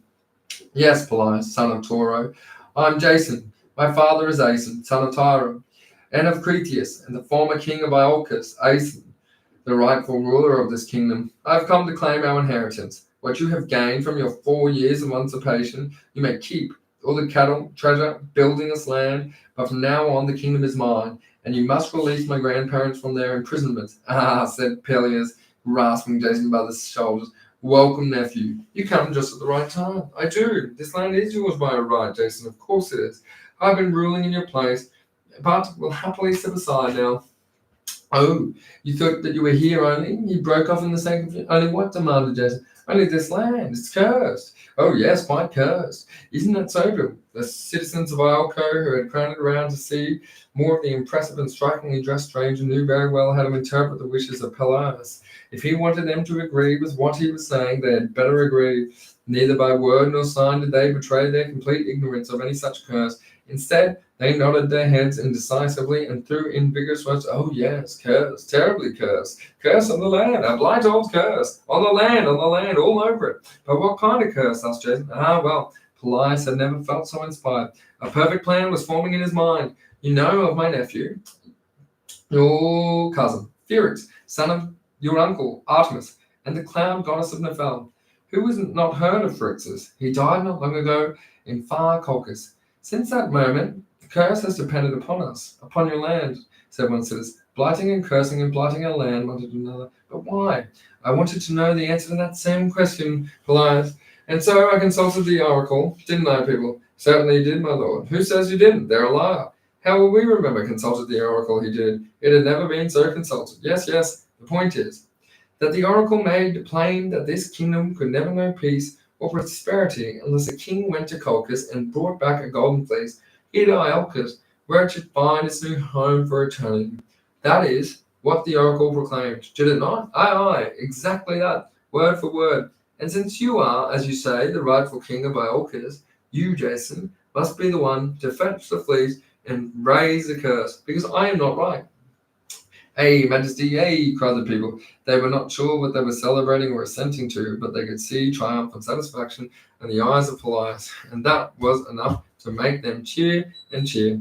Pelias was congratulating himself on devising a scheme that had in fact been all the work of Hera, who saw in Jason the heroic instrument to fulfill with a little divine assistance, where needed two of her desires simultaneously. He could unseat the brutish Pelias, who had so flagrantly dishonored her temple, and he could bring the golden fleece home to mainland Greece, where it could form the centerpiece of a golden ram. It must be remembered belonged to Nephil, who, as a proxy in Hera's likeness, had been the instrument of saving her from violation of the licentious hands of Ixion.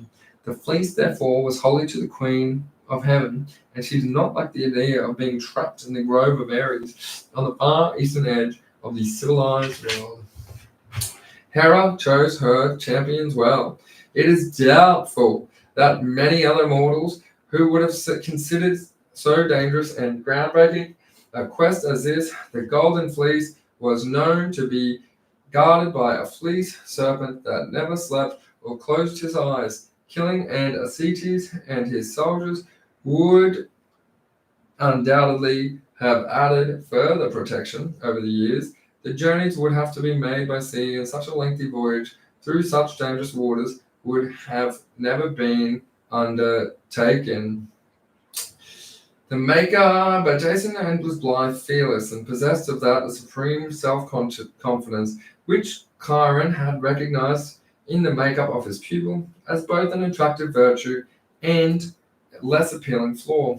And ever since Bellerophon and Pegasus had visited Chiron's cave when he was a boy, Jason had visited Chiron. Jason had dreamed of adventure, the quest that he would prove his mettle and prove him worthy of the word hero. The golden fleece, he smiled broadly. A splendid idea. The Argo. A map can show you how far it is by sea from the Iolcus to Aeoli to Colchis on the shores of the Black Sea. It cannot show in detail the natural and unnatural obstacles that made such a voyage so uniquely hazardous. Jason's first requirement was a suitably hardy and well-equipped vessel for the journey. He chose his shipwright Argus, the unique vessel that he built, named known as the Argo. In honor of her creator, it is said that the goddess Athena, who like Hera smiled favorably upon Jason's quest, assisted Argus. In the ship's construction, the Argo was equipped with a rolling deck, much like the ordinary gallery, but no seagoing vessel before her had been fitted with more than one mast, and much complicated and clever arrangements of sailcloth and rigging. Athena brought the oak of the sacred grove of Dodona. Those that had spoken to Perseus had helped him on his way to the grave. This timber formed the prow or beak of the ship. Carved into it was the representation of a female head. Some said Hera herself, endowed with the power of prophecy and speech. A mortal seer was appointed to the member of the crew to Idmon, a son of Apollo, agreed to come along despite having foreseen that the quest of the Golden Fleece would bring him fame but also death. Early in his venture, Argus appointed in his helmsman Tiphys, who brought on board the kinsman August, later to become famous for the filthy condition of his stables, and Anchius, king of Samos, himself a skilled helmsman. Athena instructed Tiphys and Anchius in the use of the sails that were to give such speed to the Argo. Whether Athena taught them by inward whispered inspiration or a direct manifestation is not quite known. Tiphys also came to them with the idea of leather cushions for the rowing seat, not for comfort, but to allow the oarsmen to slide backwards and forwards on their benches. This added the rowing stroke, the strength of their legs, as well as the strength of their backs. Although no one knew it yet, this innovation was to prove of vital importance to expedition all over. Meanwhile, Jason had been spreading the news. The word went out to Greece and its inlands that a new kind of voyage was being organized, a quest of unprecedented ambition. A party of the heroes was required to crew and ship and help win eternal glory. But sailors on the Argo, they would be known as Argonauts, and their mission was to sail to Colchis under Jason's command and bring the Golden Fleece home to the Greek mainland.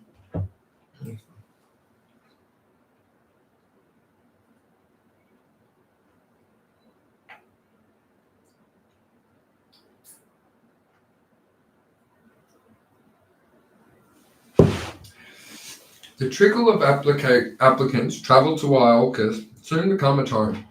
A handful, then a dozen, then scores of candidates arrived in the cities, all eager to take part in an adventure that would be sure to bring luster to their names, assure the prosperity of their house. If Polias felt put out or on the sidelines by the obvious admiration demonstrated by the people for Jason's courage and confidence, not to mention the general consumption that his younger nephew was already king of Iolcus, he was wise enough to conceal it. Indeed, Polias made a great show of offering support to the venture and lavished the most open-handed hospitality on all who came to Iolcus, clamoring for a place on the board the Argo. All the time, he remained happily convinced that a mission must be suicidal and that Jason would never return to claim his throne. Aside from many whose names who are remembered for nothing other than their appearance on the list on the Argonos, handed down to prosperity, some of the best-known figures of the Greek world were enlisted, heroes whose fame already preceded them, or was to grow great after their involvement in the voyage. Heroes such as Nestor of Pylos, for example. He would survive to become an invaluable advisor to the Greek leadership in the Trojan War, where his name would be forever associated with wise counsel. Peleus of Aegina, not to be confused with Peleus of Iolcus, Jason's wicked uncle, volunteered for the quest along with his brother Telamon. They would each go on to father heroes. Telemon's son was Teucer, the legendary bowman of Ajax the Great, both of whom played the key role in the siege of Troy, the only surviving offsprings of Peleus. By his marriage, and the nymph Thyestes was to be Achilles, perhaps the most glorious and the most perfect of all the heroes. In the prime of their young manhood, and unaware of their destinies, the children, Peleus and Telamon, came for the adventure. They brought with them the strongest man of them all, Heracles, who was between labors and had him his beloved young page Hylas. The adoring pair were joined by Heracles' brother-in-law Polyphemus. Meleager, son of Onus, was present too.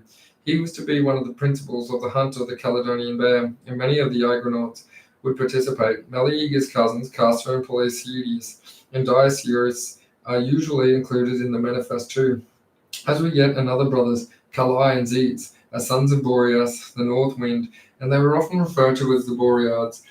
The paternity endowed them with the ability to take the air and fly. It is said that the far-famed hunter Atalanta, whose story would later be so tightly intertwined with that of the Meleager, appeared to join the quest, but was turned down by Jason, who thought the presence of a woman on board a ship would bring bad luck. If such blatant discrimination sounds harsh to your ears, it is at least more pleasingly typical of a true Greek hero that Jason should reserve a place for music in his crew list. Orpheus, greatest of all singers, poets, and composers, and welcomed in the ship's company, the enchanting power of his lyre would prove invaluable. Prithurus, king of Lapis, was there too. He had a special reason to join the crew, perhaps, because he was a descendant from Ixion, whose inappropriate libidinous handsiness from Hera, you recall, was the primary cause of the creation of Nephel, the summoning of the Golden Ram, and its flight to Colchis with Phrixus and Hel in the first phase, Teat, who is to play a crucial part in the story of Heracles and in the Trojan War, and Euphemus, a son of Poseidon who could walk on water, all on the ship's complement, accounted to around 50 souls. The conventional crew for the Pentaconta. Phew, it's all rather a lot to take in. All those heroes, all those figures descended from so many kinds of queens and so many gods and goddesses and minor deities. In many ways, the voyage of the Argo might be regarded as the kind of dress rehearsal for the epic siege of Troy, and many more. So, in aftermath, the Odyssey and the fall of the House of Arches, the interference, protection, and the enmity of the Olympians, the treachery of some of the heroes, the horrible cruelty of the endurance, patience, faith with determination of the warriors in the teeth of what wind, where the malice and chance of betrayal drew them. All that were there as much as a feature in the voyage of the Argo as a legendary expedition to and from Troy.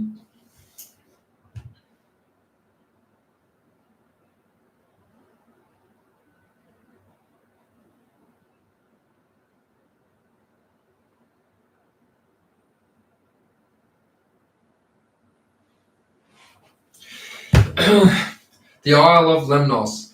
Pelias and the citizens of Iolcus gathered at the harbour to join the praising and the blessings of the Argos voyage. Goats screamed under the knives of the priests. Smoke from their burnt flesh rose up to the gods. Flowers were strewn and grains were sown on the water flocks.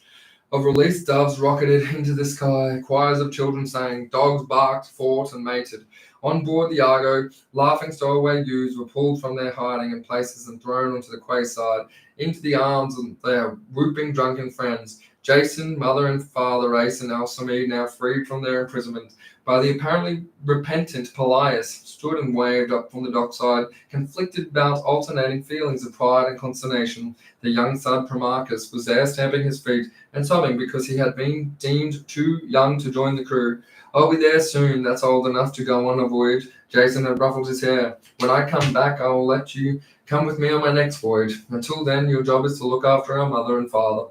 I want you all to stay safe here in Iolcus. Those words would haunt Jason one day. A reverential silence fell as Orpheus stood on the prow and struck up a hymn upon his lyre. The brothers Calais and Zetes called upon their fathers Boreas and North Wind, and on Aeolus, keeper of all the winds.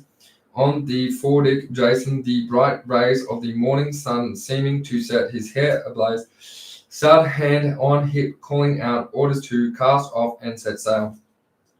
3 girls in the crowd swooned and fainted dead away. Deck hands heaved on the rigging, and the people gasped to see the Argos sails unroll from their twin masts and stretched to catch the wind. They cheered as Jason sprang down and cried to Tiphys to raise the anchor stone and let slip on the mooring ropes.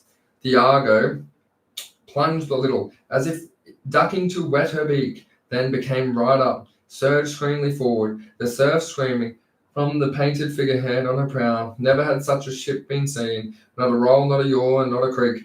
From a timber so stable, so sturdy, so swift, straight, trim, and true. The citizens of Iolcus stayed to gaze after her until she was no more than a speck. On the horizon, Pelias climbed into this little, glancing back at the Ace on Alcimede, who now stood alone in the quay, arm in arm. Those can't wait, they rot of old age, they said to themselves. Their precious son won't be coming back. Polias, well aware of the dangers that awaited Agronauts. He stroked his beard. I wonder where they will first put him. Lemnos would be about right. Oh, I do hope it is Lemnos. His malicious hope was to be fulfilled. Miriana on the Isle of Lemnos was indeed the first port of call planned by Jason.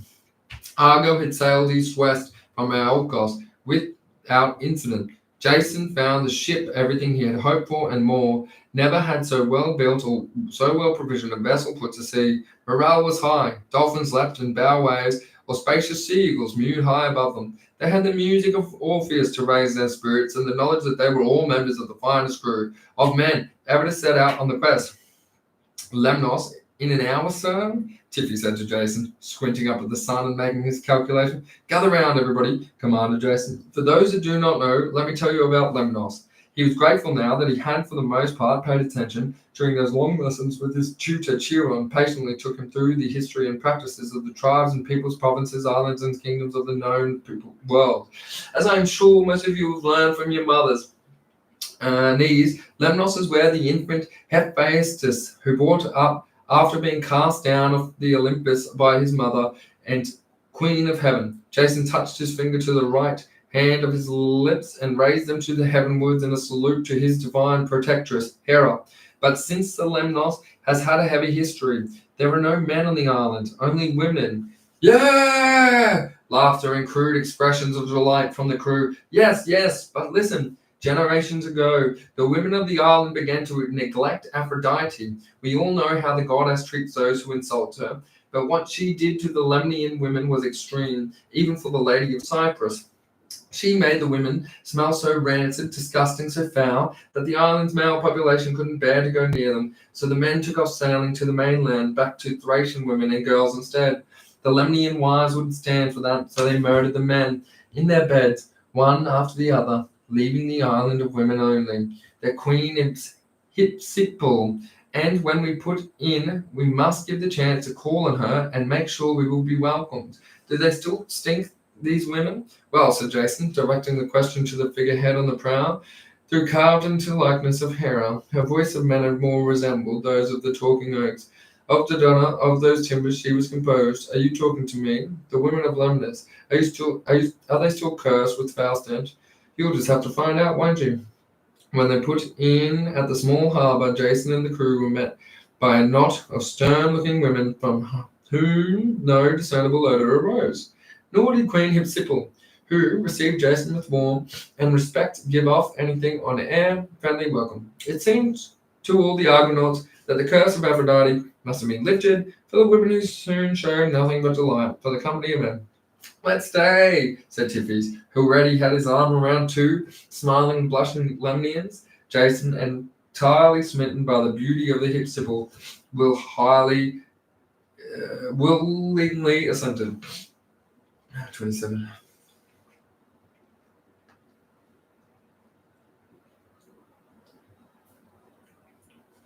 Oh, shit.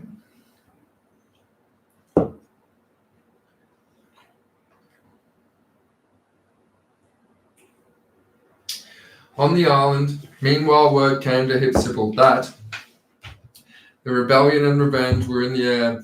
Jason might have let slip to some of his fellow crew members that she had spared her father from slaughter. One or two of those fellow crew members might have let slip the fact that to the women on the island with whom they were consorting, now the Hypsipyle's protector had left, and the women were ready to tear their queen to pieces for such treachery. She took her twin boys, Eunice and Taurus, and fled the island. They were soon captured by pirates and sold as slaves to King Lycurgus in Numian. Eunice was later to return to the rule of Lemnos. During his reign, the island played a small part and pivotal role in the outcome of the Trojan War. Some time later, it served as a springboard for the Great Wars.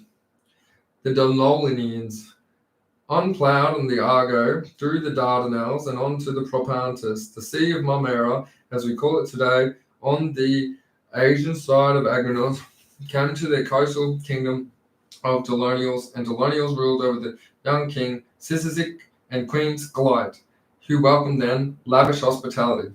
It was while they were recovering from a night's feasting that the Argo was attacked by the neighboring tribe Giants, great six-armed earthborn monsters. Heracles came splendidly into his own here and led the strongest of Argonauts out to meet them.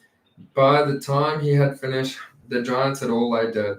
Cyzicus and Calites were immensely grateful to be rid of the marauding predators and that raided the kingdom for generations. They urged Jason to stay for more feasting, mindful of the time they had wasted on Lemnos. Jason thanked them but insisted that regretfully they had better get going. The night after, the Argonauts departed, the great storm caught the Argo and blew her back to the shore. But it was dark.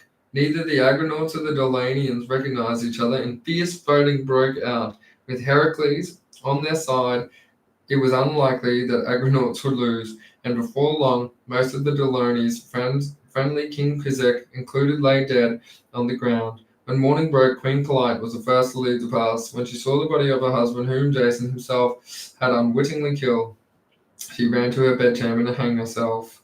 In the light of the day, the Argonauts discovered the horror of what they had done. They helped bury the dead, made expiatory sacrifices to the god, and then left the Dolonians' coast in a somber mood. I do think, Jason said to the figurehead in Idmon, Seer, that you might have warned us. You never asked, said Idmon. There was a storm howling about our heads, waves higher than the ship. You were tossing us about like leaves. How could I have asked? Could have raised your voice, couldn't you? The figurehead. Where are we sailing to now? You can at least tell me that. Thrace, said Tipfees, while Idmon and the figurehead ummed and ahed and tutted. The southern shores of Thrace, which was given call Bulgaria today, form the northern coastline of the Propontis. The region was known for its fierce and warlike people, descended from Thrax and son of Ares. Anything we should look out for, especially, inquired Jason. All the H's, said the figurehead. H's? Harpies, Hylas, and Heracles, explained Idmon. What about them? Idmon and the figureheads would say no more. Hylas disappears. Mostly they sailed, but sometimes when the wind dropped, they rowed, which is to say, Heracles rowed. He could do the work of the whole crew. All he required was water to drink and fruit to eat, and his beloved Hylas to mop his brow and say soothing things to him. He was needed in the dead calm, and the following followed the storm that had propelled them back to the Dolonials, and the tragedy that had ensued there. Hugging the Mysian coast, Heracles rowed with long, powerful stroke. Perhaps his temper or sorrow made him pull more violently than usual, for suddenly an oar broke. It could not be replaced on board. The other oars were like pencils next to his. A pine tree with the branches stripped off, and then there was a great iron shovel fixed to the end for a blade. The shovel was undamaged, but the shaft spin beyond repair. It was agreed that the Argo should stop, and Hercules and Hylas could find a new tree. They leaped down and waded ashore, followed the Heracles and friend and brother-in-law to Polyphemus. You look that way, I'll look this way, said Heracles, pointing beyond the dunes. Hylas nodded and disappeared into the woods that lay beyond. Heracles soon found the perfect tree. He whistled for Hylas. He called again as he strode back towards the beach. It's all right, Hylas. I've found the perfect tree. He stood and waited for Hylas, but only Polyphemus emerged, a puzzled look on his face. Very odd, he said. I heard a kind of cry. Where from? Polyphemus pointed back towards the woods. Heracles dropped the tree, and they both ran into the woods, calling all the while. Heracles uprooted bushes and trees and turned over the boulders and cleared undergrowth, and he could find no sign of Hylas. Polyphemus followed, shouted his name. They widened their search beyond the woods, and there was fields and ditches, but very little cover. No Hylas he had managed. Heracles returned to the shore and began searching for the rock pools and caves in desperation. Strange thing is, there was no wild animals for miles around, said Heracles. I don't understand it. He would never leave me, never. A shame that Polyphemus, a tragedy come, we will sacrifice a great bull for him when we arrive in Colchis. I'm staying here, said Heracles, not going till I find him. But we need to be on board, Tiffy said. The same wind was beginning to get up. He'll want to catch it. They can't wait, said Heracles, who was strong-willed as he was strong-muscled. That evening, Tiffys hoisted sails and Argo left. It never occurred to Jason or any of the other Argonauts that Heracles, Hylas, and Polyphemus was still ashore. Only when they were miles out to sea did they discover their absence. Jason and many of the others All were turning back at once. No, no, said Carlos. They'll look out, Zeets. They knew they were leaving the good wind our father sent. We must return, said Tillerman. Heracles, closest friend amongst those who still on board. How can we expect to win the Golden Fleece without him? He's worth 10 of them. He pointed scornfully at Delays and Zeeds. Oh, really, said Zeeds. Shall we ask our father to send another wind?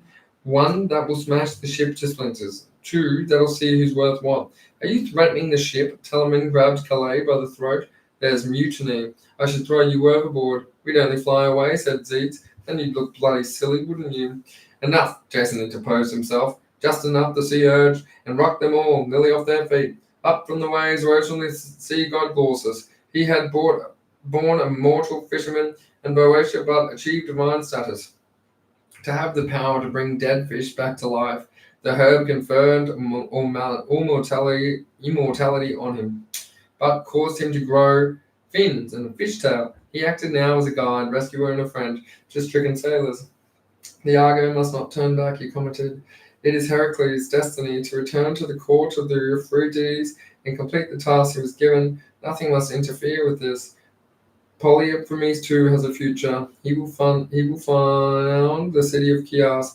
These things are ordained. With a shake of his finny arms, he was a nod and a barnacled head.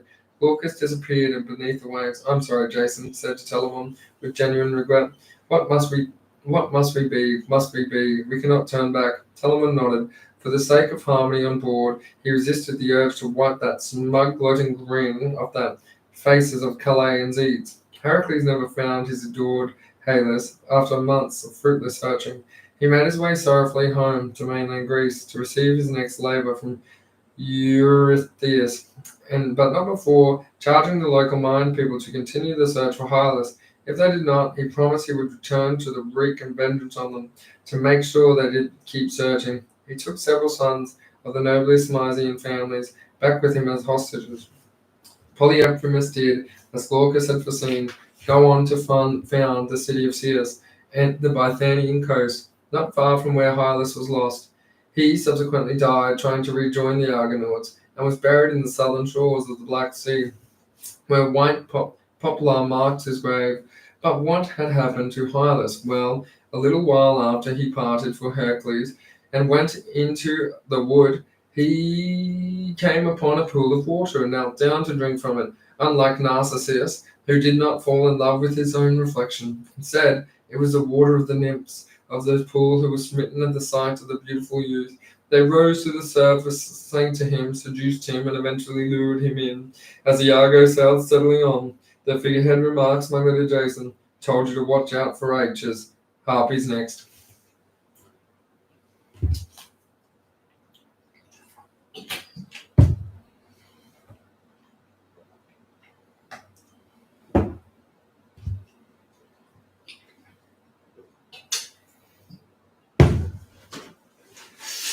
Harpies. The Argonauts anchored off the coast of Thrace and made their way inland, searching for the food for which to provision the ship. It was not long before their path was blocked by a blind, an emaciated old man. Who there? He cried, waving a stick to their general direction. For all his pitiable state, his manner was sharp and imperious. Jason of Iolcus and his crew, out of our way, if you please. Ah, cried the old man eagerly. I knew you would come. Are the sons of the north wind of your company? Calais and Zeet stepped forward. Who wants to know? Phineas, the king of Thrace. You were in Salmedius, and I am its ruler. I have heard of you, said Jason. You put your own son's eyes, and you were blinded as a punishment. Not true, not true. That is a lie put about me by my first wife. Zeus, the father of us all, granted me the gift of prophecy, and it was he who took my sight away. Why? He thought I was too generous in revealing the future to anyone who cared to know. But that was not all he had in store for me. Look, can you see this? With trembling hands, Phineas pointed to his stick towards the stone table. There were pieces of bread, fruit, and smoked meats on it, but they were all spattered with something that looked like mud. P.U., it stinks, said Carlos and Zeets, who had gone close. Their dropping said, Phineas, it's not enough that they seize everything they can before I can eat it. They shit on whatever is left. They, said Jason, who are they? The Harpies, two monstrous flying women. They have the faces of women, I am told, but the wings of talons of birds. human vultures. Food is put out for me, but whatever I try to eat, they fly down, shrieking and shitting, and snatch the food from my very mouth, and fly, screeching with laughter. It is enough to send a man mad, but I stayed sane, because I know salvation was coming. I knew that the Boreads, with their gift of flight, would come and deliver me from their cause. Galayan's each shifted uneasily. Well there, old man, are you saying you want us to get rid of them? Said Calais. If Zeus sent them, he's not going to thank us for interfering, said Zeus. We're sorry for you, we really are. But we're not going to offend the cloud gatherer and the Lord of Storms. No, not for nothing. No, said Phineas, thrusting a wavering hand in his direction.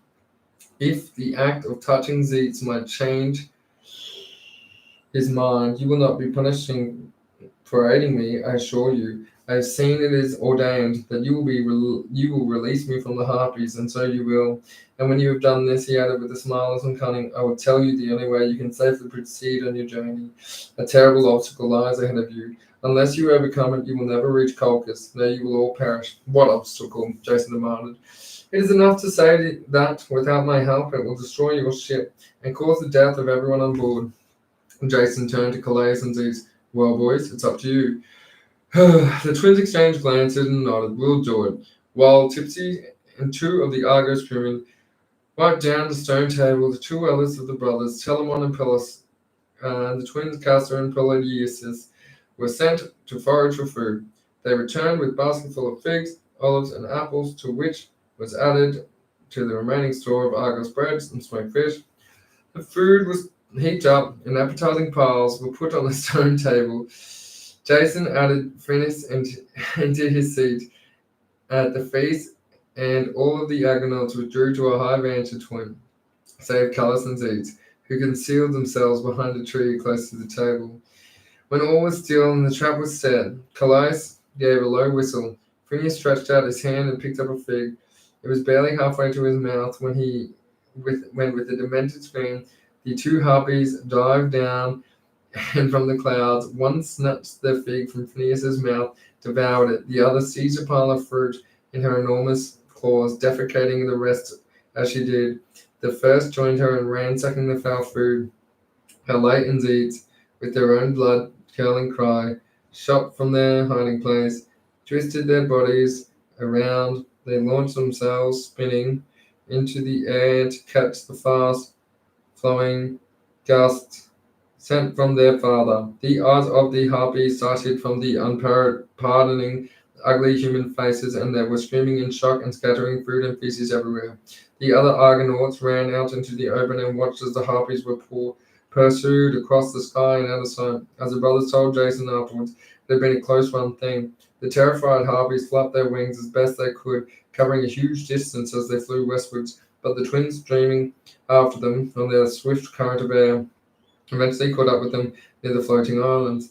They were on the verge of seizing the Caesars when their way was barred by the sudden appearance of a brightly coloured arc in the sky, from whom the rainbow goddess Iris herself.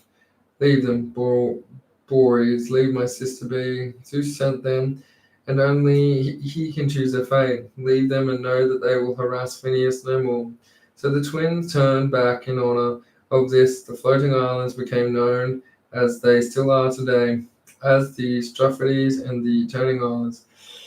When their father Boreas dropped them gently back on the ground in Salmidius, next to the table, the twins saw what we found. Food had been cleared away. Phineas was enthusiastically gorging on fresh supply. So Jason, when he had heard about Iris and her promise to Phineas, would be left alone. This obstacle claimed he must overcome to reach Colchis. Yes, Phineas nodded, cheek fuse dripping down from his chin. There is but from one Propontis into the Euxine Sea. You must sail through the narrow strait. They're called the Simple Glades, the crashing rocks. We know about those, said Jason, annoyed. Nestor, tell him your plan. Any ship that dares to try to channel between those rocks will be smashed to pieces, said Nestor. They sense its passage and clash together, crushing anything in their path. So my plan is that Argus, Tiphys and his men dismantle the Argo into portable sections which we take over land, and then eastern shore, and then Propontis to the western shore of the Euxine, thus circumventing the simple glades entirely. When he sprayed fruit and bread everywhere as he snorted with derisive laughter. Circumventing, you say?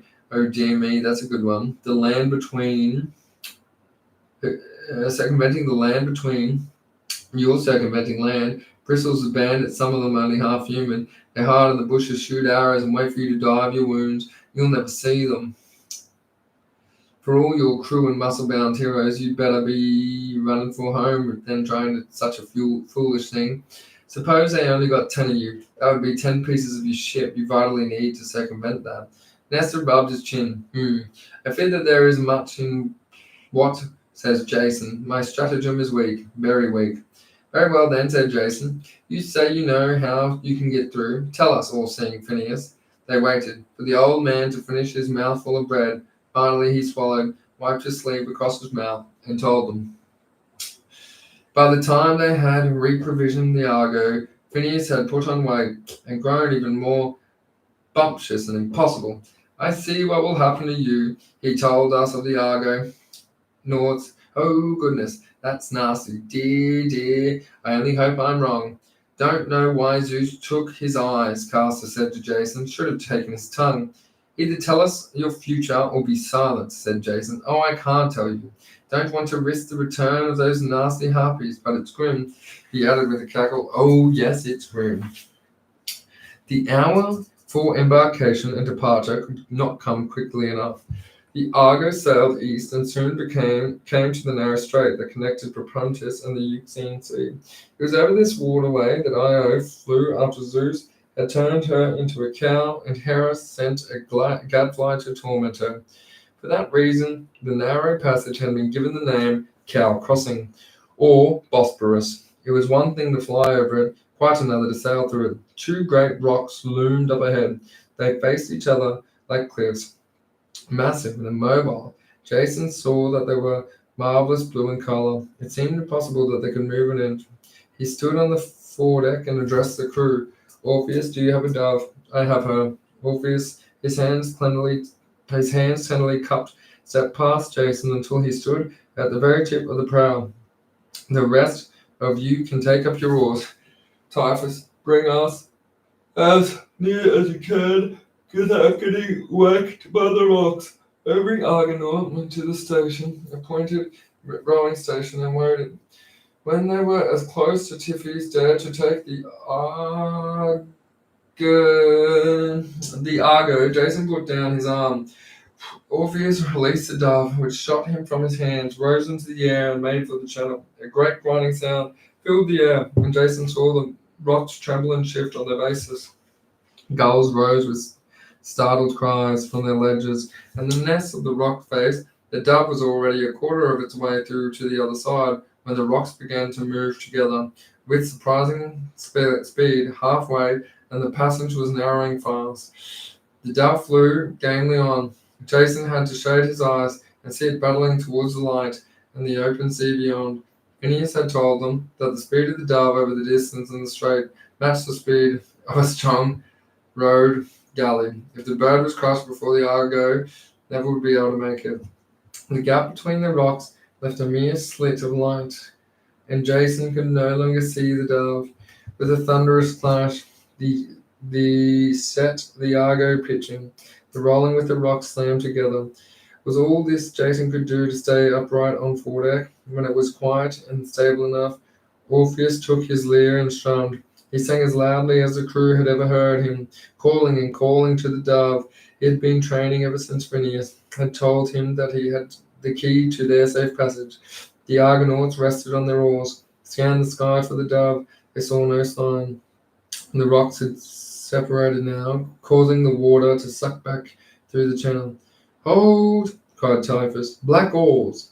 They pushed hard with their oars against the current to keep the ship from being pulled towards the rocks, which had now returned to their original position and stood stately and still. It's hard to believe that they had ever moved. Still the strains of Orpheus' song filled the air. Three, there, shouted Peirtheus, stabbing a finger in the air. The dove flew towards Orpheus, and the whole crew cheered as she landed on Orpheus' outstretched palm. with rippling coos of triumph, accepting her grain strokes and congratulations. Look, said Orpheus, holding the bird up. Her tail is gone. It was true. Where there should have been a neat fan, Jason could see only a torn and ragged row of broken feathers. It, he turned to address the crew. This tells me that it will be close, he said. Very close indeed. Every man of you must row like his life depends on it. Very, for his life does.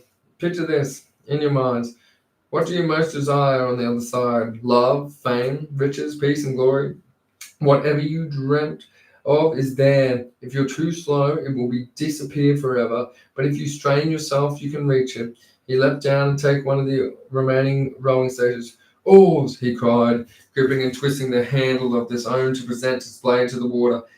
His fellow Argonauts followed suit. Are we ready? Aye! Are we ready? Aye! Are we ready? Aye, aye, aye! Then row! With a great cheer, they engaged oars. The Argo lurched forward. Never had a gully flown through the water with such speed. Every man pulled hard, sliding backwards and forwards on their leather cushions. Every man save Orpheus. As an artist, his strengths lay elsewhere. He was the only man in the steersman facing the direction of the Argos, and could urge the men to carry on. He had two wooden chests either side of him, and he began thumping them like drums. The drive of the beat of the oars. Heave, he cried. Heave, heave, heave, heave. They all heard the shuddering grating of oars on the rocks. This is it, Jason thought. They're moving now, turning back. Only hard rowing will get us through. A quarter of the way through, and Orpheus felt that they were going to make it. He could see the open waters of the great sea. Ahead of the rocks, through closing looked as though they were going to lose the race. Heave, heave, heave, heave. But then the rocks seemed to be moving faster. Jason and the oarsmen could see the cliffs rising and going higher, higher and closer. The clear view he had of the Propontis was beginning to be cut off. Looking in their direction of travel, Orpheus was no longer so sure that they would make it. As they passed the halfway, he increased his stroke, pounding on the wooden chest. And fist, they felt they would catch fire. Heave, heave, heave, heave, heave. The walls towered above them. Were they going to be crushed like flies?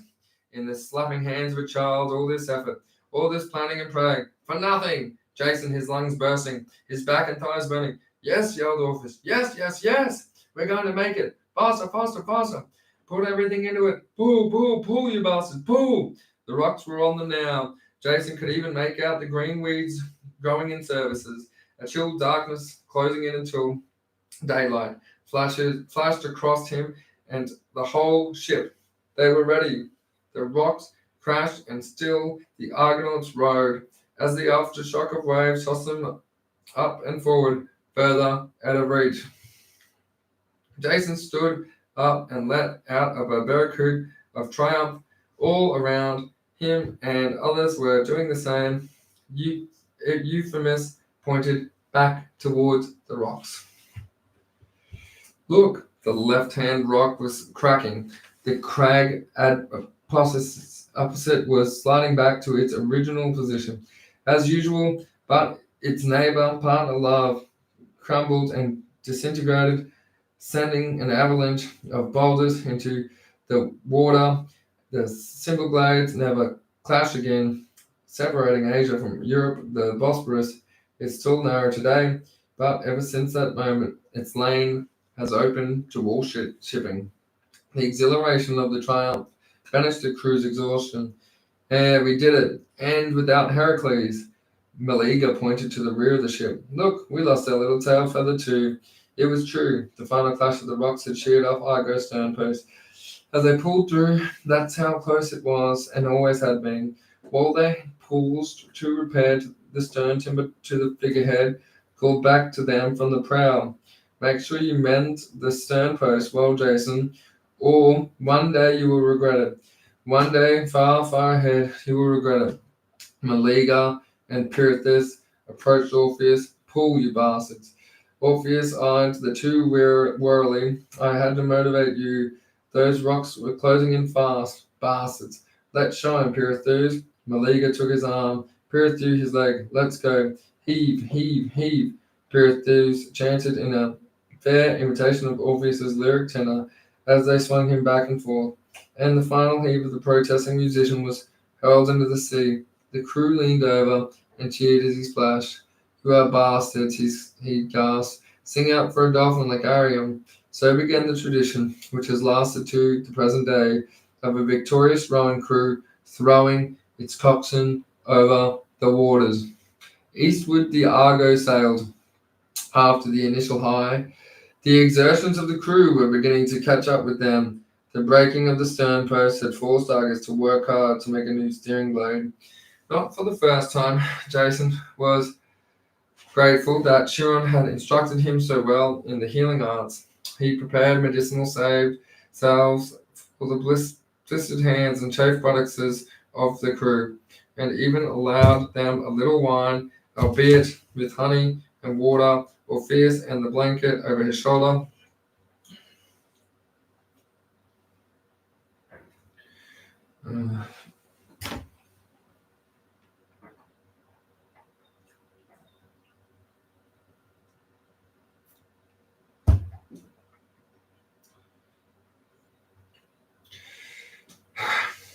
Eastwards, the Argo sailed.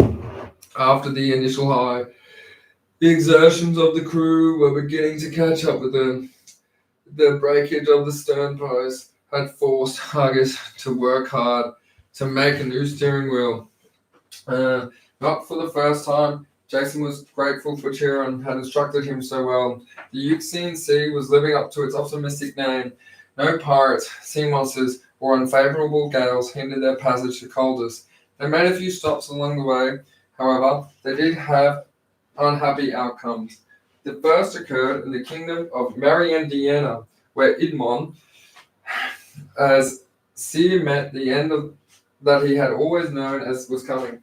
As he walked through the woods, a wild boar burst from the undergrowth and gored him with its tusks. Peleus speared the beast, but the damage done, and Idmon died. Wounds. He was not the only casualty of that stopover. Tipsy succumbed to a fever and died as well. He was replaced, a helmsman of the Argo, by Anchius of Samos. Funeral rites were observed for both, and it was a far sadder crew that left Miriadiana behind. They were at least fortunate that it was summer, the new helmsman Anchius told them, for the winters this far east could be cruel. As they sailed, passing the lands ruled over by the Amazonians, they suddenly found themselves under attack from above. A flock of wild birds was dropping their feathers onto them, but these were no ordinary feathers. The crew soon discovered that these were quills, were bronze and veins razor sharp, so that they felt like arrows. The Agronauts, once Orpheus singing, was no help, if anything, it seemed, only to enrage the birds into further assaults. Let's just yell at them, Philoctetes said. They hooted, screamed, and bashed their swords against the shields. Only at last the birds flew away. What the hell were they? No idea, Jason. Let's put in at this island and make sure the feathers haven't ripped the sail or cut the rigging. The island in which they now dropped anchor was called Arionossus, the Isle of Airs, because a small temple where the Amazons sometimes came to worship their father, the war god.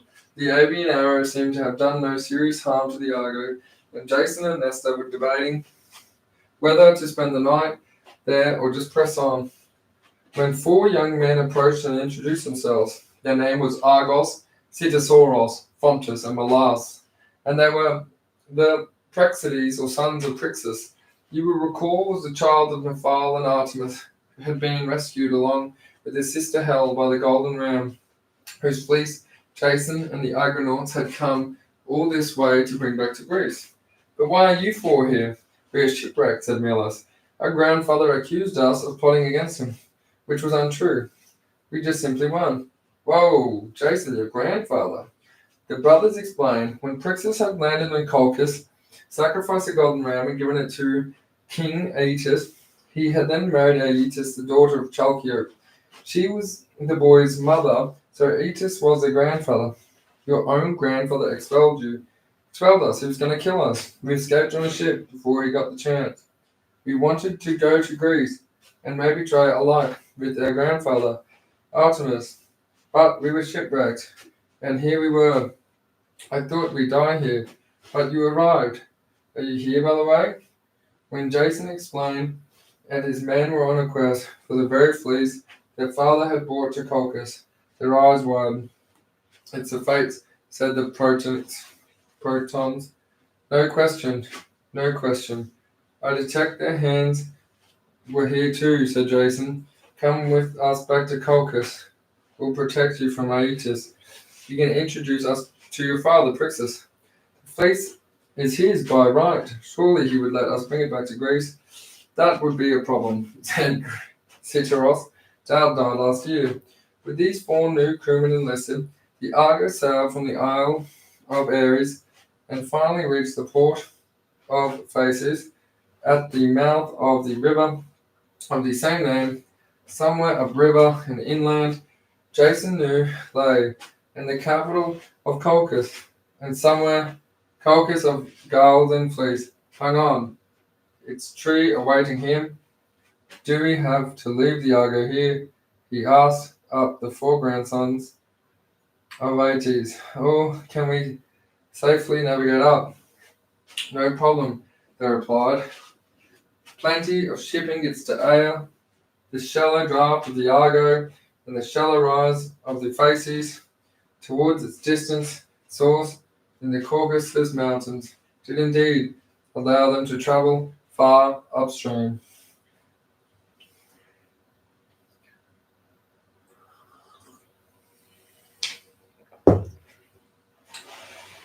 As they made their way along the river, the 4 grandsons of Aeetes told Jason a little of how things went in Colchis.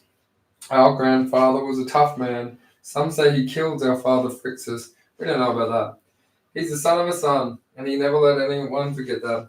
Jason has indeed heard the rumor that Helios, the sun titan, was the father of Aeetes by the Oceanoid Perseus, her self-daughter, one of the original 12 titans.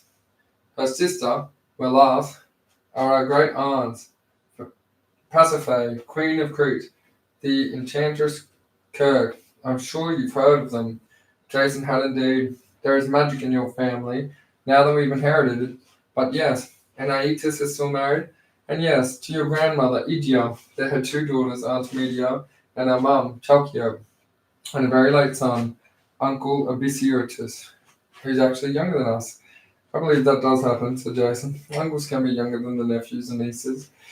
So your mother, Chalkio, married Prixus, correct? Whom you say Aeetes may have killed. It's a pretty fair bet. And yet your mother now stays at the palace in Aya. She loves their father.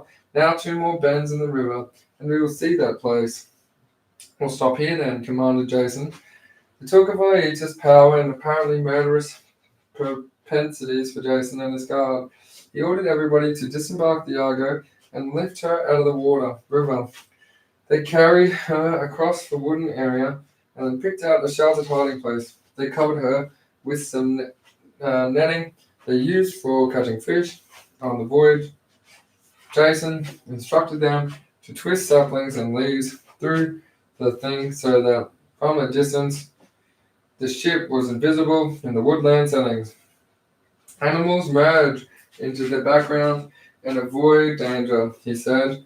Why shouldn't we? Carrying gifts for the royal court, they set out on foot over the short distance to Aya, but before the Argonauts reached the city, the 4 sons of Prixus took their leave, promising to meet up later. Aeetes would not take kindly in seeing them amongst Jason's party. King Aeetes was surprising or alarming, and the band of renowned heroes had trooped into his court. He concealed it well.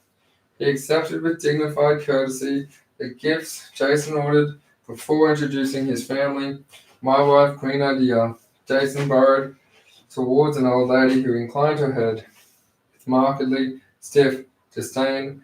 My daughter Medea, and a pair of green eyes flashed towards him and turned away. My daughter Chalkiope, something approaching a smile here, and my son Abyssus, A boy of 11 or 12 gave a small wave, flushed, looked down to the ground. "It's an honor, Majesty," said Jason, with another bow.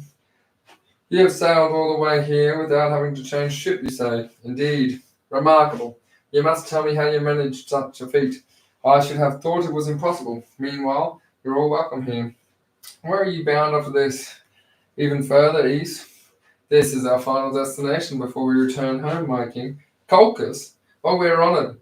I wonder what you expect to find here. We have come to claim the fleece of the Golden Ram. Phrixus, son of Artemis, left here. Oh, really? The grandfather, Griffiths, was a brother of Artemis, thought him and I to be the rightful king of Iolcus, and have come to take the fleece back to its home. King Iotis stroked his beard. This young man, resourceful, he could see that. He had with him some of the most celebrated warriors and wonder workers alive. If he was the grandnephew of Artemis, his claim to the fleece was just. Iotis could hardly send him and his men back to Greece with a blank refusal. They had how he could not guess sailed directly here. They must have had a most remarkable vessel. They might return with a whole fleet of them, even if he somehow managed to kill them all before they could get back home. A mass poisoning at a feast, for example, the scandal would reverberate around the civilized world. Orpheus alone was as famous as any man since Perseus. Others would come for revenge. No, he must be cleverer than that. So he said, "You came for the fleece, did you? I wondered if the day might dawn when someone would. I prayed to the gods for guidance many years on the very matter. They told me that the fleece could only be taken by the one prepared to undergo the 3 tests. Tests, said Jason. If you agree to undertake them, then the fleece will be yours. May I know which they are? First you must agree, and your men must swear not to come to your aid in any way." Jason could see no other choice. "Very well, name them." "Who will you swear before the gods to accept these trials as the only way to the fleece?" "I swear to the gods. And your men?" Jason turned to the men. They went down on one knee, stuck out their breasts, and pledged their oath. Aetius conceals his delight very well. "Now, the great god Hephaestus made a gift to me, a pair of bulls with mouths and hoofs of bronze, the fire-breathing oxen of Colchis, the Colcatori. I haven't heard of them. Doubtless you have. They're very famous. Your first task is to yoke these 2 great beasts together and a plough field with them. Consider it done. Good, I'm a collector of antiquities and objects of curiosity and historical interest. I have in my possession some of the dragon's teeth that Cadman used when he found Thebes. You will sow the furrows you have ploughed with the oxen of Hephaestus with these teeth. When this is done, armed men will rise up from the earth, and you must defeat them. That will be task number 2. Splendid. Picking an invisible thread from the sleeve of his tunic. Chance to get some exercise. Thirdly, you will go to the grove of Ares, where the fleece hangs on the branches of the sacred oak. The dragon never sleeps, is coiled around its trunk. Overpower the dragon, and the fleece will be yours. Phew, said Jason. For a moment I was worried that we were going to have to do something difficult. Aetius smiled then. He knew bravado when he saw it. He knew he was safe. Jason never felt the confidence he had publicly shown. In an ever-darkening mood, he followed the servants, led him into the guest room, where he was alone. He threw himself on the bed. "Why, gods," he groaned. "Why did you get me all the way here, only to place such an insuperable barrier before me? First Pelias sends me on this one impossible quest, and now when I am close, another king sets me more unachievable task. I am a mouse god, to be battered back and fall in your cruel, cat-like claws."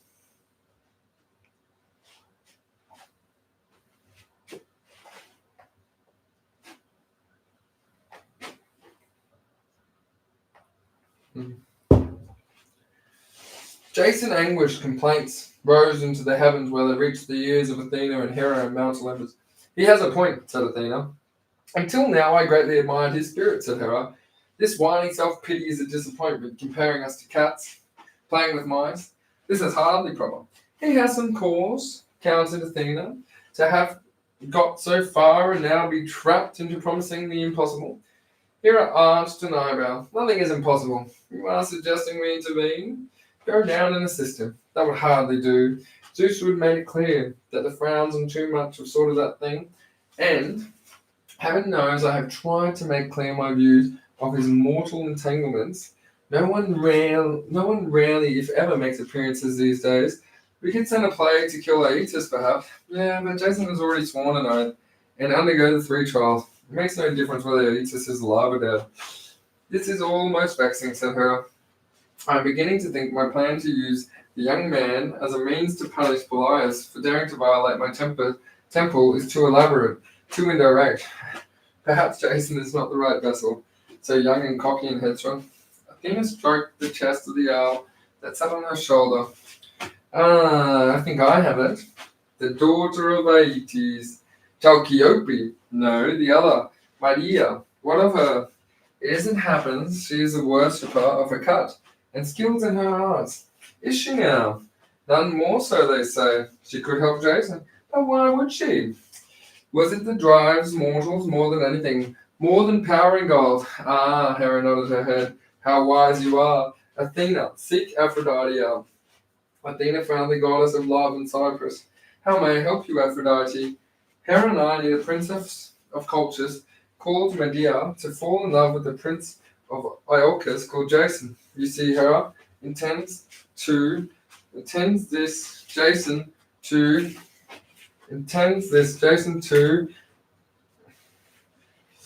really don't need the reason, said Aphrodite. I know, this Medea, it has long irritated me to see how she devotes herself to Hecate while neglecting me. I shall send my boy to her at once. Medea. Medea was sitting and reading a clay tablet on a window seat in the corridor of the palace when Eros arrived in the early morning. She did not see him, for the god of desire was invisible. She stood there, his quiverful of arrows over his shoulder, and his silver bow strung and ready. What a beautiful young girl, he thought to himself. No wonder mother is annoyed that she has remained single all of her life. Lucky Jason. He turned his head towards the entrance of the palace, guest wing and blue. Jason woke suddenly in his bed. He sat up, rubbed his eyes. Strange dream. Eros had whispered in his ear and commanded him to. It was all nonsense. He had other things to think about, of sport, of love. He must see if there was a way to defeat these oxen. No reason to explore the palace. He might find something that could help. Eros shot his arrow into Medea's chest and stepped back. She looked up from her tablet. The young Prince Jason was walking along the corridor in her direction. Why had she not noticed how handsome he was? Oh my heavens, he was more than handsome. He was beautiful. That hair, that walk, those eyes, slim, a muscled frame. She stood. Jason, he saw her. Ah, Princess Medea, isn't it? I wonder if you can help me. I can help you. Come with me. She led him by the hand to the corner of the palace where she kept the shrine to Hecate. She turned to him, her green eyes alight. I'm going to help you with 3 trials. That's wonderful. Why? Why? Because I love you, Jason. I love you, and I will come with you when you return to Greece. I will be by your side. This could be the work of Eros. That must be what his dream had meant. Jason knew that his prayers had been heard, and how wonderful a way to answer them. This Medea was very beautiful indeed. I'm going to prepare a salve and an ointment, she said. In the morning, you must rub yourself all over with it, every part of you, while the crown of your head to the soles of your feet. It will protect you from the fire of the bulls. You will be invulnerable for the course of the day. As you anoint yourself, pray to Hecate. That is important. He will do anything for you. Anything, she meant it. At one side of a broad-hedged field, the king Aeetes and his court were gathered on the platform under a canopy, shaded from the heat and glare of the noonday sun. A crowd of excited spectators pressed in around the other sides of the field. It's going to be rather bloody, Aeetes warned his wife. I enjoyed a good spectacle, said Aeetes, stifled a yawn. What about you, my dear? Said Aeetes, turning to his daughter Chalciope. Think you can take a bit of gore? She nodded listlessly, still fretting herself about the sons of hers. Though Aetus, good riddance to them. Phrixus was gone. Those boys all were gone, and soon this Jason would be gone. All who threatened him would be gone. Now his daughter Medea joined them. Ah, you don't mind some blood and guts, do you? Medea smiled. I'm so looking forward to this, Papa. Absyrtus clambered onto the dais. No, my darling, said Aetus, firmly, but with a soft affection he reserved only for his youngest children. But Papa, you're too young to tell him, Medea. By your father, child, said Medea, without turning around. It's not something fit for a boy your age to see. I'll make it up to you, I promise. We'll go and see the dragon tomorrow. How's that? As Bertus swung moodily around, clambered down, Aetus clapped his hands and nodded to the steward, who signalled the musicians, trumpets, and sounded, holding a yoke of harness. He presented the most magnificent sight. He was naked, but for shield and sword, and his whole body gleamed. Ah, the fool's rubbed oil all over himself, and going to make matters much worse. One blast from those bulls, and his skin will catch fire. Oh, and this is going to be good. Another fanfare and gates at the far end of the field. Two enormous bulls trotted out. They stopped for a moment, pawing at the ground with their bronze hooves. Medea gazed at Jason, trying to keep him to look out of love out of her eyes. Aetus crossed at her. She really is a bloodthirsty little thing, he thought to himself, quite my favourite daughter. In the centre of the field, Jason dropped the yoke and harness and began to beat his sword against his shield. The crowd roared their approval. The bulls looked up, and the flames were bursting from their mouths, and smoke bellowed. With flames bursting from their mouths and smoke pouring from their nostrils, they charged. Jason held his ground.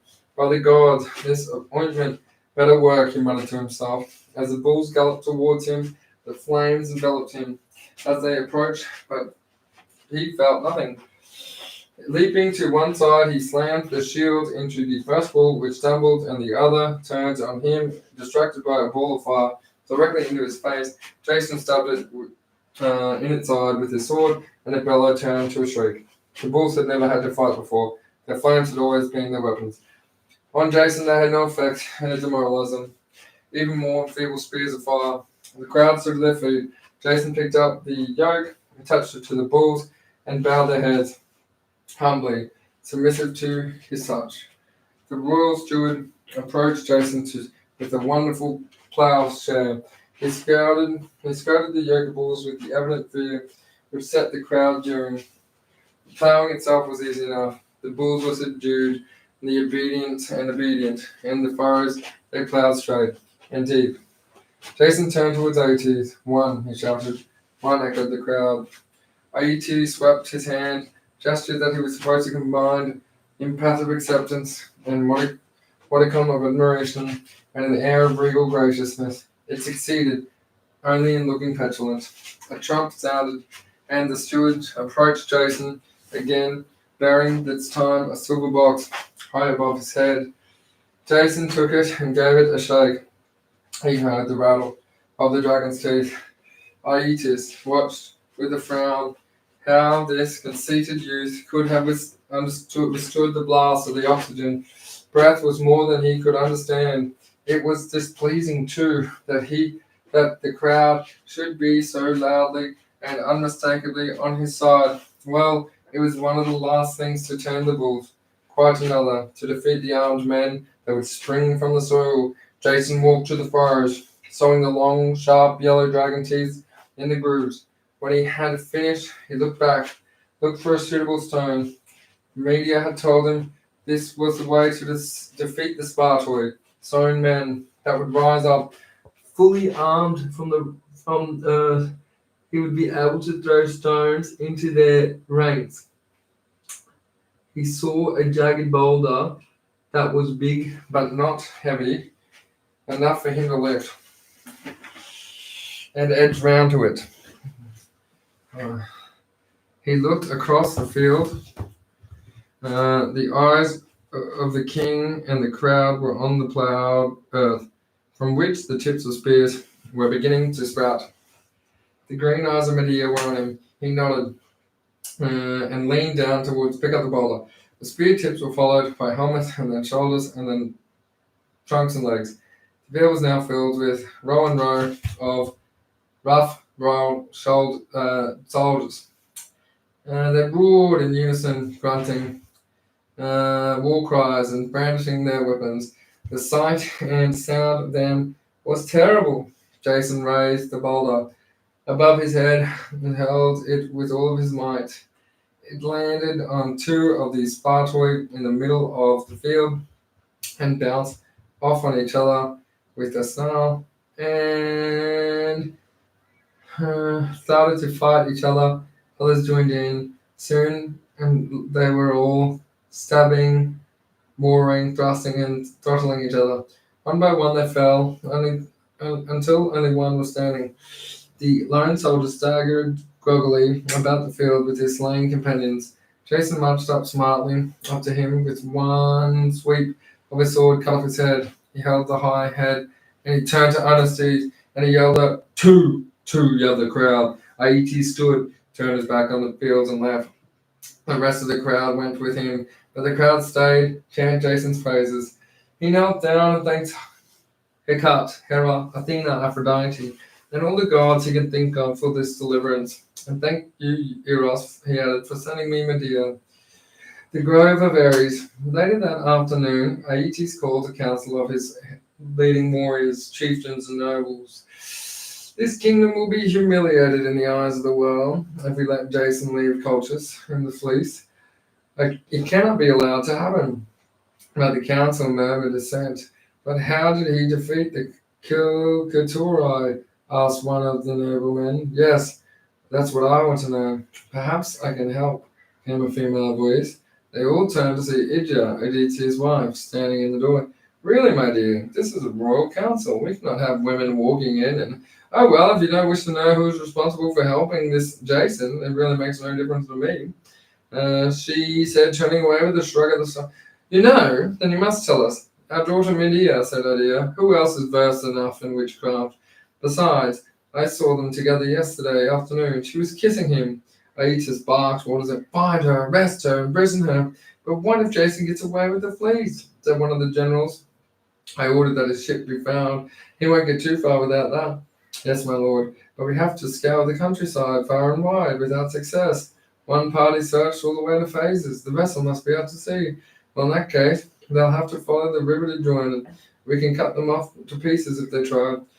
We leave Aetes to his council and turn our attention back to Jason.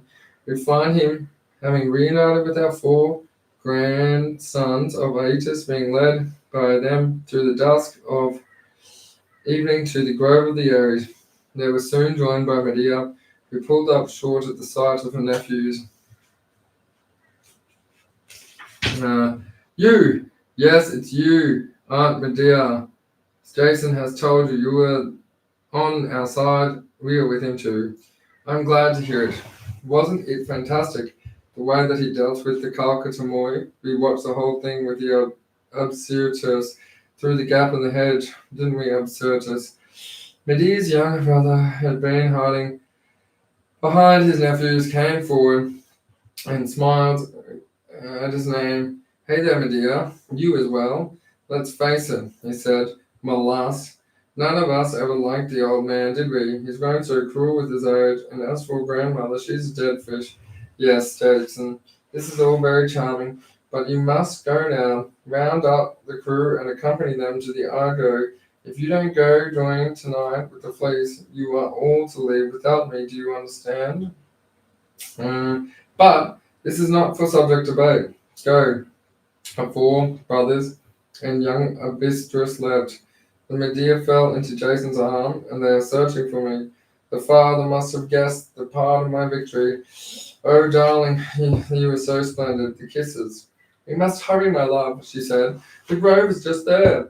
Medea pulled Jason along with her, and they hurried through the long venue of the trees. At the end stood a great bouquet, scales of chick girls, and that would around the trunk. As they approached, the head of the great dragon came around from the other side, and the tree opened its mouth with a hiss. Whatever I do, Medea said quietly, you are not to enter. You are not to interfere, you promise? Jason nodded. She was content to keep his distance. They had never seen a dragon before. Were they all huge as this one? It raised its head high and gazed down on them. Medea stepped forward. The dragon hissed. Medea threw up a hand and sang out some words that Jason could not quite hear. The dragon lowered its head so that it was level with Medea. She stared deep into the vertical slits of its yellow eyes, the eyes that could never close, chanting her incantations. All the while, the dragon froze, its mouth sagged open, and the great strings of drool drooped to the ground. The grass and moss below hissed and steamed as the venomous saliva hit them. Medea took dried herbs, roots, and flowers in a satchel and rubbed them into the palm of her hands. The dragon was frozen and immobile, but Jason could hear the slow panting of its breath. Medea pushed through the ball into the dragon's open mouth. It froze on its tongue. With a sigh, the creator lurched and tottered to the ground. He's sleeping, said Medea. Now let's take the fleece and go. But where is it? Said Jason, gazing up at the oak. The other side, you idiot. Jason moved around the trunk. The fleece was hanging there from the low branches, but still too high for him to reach. Medea leapt on his shoulders, reached up and threw it down. It was a fleece in a rough and ragged sheep's wool of the kind you might see draped over the edge of the hayfield, but it was gold. So very gold. It shimmered when Jason stroked it. A million sparkles of light glittered and ran his fingers through it, shining farther. Plenty of time to play with it when you were safely aboard your ship, Medea come.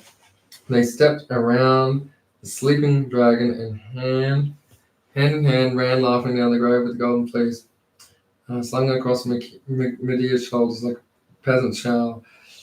The Argo floated down the faces river, current strong enough to speed and away them in any pursuit. The crew had found their ship securely hidden under the camouflage netting. Then the Argonauts saw Jason and Medea coming through the dark and the fleece gleaming and streaming, and they let out a great cheer. Now, as they glided down the river, each Argonaut came up in turn to touch it. When he had finished feeling it, Orpheus had tears in his eyes. Men will sing a song of this throughout the ages, but let me be first. He tuned his lyre and softly sang as the other Argonauts approached one by one to admire the fleece. The grandsons of Aeetes and younger deserters were open mouthed astonishment. Only seen it from a distance, they said. Never thought that this day would come. Never Nestor and was as profoundly moved as Orpheus. Yep, there is a long distance and a long time between here and now, Iolcus, he warned. Aeetes, you will surely pursue us, they say. He has a navy second only to that of Minos of Crete. Minos had long grown accustomed to relying on Nestor's wisdom. When everyone had finished paying homage to the fleece, he looked at Nestor and Anchius and helmsman aside. I agree that Aeetes will come after with all of the force he can muster. Jason, what do you advise you do about it? Nestor considered a while before speaking a habit of his that irked many, but which guaranteed that nothing foolish ever came from his mouth. Aeetes is certain to discover that the simple grades are no longer blocking the Bosporus. News that the passage between the Propontis and the Euxine Sea lies open. We will have spread throughout the ports and towns in the region. He will pursue us there. Therefore, we should go the other way. Jason started. What do you mean, another way? There is no other way. The Euxine is an inland sea. The Bosporus is the only connection with the Propontis, and thence Hellesport and Mediterranean at home. What about the Istros? Said Nestor. The Istros? Jason leaned forward and kissed Nestor on the forehead. You were a genius, my friend. Yes, cried Anchius. Istros. Why didn't I think about that? The Istros was along the river. that flowed through many strange kingdoms in the north of Greece. It rose somewhere in the barbarian west, but its great delta drained through the northwestern shore and the Euxine Sea. We called it the Danube today. Nestor explained that the two helmsmen, Anchius and Euphemus, that they could sail up the Istros, across the top of Thrace, and westward along the river courses almost to Galatia. From there, they could voyage south along the western coast to Italy, around Sicily and the Ionian Islands, thence to the Peloponnesians and the northern along the east coast of Greece for Thessaly and Iolcos. This would entirely fool Aeetes, who would be certain to go to the direct route, the route the Argo had taken on her outward voyage. They reached the port of Phases without incident and stocked the Argo with much food and water, other necessary provisions, and they could barter to buy the barely 4 days after Jason and Medea had passed Aeetes 3 tests and won the fleece. Were there sailing across the Euxine Sea, heading northwest of the Istranian Delta. By the afternoon, the first day out from Phasis, it was apparent that a ship was in hot pursuit behind them. Keen to disguise their intentions, they changed course as if heading for Bosporus. Medea looked back and recognized the prize galley of the Colchian fleet. It's my father, she said. It's the fastest ship in the world. It has 3 banks of oars. He's gaining on us, said Jason. Damn, we'll have to turn side and fight. He has a catapult on board. He will happily toss balls of flaming pitch on our decks. He stops at nothing to get what he wants, but he won't turn. He won't burn the fleece along with us. That wouldn't worry him. He's fighting for pride, not for the fleece. But fear not, my darling Jason. I stop at nothing too. She took Jason's face in her hand and kissed him back in a moment. Jason turned back to watch the Colchian ship bearing relentlessly down upon them. It was close enough for him to be able to make out the brightly coloured prow dipping and raising in the waves. It was painted to look like the face of a guardian dragon of the golden fleece. Medea returned to the stern post, arms around her young brother Abistrius. Look there, Daddy's ship, she said, pointing. Abistrius' eyes widened. He's going to be so cross when he sees me. Upset rather than cross, I think, Medea, cutting open the boy's throat with one swift strike of a knife. Jason stared in horror. The blood gushed from the child. Medea! The only way, Medea said. Fetch me an axe. And hurry, they're gaining on us. The boy's head was the first to go overboard. It bobbled along in the Argos's wake. Jason and Medea watched as the ship of Aeetes slowed down, raised its oar, and came to a stop. He loved that boy, said Medea, looking on with satisfaction. He will never allow his soul to go to the underworld unless that body has been purified and all the proper funeral sites have been observed. Jason said nothing. Medea was beautiful. She was devoted to him, but there were limits. Surely there were limits. By the time the last pieces of Abistrius had been dropped into the water, at careful intervals, Aeetes' ship was far behind, out of sight, below the horizon. Night had fallen when Jason and Archias felt confidence in altering their course back to the original destination. A week later, the Argo slipped safely and unobserved through the marshes that fringed the mouths of the Istro and entered Thrace. Their routine swung as Nestor had explained when they told the author Argonauts of his plan in a wide arc and north through the strange kingdom of the Hyperboreans, through that what we would call Bulgaria, Romania, Hungary, and Slovenia, until they struck Italy and Peloponnesia. They talked figureheads through began telling Jason, and they had no chance of reaching Iolcos. What are you saying? Said Jason. The Colchians lost us weeks ago. They're fair weather ahead, and the route is clear. They can't stop us. The gods can stop you, said the figurehead. The weather may be fair, but your behavior has been foul. Jason looked over his shoulder to be sure that Medea was within earshot. What do you mean? You know very well, tutted the figurehead. A blood crime of the most abominable kind has been committed. Did you think such a thing would go unpunished? If you fail to cleanse yourself, Zeus and Poseidon will send storms and sea serpents until there is nothing left on the ship. It's true, nothing left but me. Of course. How can we cleanse ourselves? Put in Aia and seek the help of the sorceress Circe. What is a good idea, said Medea, who had heard everything. She had very sharp hearing. She is my aunt, and she knows everything more than me about potions, enchantment, and cleansing rituals. Circe welcomed them to her home, island of Aia, and warmth and genuine happiness. Wolves and lions came out with her to meet them, but they proved to be as tame as domestic dogs, cats licking them, buzzing around their ankles. She lived a lonely life, talking most of her pleasures and turning sailors unfortunate enough to land on Aia into domestic animals. That's rude.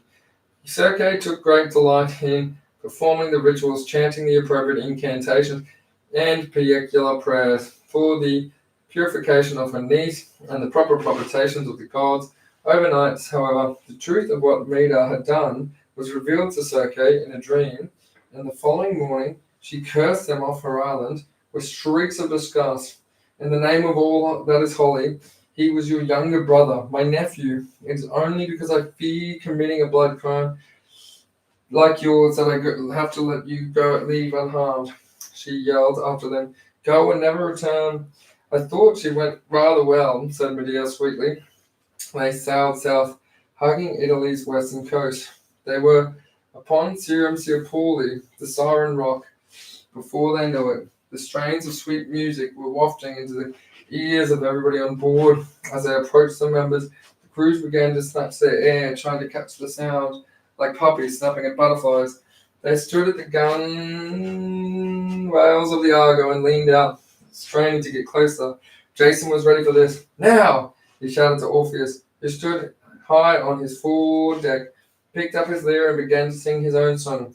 The two most enticing songs in the world were intermingled. Orpheus's music being in closer proximity to the Argonauts, he won the day. He had been saving a special song, his most perfect, just for this occasion. Jason and the others turned away from the sirens on their rocks and let their rippling of Orpheus's lyre and the sublime tones of his voice enter their minds and their hearts. Only one member of the crew was immune to the competing sounds of Orpheus's lyre, a Sicilian king named Brutus. He had been recruited solely for his prodigious skill with bees. Each time Argo had occasionally to put him to the shore, he would go in there to hunt our honey, giving the crew a chance to sweeten their often unappetizing rations. The song of the sirens, no one later could explain why it maddened him more violently and uncomfortably than anyone else. And wrestling violently and free of others, he threw himself overboard and started swimming towards their island. A tender beauty of the sirens' music was inversely proportional to their vicious cruelty and their purpose. They sang to entice sailors, birds, and wildlife, and drew them onto the rocky cliffs of their home. They would hop from their crags into their wrecked ships and feast on their transfixed crewmen. Orpheus' competing song had frustrated them, but when they saw buttes floundering on the waves, they knew they would have at least something to eat that day. Even that small snack was to be denied to them, however, because Aphrodite swept down, whisked Brutus from the waves, and carried him to Lilybaeum in his home island of Sicily.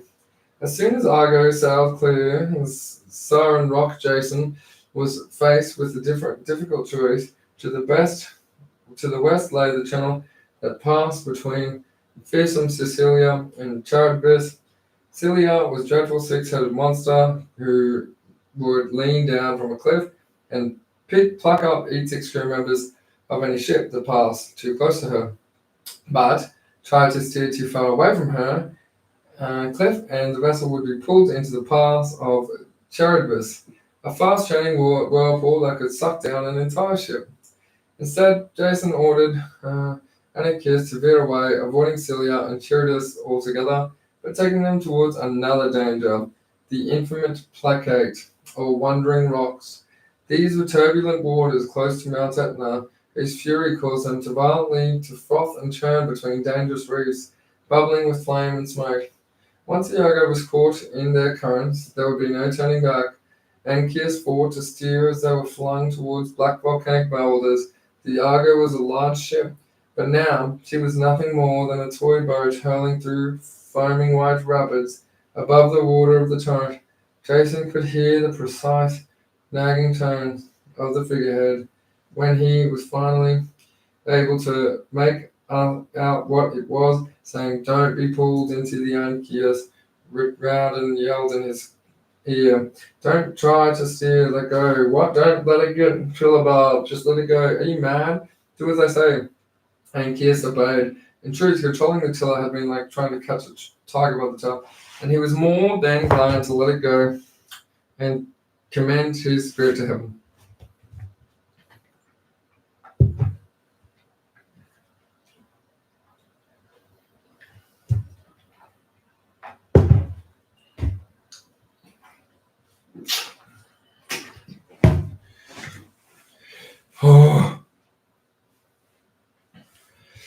They were all in the hands of the gods now, and that was just as the figurehead intended.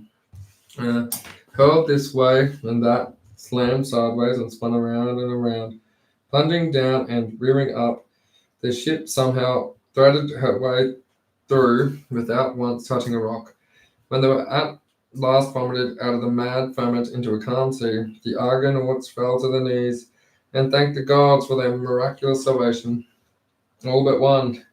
"That was fun," said Medea. Looking back, we at the smoke, steam, and spray rising from the reef. "Can we have another go?" It was Hera, Queen of Heaven, I said Jason. "She guided us through. When next we make landfall, we must sacrifice a great heifer to her." I made landfall a few days later on the green, fertile island of Sicaria, home of the Ephesian report. Their king and queen, Alcinous and Arit, welcomed them, feasted them, and provided them with the animals that allowed them to send up their grateful prayers and sacrifices to Hera, their deliverance from Plactae. They had been on Syria a week when strange ships dropped anchor in the harbor. Ships to Colchis. Aeetes himself was not aboard, and the leader presented himself before the king, Alcinous, and instead the media be handed over. She is the property of King Aeetes, not of the pirate Jason. Aeetes demands her return, but my understanding is that Medea did not wish to go back to Colchis. It's the wishes of the king, her father, and she's paramount. She and Jason are not man and wife. She is also the possession of a valuable, of a sacred object belonging to our kingdom. What object is that? The deputation conferred. Well, it's not liberty's sake. In another party of the palace, Medea was kneeling before Queen Arit. "Do you not understand how cruel my father is?" She wept. "He's a monster." "But Jason sounds like a monster too," said Arit. "The Colkins tells us that he kidnapped your younger brother, chopped him up, chopped him pieces in the sea. Can you really want to live with a man like that?" "That is a lie," said Medea, letting her hair fall over her queen's feet and waving it back and wailed. "My brother died of fever, and Jason was the first to insist we lose valuable time by giving him a proper funeral."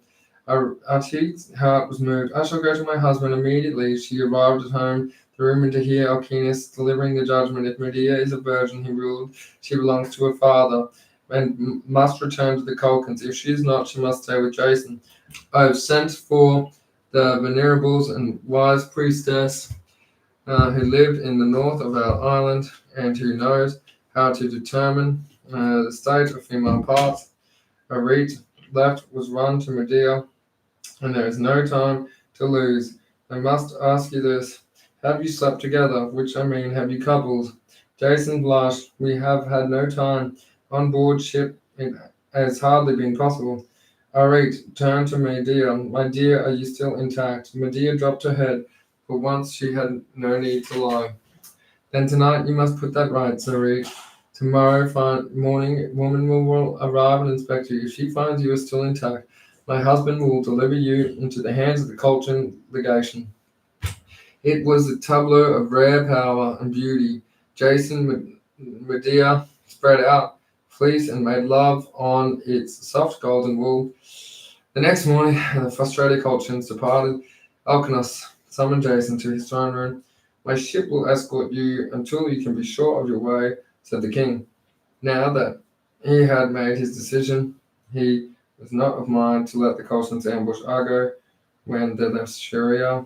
The Argonauts sailed under the Phaeacian escort for 3 days and nights before saluting the grateful farewell and threading their way around the island to the Ionian Sea. They neared Crete, having slightly no Colchian ships for days, only to be faced with the most extraordinary ship that they had yet encountered. As they approached Sort of Bay, great surging waves rocked them until the Argo nearly capsized one of the Cretan shores. They say a huge man, not a man, a machine made to look like a man and formerly entirely of bronze. It stamped great bronze feet up and down and sent waves crashing against the Argo's hull. Quick, turn the ship about and row, yelled Jason. Row, like you rode through the clashing rocks. Once they were safely out of rounds, they looked back. The huge automation was striding round at the corner of the island and was out of sight. What the hell is that? Demanded the Argonauts. Talos, said Nestor. That was Talos. My tutor, Chiron, told me about him when I was a child, but I always thought it was just a stupid story. He's real enough, as you have seen. He walks around Crete 3 times every day to protect the island from pirates and invading fleets. It's true that Hephaestus constructed him in his Olympian forge at the command of Zeus. I thought the Agilis built him for King Minos. No, I believe I am right in saying that he's the last great race of bronze men. They were born from the Malay, the nymphs to the ash tree, who sprang from the earth when Kronos castrated his father, Ouranos. If that is true, said Medea, then he is not a machine, but a mortal, and if he is a mortal, he can be killed. But darling, said Jason, he is made of solid bronze. Not quite true, said Nestor. Whether he is a man or a machine, it is certain that he is a single tube or pipe running down from his neck to his ankle like a great vein. This is where the eagle runs, the divine fluid necessary for his life and motion. It's all held in the brass nail in his heel. If that nail is dislodged, the liquid will run out and he will fall. Why risk engaging with him? We need provisions. We're out. Fresh water, bread, fruit, everything. Besides, Anchius, he's here. It was true. Talus re-emerged, and he was sloshing through the waves towards him. Let me, Medea, standing up high on the Frederick, calling out, other incantations. Come, Talos, come to me. Talos stopped in mid-stride, and he cocked his head. Medea stared deep into the blank eyes, chanting all the while, as the dragon in the grove of Ares had done. Talos froze. There, said Medea. Now someone go and pull that nail out of his. Pyrrhus was only too happy to dive into the water and do the deed. He'd come up from the waves, the bronze pin between his teeth. But behind him, the automation creaked, tottered, and crashed into the sea. Jason hugged Medea. You're a miracle worker. They crept east along and northern shore of the island and put in Heracleon, where the collapse of Talos had yet to be noticed. Now, provisioned for the final leg of the homeward voyage, they sailed on Iolcos. The magical death of Peleus. Jason knelt before Peleus. The fleet spread out before him. The successful return of Jason and his crew, complete with the golden fleece, was the last thing that Peleus had expected or hoped for. Wicked men who had sent heroes on their quest always believe that they are sending them to certain death. Wicked men never learn, for wicked men have no interest in myths, legends, and stories. If they had, they would learn from them in triumph. So we had to be glad for their ignorance, dullness of wits. Sorry it took so long, said Jason, but Colchis is a fair distance, and there were 1 or 2 obstacles in the way. I accept this fleece. It certainly looks genuine. You may leave. They withdrew it. It was clear at once that Polias had no intention of giving up the throne. What is more, Jason discovered that his father and mother, Aeson and Alcmene, were dead. Some said that along with his young brother, Marcus, they had been executed by Polias. Other that a distraught Aeson had poisoned his wife and son and fallen on his own sword after Polias told him that it was certain Argo had sunk. In either case, Jason bitterly Polias is responsible for their death. Let me deal with that, darling, said Medea. He's your kinsman, and it wouldn't be right for you to be seen to end his life. You know how fussy gods are, and mortals are such things. Medea befriended Polias' 9 daughters, Alcestis, Alcimede, Antino, Asteriopio, Evadne, Hippotho, Medusa, not the Gorgon, Pelopia, and Persides. It is so sad that your father is growing old, she said. My own father, Aetes, is 20 years Polias senior, but he looks and acts young enough to be his grandson. How is that? I expect you've heard of my powers. They say that you're a witch. I always think that's such a terrible word. I prefer enchantress. Yes, there are ways to make your father useful, but I don't suppose you'd be interested. Oh, we would, cried the girls. Oh, Medea now prepared a gruesome conjuring trick. With the girls, watching in an open-mouthed stupefaction, she took an old ram, cut its throat before butchering it into small pieces, which she threw into the great cauldron. Next, she sprinkled magic herbs into a pot and made dramatic passes over it with her hands. Suddenly, a bleating sound was heard from the lamb kept alive from the cauldron gambled away. The girls gasped and clapped their hands. There you are, said Medea, handing them a packet of herbs. Now you try it. Don't forget to move your hands. Exactly. She removed the mystical gestures that she had made of the pot. The girls ran over to Polias' chamber, where she was taking her afternoon chat. With cries of joy and excitement, they slit his throat and cut him up. They carried the bloody chunks of the flesh into the cauldron, chopped him in there and sprinkled in the herbs, and made the magical passes over their hands. They waited breathlessly for the rejuvenated Polias to spring away from the pot, but strangely he did not. When they went sobbing away to their brother Augustus and told him what they had done, he immediately knew the girls had been tricked. She gave you the wrong herbs, you fools. Augustus arranged not only a grand funeral for his father, but funeral games too. They were to become the most famous yet celebrated, surpassed only by those held at the generational later Achilles to honor the death of his beloved friend Patroclus. Cut down by Hector before the walls of Troy, Augustus was a far more likable man than his father, and the people of Iolcus believed him when he apportioned much of the blame to Jason as to Medea. For the death of Polias, from being the popular hero, Jason became an overnight loathed criminal until he atoned for his blood killing. Polias was, after all, his uncle. He could not even stay in Iolcus, let alone claim his throne. So Medea and Jason fled, leaving Augustus to rule the king. The crew of the Argo dispersed, returning to their homes, lives, and subsequent adventures. Many of them were to meet up again and join the Caledonian Boar hunt. Meanwhile, it is worth leaving Jason and Medea for a moment to relate the story of Anchius, the man who took over the duties of Helman of the Argo following the death of Tippes. Once the Argo had put in the Iolcus, Anchius made for his home island of Samos, just north of Patmos. Before he left to join the Argonauts, he had planted out a vineyard which he hoped would be bearing grapes by the time he came back. The island seer told Anchius that while he would certainly return to Samos safe and sound, he would never taste the vineyard's wine. On his return, Anchius saw to his delight that the grapes had ripened beautifully and had been turned into wine. He summoned a seer before him and raised a cup of wine with it. So much for your false prophecies, he said, waving the cup in the seer's face. I should suck you for your incompetence. There's many a sip, a twixt cup and a lip. Just as Anchius was about to take a drink, a clamor rose up outside. A wild boar was ravaging in the vineyard. Anchius put down the cup and ran out to inspect the damage. The boar charged out, tossed him onto his tusk, and gored him to death. The seer, fully aware that he had coined a new proverb, that would be repeated for generations, picked up the wine and drank it. The boar was later sent by Artemis to Caledon, and we shall find out when we follow that adventures. The story of Jason and Medea now moves to Corinth, where they found refuge from the wrath of Augustus and the people. King Creon offered them sanctuary, and they soon settled in comfortability enough to life in his palace.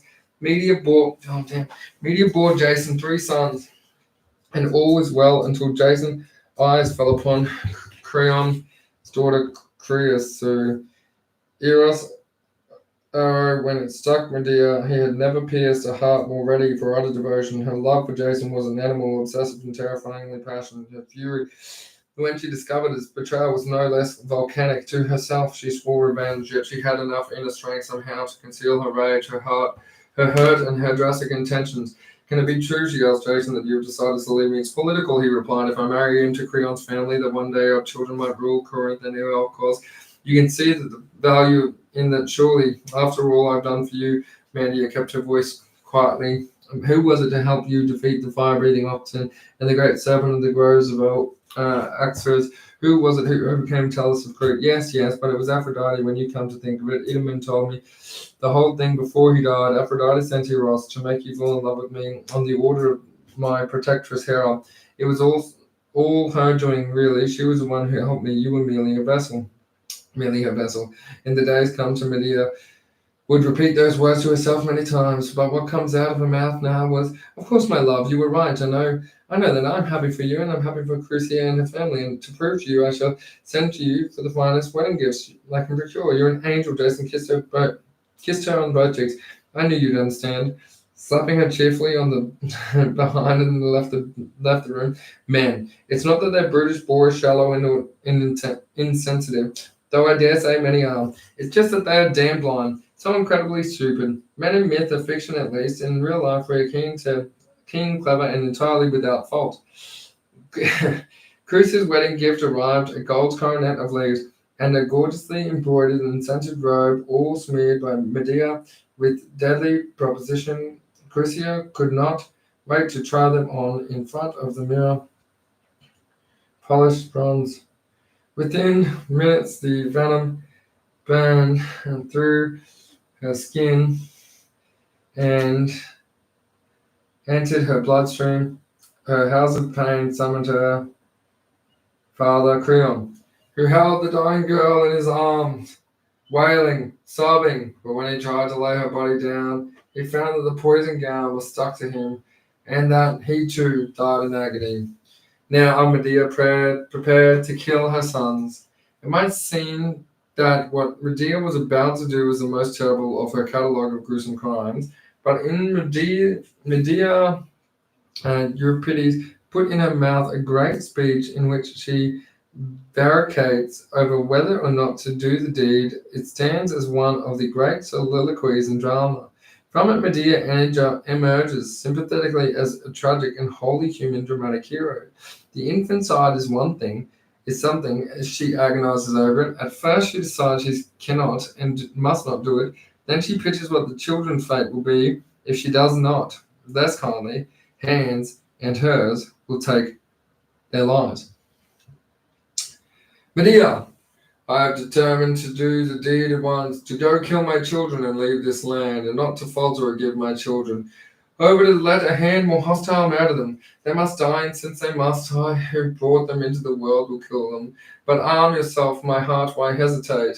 To do these tragic yet necessarily evils. Come, unhappy hand of mine, take the sword, take it, move to the dismal turning point of life. Do not be a coward, do not think of your children, how much do you love them, how you gave them birth. For this one short day, forget your children and mourn tomorrow. For even if you kill them, still you love them very much. I am an unhappy woman. In an astonishing coup d'etat, Medea appears above the stage in the chariot drawn by dragons sent by her grandfather Helios, god of the sun. She has the bodies of her children with her, fearing that if she leaves them in Corinth, they will not be given proper burial. Jason, having been told what has happened to his sons, calls up to her. Their exchange of blame and curses is magnificent. Magnificent. Jason, finally pleased to her, falls on deaf ears. In the name of the gods, let me touch the soft skin of my children. That will not happen. Your words are thrown into the empty air. In Athens, we will meet Medea again. A broken Jason lived on Corinth until his old friend and few Argonaut Polyus' brother and Ptolemaeus persuade him to return to Iolcos to overthrow Augustus. This they managed, and Jason was finally installed as a king. His reign did not last long, however. He fell asleep one afternoon under the stern of his beloved Argo, and a rotten and poorly attached beam fell on him and killed him. Forward, on the prow, the figurehead mustered up to itself. I warned him when the stern post was sheared off by the clashing rocks years ago. Mend it well, I said. Mend it well, or one day you'll regret it. Mortals, there is no helping them. Atlanta. Born to be wild. Many Greeks were the mongrel offspring of humans, minor deities, demigods, or even full Olympians. Some were born to prophetic curses that caused them to be outcast and raised by foster parents or even foster animals. Many others would find their divine lineage, their heroism, perhaps derived from their ability to bring their mix of humans and the divine to the bear against the grinding pressures of fate. Well, of course it did. That's where heroism comes from. I use the word hero shorn of gender. Hero was a reasonably common female first name in the ancient world, and I hope we can agree the division into heroes and heroines would be clumsy and unnecessary. The great hero Atlanta Atlanta had a most royal pedigree. Her mother was Clymene of the royal Minyard clan, and her father, depending on whether you believe of it or Apollo as a source, was called either Iasus or Dionysius, whatever his name, and was Arcadian king, and the king ruler had no use for female offspring. When his firstborn, Clymene, proved to be a girl, he had the child taken from the palace and exposed on a mountainside to die. He was neither the first nor the last royal father to consign an infant to such fate, as we shall see. The baby was abandoned in a high country on Mount Parthenian, where she would soon surely die. Indeed, only half an hour after the palace guard laid her down, a bear attracted by the cries, or perhaps the unfamiliar human scent, slumbered up to investigate it. As luck would have it, or Modos, the deep fate that determined all. This was the she-bear. A she-bear, moreover, who had lost her newborn cub to wolves not 24 hours earlier. A maternal instinct still drove the bear, and instead of eating the infant, she suckled her. And so the human baby girl grew to be a shy, wild, and swift forest creature. Whether she thought herself a bear or knew her difference at first, we cannot know. She might have remained one of those legendary wild children of the woods, adopted by animals and unsocialized by her own species. In ancient Greek, Caspar, Hassar, or Victor of Aveyron, a female Tarzan or Mowgli. Here it was not that. One day she was seen and taken by a group of hunters. Luckily for her, they were well disposed and kindly. They named her Atlanta and taught her the secrets of trapping, killing, of shooting with spears and slings, course hunting, tracking, all of the art and the chase. She quickly, equally, and surpassed their skills, combining as she did human subtlety with the ferocity and speed of the bear that brought her up. The supreme swiftness and unmatched ability as a huntress made Atlanta natural devotee to the goddess of chastity and chase, Artemis. to whom she committed herself in heart and soul. One day, she found herself cornered by two centaurs, the half-human, half-boar hybrids, famed for the accuracy and the speed of draw of their archery. Atlanta loosed two arrows that found their mark before Centaur even had managed even to raise his bow. Her reputation spread, and everyone in the Mediterranean world who had heard stories of the beautiful girl dedicated to Artemis ran faster, shot straighter than any man. And when Artemis cursed a neighboring kingdom, a monstrous boar that ravaged the people and, and their crops and livestock, this was to be Atlanta, the goddess most faithful servant and adherent. Who would you want to lift that curse? Somehow the citizen and rulers of the city-states of Caledon, part of the kingdom of Attola, now become Thessaly, had become lax in their devotions in the goddess of Artemis. This was still a time when it was foolish to neglect any jealous deity, least of all the chase huntress of the moon.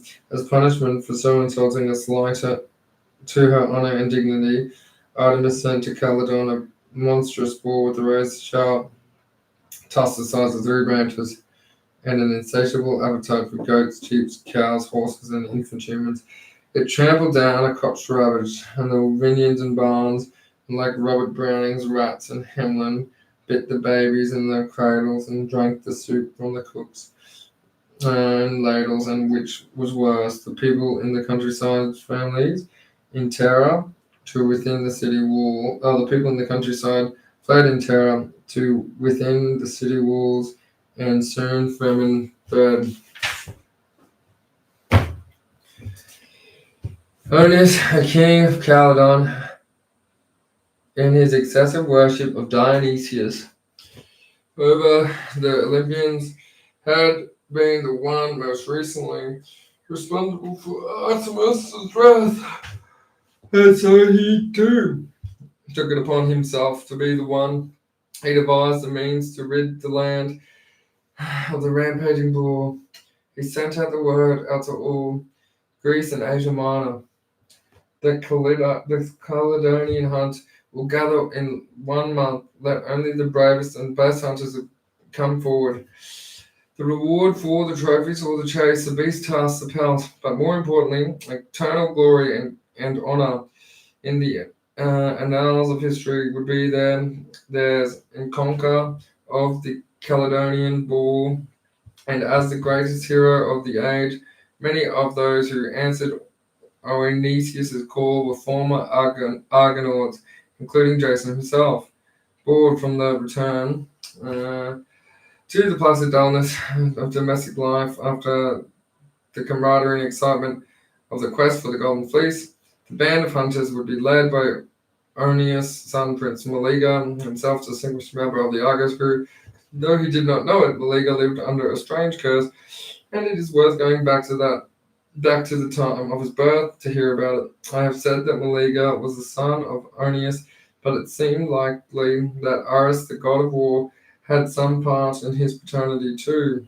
As we have already heard, this is a feature of heroes of the age. It is certain that although his mother was Oeneus, Queen Althea, who came from a most distinguished royal family line herself, sometimes known on account of its patriarch Theseus and Thucydides,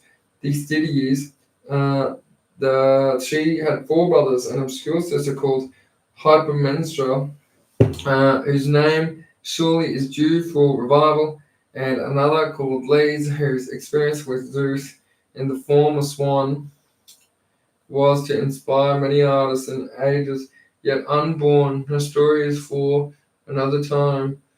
Our attention for now is on Althea, who lay with Oeneus, and 9 months later gave birth to a boy, Meleager. It was a difficult labor, and the effort sent to Althea into a deep, deep sleep. The baby lay babbling on its cot before the fire. The mother slept on. Into this peaceful scene crept the three fates. The Maori, the baby who could well be a son of Ares, might have an important future, and it was the fate to well in their usual manner. Clotho spun the thread in the Meleager's life and declared the boy would be noble. Lachesis measured it by drawing it from Clotho's spindle. She foretold that Meleager would be accounted brave by all who knew him. A trapper snipped the length of the yarn and announced that for all her sister's prognostications, she knew that the child would only live as long as the central log in the fireplace remained unconsumed. What can you mean? When that log burns and is no more, so will Meleager, son of Ares, Onis, and Althea, be no more. All three gave a cackle of delight and vanished into night air, chanting, Meleager's life will end in a flash. When his log of fate is turned out, Althea opened her eyes wide. Could she really have heard that right? That some mad dream that she got out of bed, went to the fire. Then there was indeed a great log in the center of the hearth. Flames were flickering around it, but it had not yet fully caught light.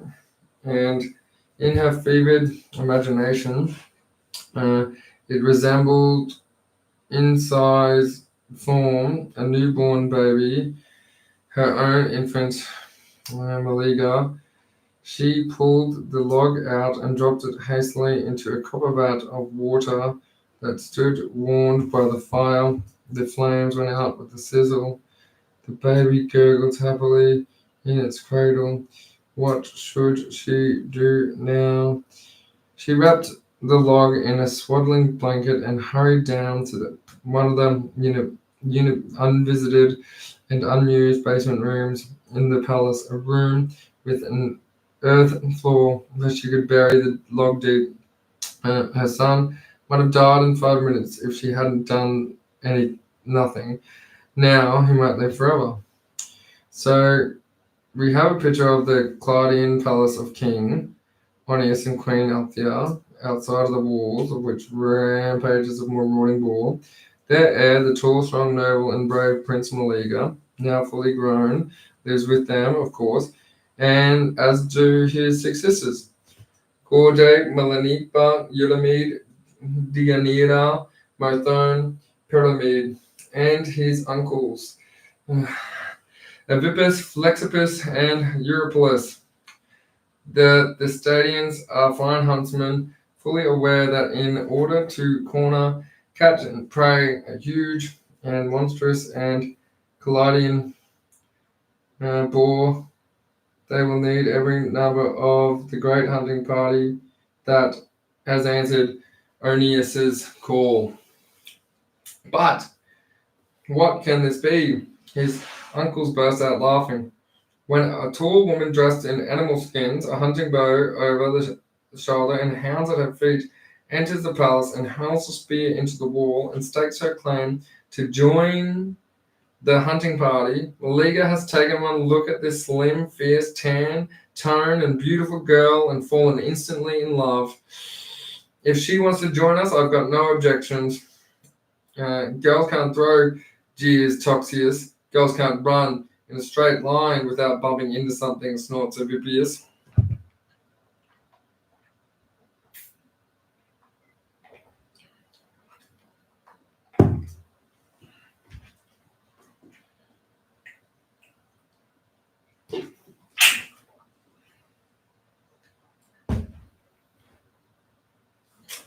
Girls can't shoot arrows without bowstring snapping back and stinging them in the face, smirks Polyxippus. Girls don't have the stomach to kill, sneers Eurypylus. Let's see, says Atlanta, and at the sound of her dark, throbbing yet commanding voice, Meleager falls even more deeply in love. She has gone to the window, those 3 trees which of us can put the arrow in each trunk first. The uncles join her at the window and follow the gaze at a distant lines of 3 aspens shaking in the breeze.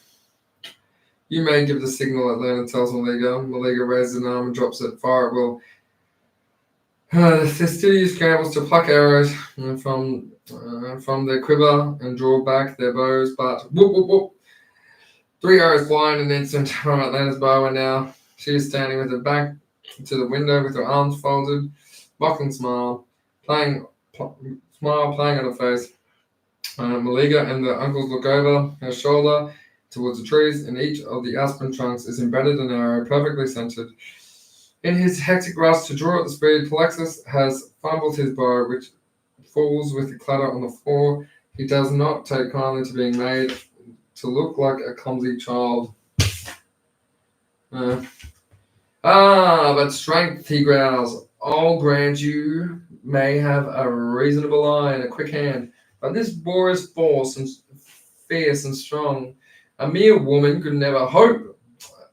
No one will ever discover what he is going to say next.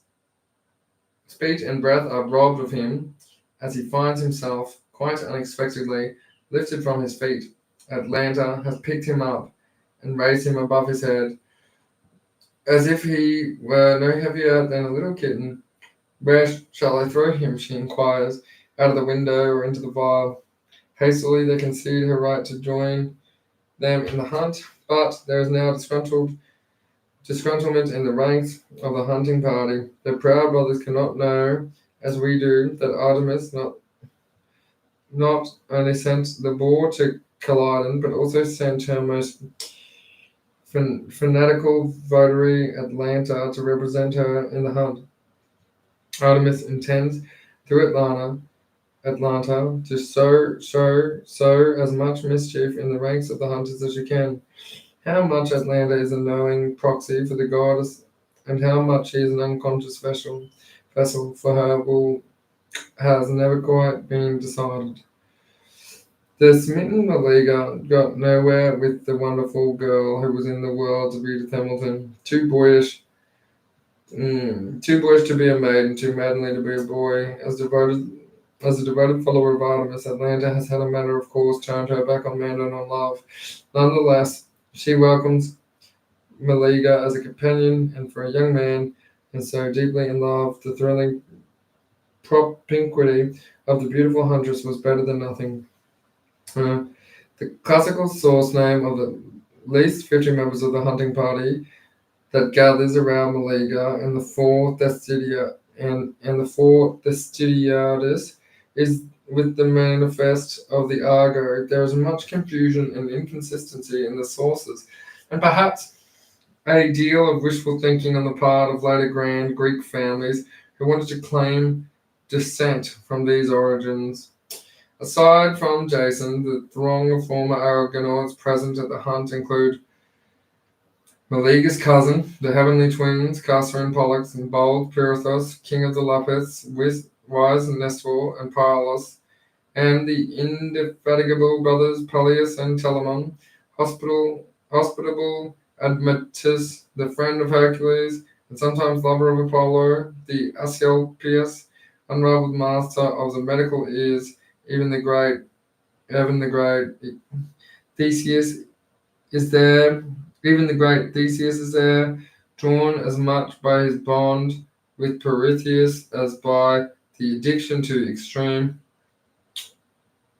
Seen in the world again until the Trojan horse. Feral men save Atlanta. The Caledonian hunt. Onius held 9 nights of feasting and revelry to welcome and thank the brave heroes, huntsmen, and warriors who had gathered outside the place, hounds streaming at their feet, pages buckling under armor, grooms tightening on the girths, stewards offering hot cups of wine, the cheers of citizens safe within the walls of Caledon grew to a great war of gratitude, encouragement, and admiration and pride. As the party made its way out of the main gate Carts loaded up with spare javelin axes, maces, and arrows brought up the rear of the train as it headed into the desert and to spoil countryside. No boar in this gigantic had ever even seen, even rumored, let alone trickled down and killed. As the hunting party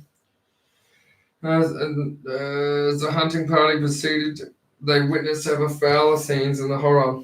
The field of corn was trampled, every vineyard uprooted, even chicken, cat, dog, calf, goat, and sheep lay with its throat slashed. Huntsman did not know. 100 wild boars of natural size could never have created such a destruction. Maliga and his uncles had performed a plan. Some miles to the north of here stood a ruined barn. If the party were to spread themselves out into a line, shooting and stamping their feet, shaking their burning torches, they could slowly funnel that boar in that direction and use the nets and the fire and clamor finally to trap it in the angle of two remaining walls of the barn. That would be their killing ground. It will be like a stage, and the pig will be our doomed hero.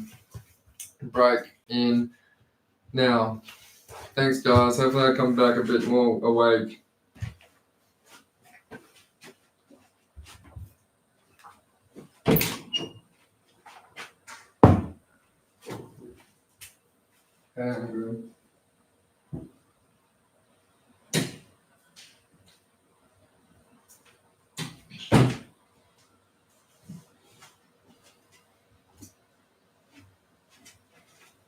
Do you want a hot coffee?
is the legend.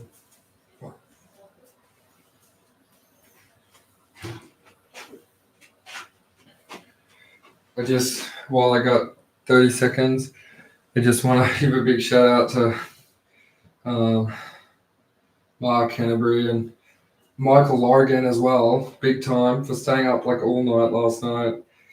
It was fucking awesome. So big shout out to Michael Lorgan, and they're donating all the profits from certain coffee sales for as long as I stay awake. So let's try and stay awake forever. It will be like a stage, and the pig will be our doomed hero, said Maliga. Their uncles and senior huntsmen nodded their assent. It took all morning and much of the afternoon to encircle the boar and flush it from cover. They made as much noise as they could, a great hullabaloo and smashing of spears onto shields. But no one, and they felt that the boar force, though it was the direction of the barn, was in any way frightened. From time to time, it would turn, break cover, and then charge one past the line, scarring everyone in it half to death, and then canter back towards the barn, tusk down, squealing out with what seemed like a laugh of triumph and derision. Whatever it does, that it is vital, that the line holds, commanded Onius. Simple for him to say, up on a horse and well behind the line, Atlanta said to herself. She watched with disdain as a king swigged from a horn of wine. Malaga by her side seemed to guess what she was thinking. The old man is no warrior, but he is a fine administrator, he said. He has brought this region much peace and prosperity, until he forgot that the great goddess of Artemis and Atlanta, well, yes, look up ahead, it's working. The plan is working. Sure enough, the boar seemed to be edging in its fits, and slowly but surely backwards towards the ruined barn. They could hear its trotters scrape and slide as they met the stone flag of its doors. The front row of hounds, going in confidence, thrust their snarling heads into it, teeth bared, slavering, was a sound and sight to put the fear of Hades into anyone. But in the boar, it seemed merely to awaken to its situation with sudden, unimagined speed. It rushed forward with its head down. It jerked up under the jaw of the lead hound, and its left tusk went straight through and throat and the dog's skull. Down went the boar's head again, and up ripping the sides of the second hound. Third and fourth, and all the other hounds in the pack needed no further invitation to get up a great howl of fright and flee in panic to hide, quivering between the legs of the masters. The hunters now braced themselves to face a boar, flesh and fur hanging from the point of the boar's tusks, and blood-soaked its bristles, its eyes, everyone swore afterwards, burned like bright coals. The fierce orange and red light then was trained in turn on every man and the one woman who crowded in on it. Now, the time, cried McLeager, throwing a hunting net over the boar. It was half enmeshed, but angered enough to roll and thrash its feet and jerk its head and free itself. This was the first time that it had shown any vulnerability, and the sight pricked the courage of the hunters with great whoops and hollers. One hero after another hurled himself with an axe, sword, spear, and dagger at the enraged beast. Its instinct was to gore at groin and belly. Gonads and guts were torn open in the air. Blood was everywhere. Piteous screams of the brave heroes who threw themselves to their deaths. None were more fearless than Pelagon, Halius, Hippasus, and Anisimus, the first to engage and be instantly ripped to pieces for their troubles. Peleus flung a javelin from cover in a thicket, only for it to find and fatally wound Eurytion, king of Phthia, one of the most loyal of Argonauts. It was in both the literal as well as the more common sense a shambles. Already disheartened by the sight of so many good men killed, the huntsman saw the accidental death of Eurytion as an ill omen and began to think of turning tail. The boar, sensing victory, raised its head, sniffing in the air, and charging at Nestor, king of Pylos, who even his middle age was reputed to be the wisest man in the known world. Certainly, he was wise enough to know that wailing and screaming would achieve nothing. So he stood there, raised his eyes to the heavens. Atlantis stepped forward from behind him and called, "Drop down, Nestor, down now!" Nestor threw himself to the ground. At the same time, an arrow flew from a lens bow, passed through the place where Nestor's heart had been but a moment earlier, and pierced the throat of the charging boar. Orcon, a hot-headed son of a both, King Hopicon of Amycles and Ares, the god of war, rose to his feet, waved his spear. Facing his comrades, he yelled, "For shame, brothers! This is no work for a woman. Let's show the world what a man can do." He turned back in time to see the boar, Atlantis' arrow dangling from its neck, lowering its head for a charge. By the time Orcon had set his spear, the beast was on him. Both tusks entered his stomach. Now the boar raised its head, performed a kind of gruesome dance. Orcon ran around and round, the tusk teasing open more and more of his guts, until the poor young man's bowels, innards, and fallen out to make a red and slimy circle on the floor of the barn. Only Meleager stood firm as the monstrous animal tossed Orcon's corpse from its tusk and scraped at its ground, ready for another charge. As the boar hurled forward, Meleager slid down onto the left side, lying back. He took aim with his right arm. The boar saw the movement and gave a roar of fury. Meleager launched his javelin sideways and upwards, straight into the boar's open mouth. The tip of the spear pierced the upper skull, bursting its way out again in gore in the brain matter. The great beast shuddered and fell dead, slipping and skidding on the blood and entrails of its victims. Onius clambered down, half drunk, from his horse, and embraced his son. "Meleager, my boy, what honor you have done to our house. Yours is the kill, yours is the trophy. Come, skin the creature, take its tusk, then bring it back to the palace, and we will feast on your triumphant wine." Meleager turned to face the surviving huntsmen, who were now cupping and drinking the blood that gushed from the boar's wound. "The hide and the tusk go to Atlanta," he declared. It was she who struck the first blow. Without her true aim, and the monster would still be at large, and we would be carrion for the crows and foxes. The trophies are hers. Meleager's uncles came forward. The Theseus had been conspicuously in the forefront of the hunt, but their sense of family honor and their male pride was now spurred on. "That witch is an outsider," said Toxius, "a deranged virgin who took one lucky shot. The honor of the kill must go to the house of Theseus. A woman's place is the hearth, harem, or home, not the hunt.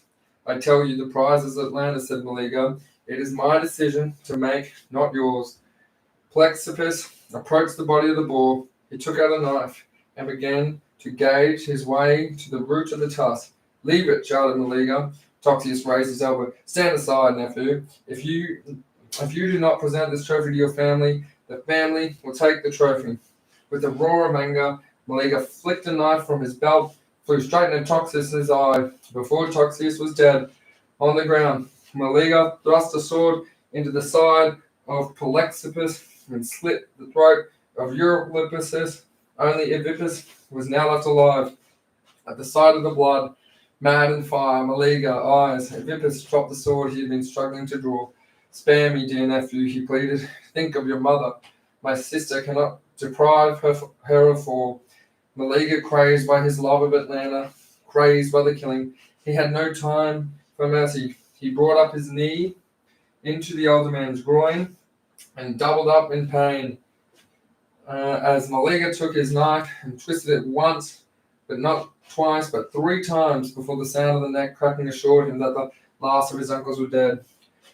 Atlanta sighed in sorrow and turned away. The women, children, priests, cowards, merchants, older men from the city, and the palace were streaming out to view the body of the boar. Queen Althika arrived in time to see her son Meleager standing in a dazed triumph over the bodies of her 4 brothers. Demented with sorrow and rage for revenge, Althea ran back to the palace.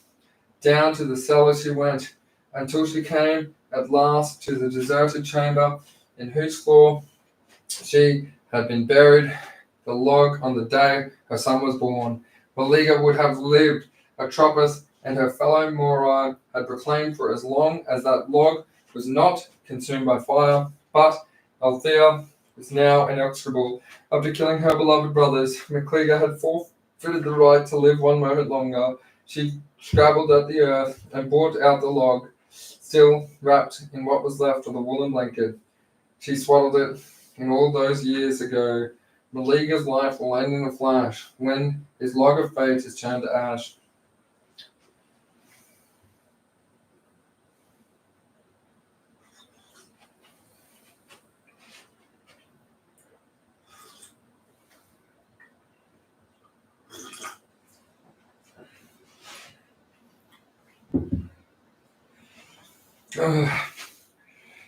Althea hurried into the kitchens, where a great open fire roared all day and all night.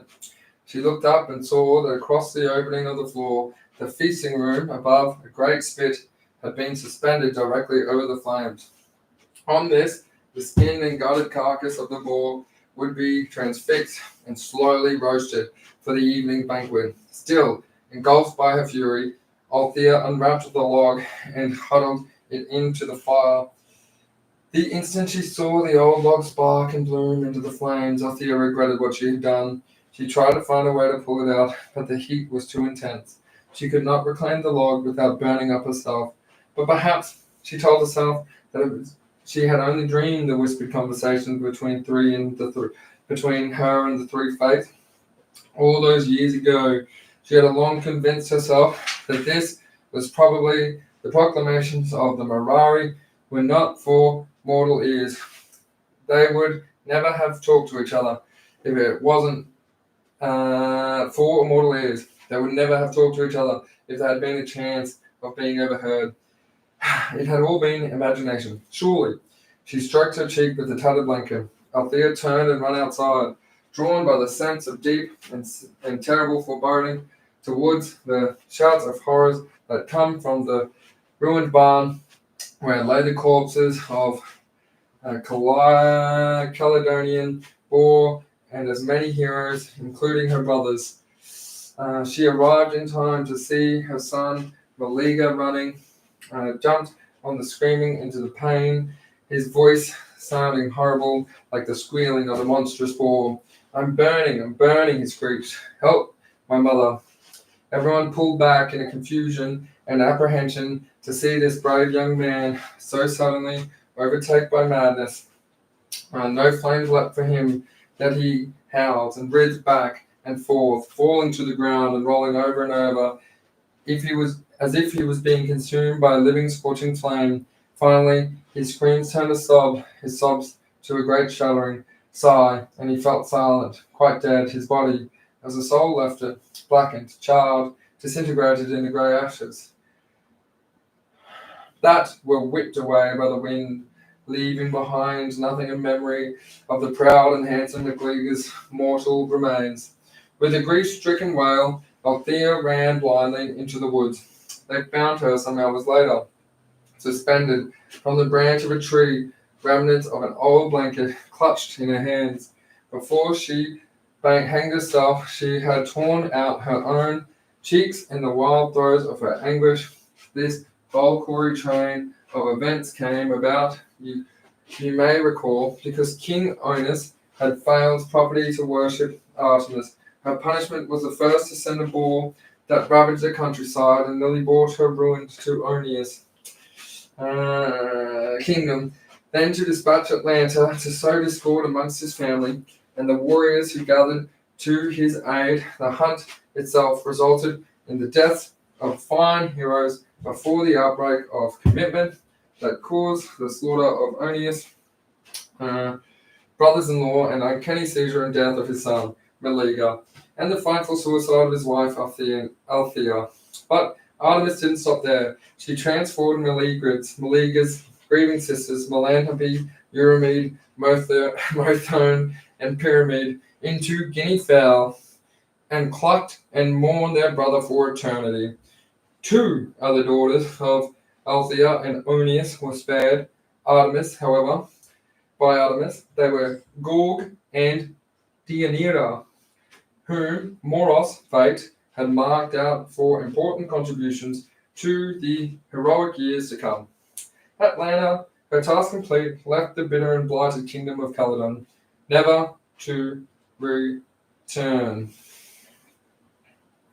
Atlanta's triumphant role in the Caledonian Boar hunt had caused her name to be sounded far and wide. It came to the ears of her father, King Sconis, who had cruelly left her to die, exposed on a mountainside. But now he was only too keen to welcome her back. He may have been the first cruel, abusive, and unfit parent to reclaim your child once they had become famous or rich, but he would certainly not be the last. My darling child, he said, spreading his arms wide, show the breadth of his kingdom. This will all be yours. Really, said Atlanta. Well, your husband's, naturally, said Sconis. Atlanta shook her head. I will never marry. But consider, you are my only child. If you do not marry and have children, the kingdom will go to outsiders. Atlanta's devotions to Artemis and her lifelong objection to marriage had not altered. I will only marry a man, she said, who can. She considered she was a superb shot with a bow, but it was conceivable that a man might live who was better. It was the same with her skill in javelin, discus, and horseback. What was there that no man could ever best her at? Will only marry a man who can run faster than me. Very well, let it be. Atlanta was safe. Her speed could never be matched. Oh, and any suitor who takes the chance and fails must die, she said. Sconis granted his assent and arranged for the word to be put out. Great was Atlanta's fame and beauty, great the value of Sconis' kingdom, and the great conviction of many fine, fit, and fast young fellows that no woman could ever best. Many made the journey to Arcadia. All were defeated, all were killed, and the crowds loved it. In amongst the spectators one day was a young man, Hippomenes. He watched the prince from Thessaly run against Atlanta, lose and be taken off and be beheaded. The crowd cheered as the head rolled in the dust bowl, but all Hippomenes could think of was Atlanta, her impossible swiftness, those long striding legs, the hair streaming behind, the stern frown, and the beautiful face. He was in love, and he meant to win her, but how could he do it? He was no runner. The prince who had just lost his head was much faster and had been nowhere in sight when Atlanta crossed the finish line. Hippomenes made his way to a temple of Aphrodite, knelt before the statue of the goddess and prayed his heart out. The statue seemed to move, and he heard a voice whisper, "Look behind the altar and take things you see. Use them to win the race." Hippomenes opened his eyes. Fragrant incense was burning strongly. He had wreaths of its smoke snaked into his head and made him imagine the Aphrodite's voice. He was alone in the temple. Surely there was no harm in looking behind the altar. Something gleamed in the shadows. He reached out to 1, 2, 3 golden apples. "Thank you, Aphrodite, thank you," he whispered. The following day, Atlanta looked at the next young man, foolish enough to enter into the race. The next young lamb to slaughter. What a pity, she thought to himself. He's rather good looking, a young Apollo, but he does stupid enough to have a satchel slung over his shoulder. Doesn't he know how much that will slow him down? Ah, well, she crouched and waited for the start. Hippomenes set off after her as fast as he could. His running style was poor at best, but hampered by the bag of apple swinging from his shoulder, it was preposterous. Enough to cause the crowd to hoot with laughter. They howled even louder when he started fumbling with the bag. He decided to have his lunch now. Hippomenes took out one of the apples and rolled it along the ground ahead of him. It shot along the track and overtook Atlanta, who sprinted after it and picked it up. How beautiful, she thought, turning it around in her hand. A golden apple, like the apples Gaia gave to Zeus and Hera, a wedding gift. The apples of the garden of Hesperides. Perhaps this is one from Aphrodite's sacred apple tree in Cyprus. She glanced up to see Hippomenes flailing past her. "I'll soon reel him in," she muttered to herself, shooting off again. Indeed, it wasn't long before she had passed him. She was just feeling the heft of the apple in her hand when another one rolled past. Once again, She stopped to pick it up. Once again, Hippomenes overtook her, and once again she regained the position. The third apple. Hippomenes deliberately rolled it at the angle so that when it shot past, it veered off the track. Atlantis saw it flash by and took off in hot pursuit. The damned thing was stuck in an acacia bush. Its thorns scratched her and caught in her hair as she plucked it out.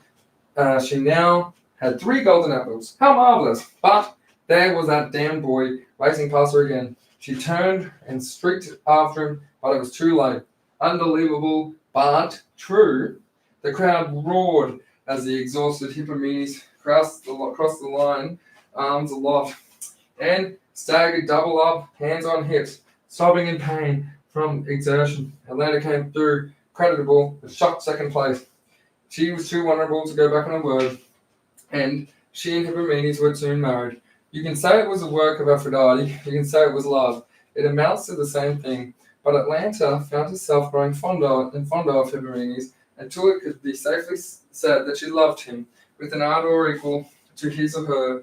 They had a son, Parthenopeus, who grew up to be one of the 7 against thieves. Their married life, though, was to end in tragedy. Strangely, it seems that Hippomenes neglected to thank Aphrodite after all of her aid in winning Atlanta.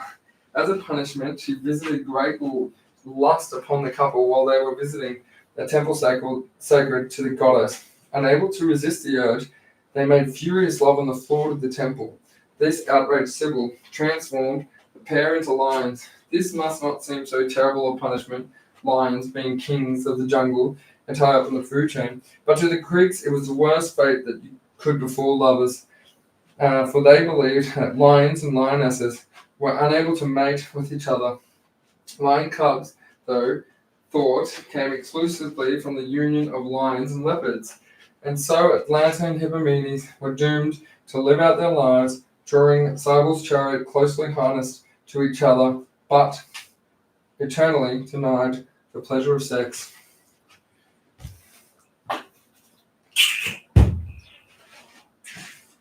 Oedipus. The Greeks believed that the first city-state, or polis, to appear in the word was Thebes in Boeotia.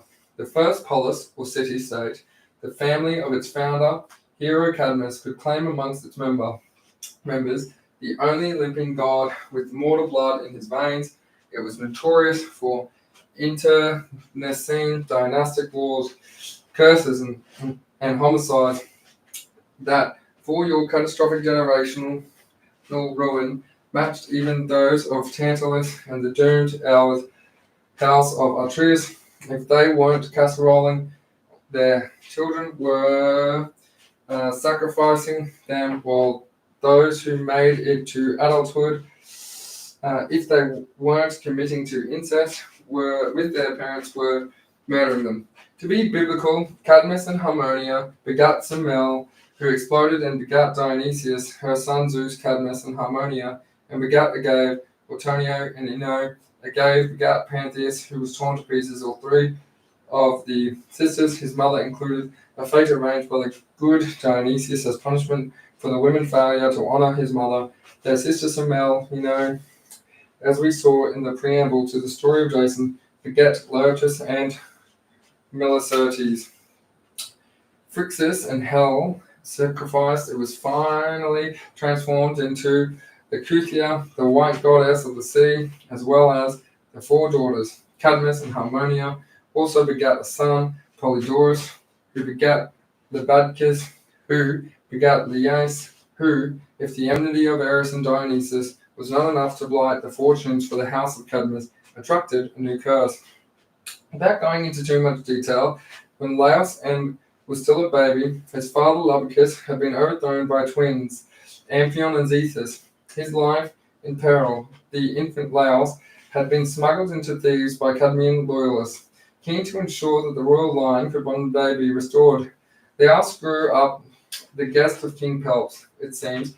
He fell in love with Pelops' illegitimate son, Crispus, taught him chariot driving, and took him in the Nemean Games, where the youth competed in races. Instead of returning him safely home to Pelops, Laius brought Chrysippus with him when he went on from the games to Thebes to reclaim his throne. Chrysippus, who did not consent to this abduction and was ashamed of his public position as a kept lover, committed suicide. When news of this reached Pelops, he cursed Laos and his line forever. Whether as a result of the curse or slight sperm motility, or both, Laos, and who had reclaimed the throne that was his birthright, and married a Theban noblewoman called Jocasta, found that he was unable to father a child, not for the first time. We follow a king without an heir as he visits a Delphic oracle for advice. The son of Lao and Jocasta shall kill his father. Well, that would never do. The prophecy that had told Acrisius of Argos he would be killed by his grandson was bad enough, but this, Acrisius had indeed died at the hand of the grandson, the Hebrew Perseus, even if it was by accident. But Acrisius, Laos, thought to himself, had he been a fool, he would have found a surer way to beat the oracle than throwing the infant in a wooden chest and casting him into the sea. He would have to have the brat's head chopped off, and there would have been an end to it. Nonetheless, perhaps it might be safe to stay away from the marriage bed. But Laos was a man, wine was wine, and Jocasta was beautiful. The morning following a great feast, he barely remembered having spent the night of passion with her. But when 9 months later she presented him with a baby son, he began to understand Acrisius' dilemma. To kill his own son would be to invite the certain fury of the Furies. He sat on his throne, pulled on his beard. At last he sent for his most trusted servant, Antimedes. Take this baby, expose it to the highest point of Mount Catharian. Yes, my lord. And, Antimedes, just to be sure, stake him to the hillside. I don't want him crawling away, do you understand? Antimedes bowed and did what he was told, piercing the infant's ankles with iron staples and shackling them to a peg. That he drove deep into the ground. It was not long before a shepherd called Phorbas came on the scene, attracted by the loud wails. Oh my God, good gods, he created, smashing the fetters with a rock and cradling the bawling infant in his arms. Who can have done such a terrible thing? This baby screamed and screamed. Shush now, little one. It's no good me keeping you. Plain country people don't treat babies this way. Only a great, powerful ruler could have done a thing like that. So cruel. No, I don't. Be found with you. It happened with Forbes, had a friend from Corinth staying with him, another herdsman. This friend, Stratton by name, was happy enough to take the abandoned foundling home with him. Back in Corinth, Stratton presented the long baby to his king, his queen, Polybus Merope. Long childless themselves, they adopted the infant and had brought him up as their own son on account of the scars from the shackles that had staked him to the ground. They also called him Oedipus, which means swollen foot. So Oedipus grew up far away from Thebes, wholly ignorant of his true origins. His life might have turned out like that any attractive, intelligent, proud princeling, especially one so a drinking companion who had always been jealous of his popularity and casual air of superiority. One evening, the sight of a beautiful young woman queuing up for Oedipus's attention maddened the young man passing during. They only go for you because they think you're a prince, he blurted out, deep in wine. Well, said Oedipus with a smile. I know it's unfair. As it happens, I am a prince, and there isn't much I can do about it. You may think you are, jeered the friend, but you aren't. Excuse me, you're a peasant-based orphan bastard, nothing more. The others in the group tried to silence him, but the drink and malice had taken hold. Queen Merope was always infertile. Everyone knows that barren as the Libyan desert. You were adopted, mate. You're no more a royal prince than I am, less probably. Ask your so-called parents. How do you get those scars on your feet?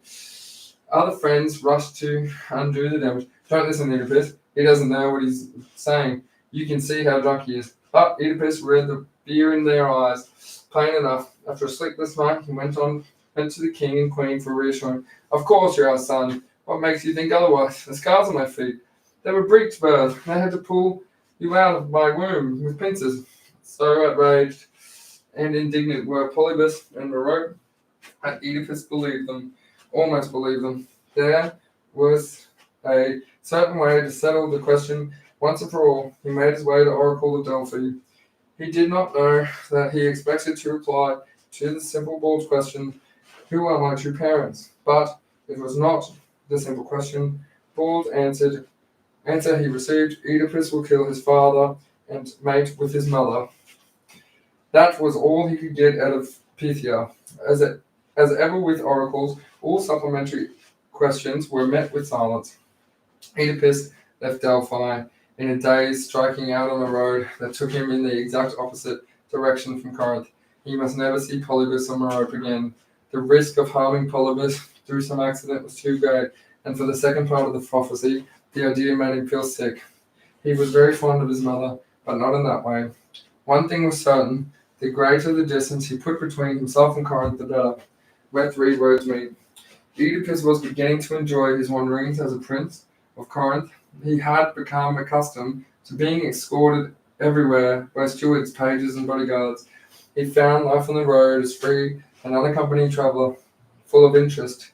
He took pleasure in finding ways to make the small supply of coins in his purse go further. He slept in hedgerows, offered himself up in each village to town he came to as a gardener, school teacher, minstrel, beggar's assistant, or whatever they might need. He was good with his hands, fast on his feet, and matchlessly quick with his wits.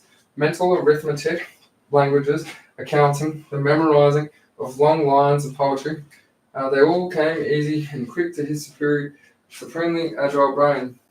One afternoon, in the countryside outside the small town of Jualis, he found himself at a place where three roads meet. While he stood debating with himself which one to take, an opulent chariot sped towards him. The old man driving stood up in his seat and tried to force him out of the way. "Move, peasant," he shouted, and struck down with a whip. There was more than proud Oedipus could bear. Snatched out the whip and pulled, jerking the old man out of his chariot. Four armed men jumped down from the back and ran towards him. Shouted, Oedipus wrestled a sword from one in the fight that followed, killed three. The four ran away. When Oedipus stooped to examine the old man, he discovered that he had fatally broken his neck in the fall. Oedipus covered the four corpses with earth and commended their spirits to the underworld. Uncoupling the horses and the chariot, he slapped their hindquarters and sent them skittering down the road. Once again, he debated which way he should take.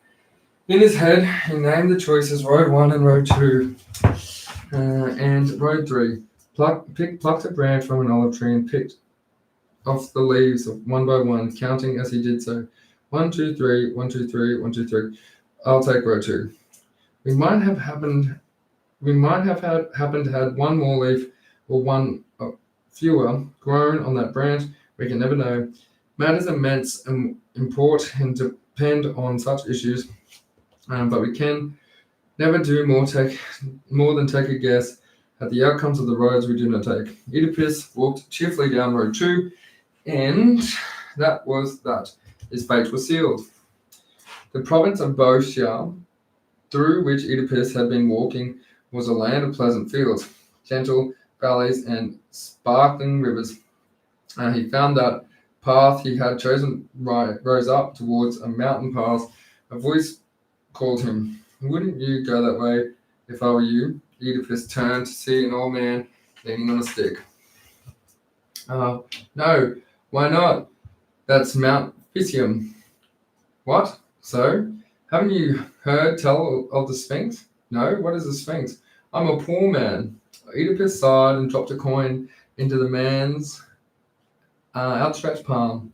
Thank ye, kindly sir. Old man wheezed and crinkled his eyes. Some say the Sphinx was sent by the Queen, Heaven herself, as a punishment. King Laos, you've heard of him, at least? Oedipus had always paid attention to the schoolroom. He had been obliged to commit to memory endless lists, dull provincial kings, princes, and tribal chiefs. Laos, king of Thebes, son of Labdacus, son of Polydorus, son of Cadmus. You've got him, great-grandson, of the power, of the sour, of the dragon's teeth himself, husband to Queen Jocasta, and a mighty powerful king and lord. So why would Hera wish to punish him? Well now, he raped Chrysippus of Pisa, so they say. The lad killed himself, but at any rate, I heard the story. But surely that was ages ago, 20 years or more. But what's up to the gods? And so she sent this to Sphincter? Ha, you're a funny one, Sphinx. I said, terrible creature, head of the mortal woman, but the body of a lion and the wings of a bird. You don't want to mess with her. She stands at the top of the path, there, just where you were headed. She stops every traveller with a riddle. If they can't answer it right, she throws them down to their death. On the rocks below, nobody's answered the riddle yet. Traffic from the north can't get through to Thebes. You want to go there? You'd best go all the way around the mountain to avoid it. I'm good at riddles, said Oedipus. The old man shook his head. See the buzzards circling in the air? They'll be picking the flesh from your broken bones, or from the Sphinx. Sphinx, boy, that's the Sphinx. Don't you forget it. Oedipus left him, cackling, wheezing, and tutting, and walking on. It was true that he was pretty good at riddles. He had invented a whole new style of word game in which you rearranged the letters of one word to make another. He had stumbled across the idea as a child when told the story of Python, the great snake of Gaia. Mother Earth had sent up to guard Omphalos, the navel stone, Greece at Pythos, now called Delphi. Oedipus had excitedly pointed out to his mother that Typhoon, another of Gaia's great monster sons, shared the same letters as Python, and Hera is the same as her mother Rhea. He had cried, very good, dear, but it doesn't mean anything. No, he supposes that it didn't, but it was fun. Conundrums, puzzles, code continue to delight him and bore most other people. Now the prospect of a life-or-death riddle appealed to his intellectual vanity. The mountain pass was narrowing as he ascended. The old man had been right up about the buzzards, a full dozen wheel above him, screeching in anticipation. Halt! He looked up and saw a winged figure crouching on the ledge. It leapt down and landed softly on the path in front of him, opening and closing its wings. A human face, the body of a lion, just as the old man had said.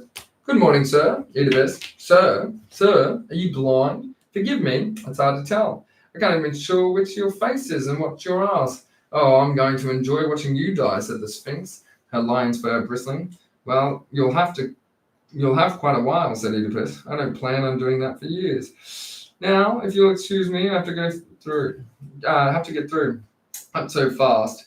No one passes me unless they can answer my riddle. Oh, I see, the riddle. The riddle being why your mother didn't strangle you at birth. The Sphinx, who thought herself exceptionally fine-looking, as indeed she was, spat with rage. You will answer the riddle or you will die. She indicated the sheer face of the cliff below. Oedipus looked down. Hundreds of bleached human bones lay scattered on the rocks beneath. Ooh, nasty. Right then, far away. Haven't got all day. Have to be in the thieves right before night. The Sphinx settled herself down and tried to compose herself. She had never met anybody quite like Oedipus before. Tell me, this traveller, what walks on 4 feet in the morning, 2 feet at noon, and 3 feet in the evening? 4 feet in the morning, 2 feet at noon, 3 feet in the evening. Just give me the answer to that, purred the Sphinx, and you may freely pass. Oedipus sucked to his teeth. Oh man, shaking his head. It's a teaser, no mistake. You can't solve that. But I did, said Oedipus, raising his eyebrows in surprise. Didn't you hear me? The Sphinx started. What do you mean? I just told you. Man, oh man. I said man is the answer. When man is born in the morning, his existence, he crawls on his feet. In his prime, in the noon time of his day, he goes upright on 2 legs. But in the evening, at the end of his life, he goes on a 3rd, a stick to help him on his way. But it's called intelligence. Now let me try one out on you. What has the face of a hag and the body of a sow and wings of a pigeon and the brains of a pea? The Sphinx reared up with a screech, and before she had time to open her wings, she fell backwards off the cliff's edge, claws thrashed through the air, down onto the rocks. With screams of delight, the buzzword swooped. Oedipus passed on and began to make his own more gentle descent from the mountain. The sea of thieves lay spread out in the valley below, threaded through by the water of Lake Copais.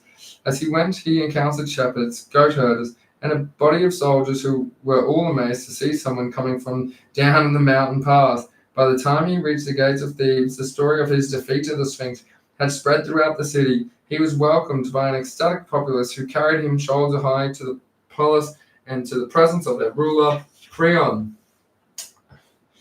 You have rid us of a quite terrible problem, young man, said Creon. That creature not only choked of an important commercial route, her presence caused many to believe that thieves lay under a curse. Other cities in the kingdoms were refusing to trade with us. My sister, the queen, wishes to thank you personally.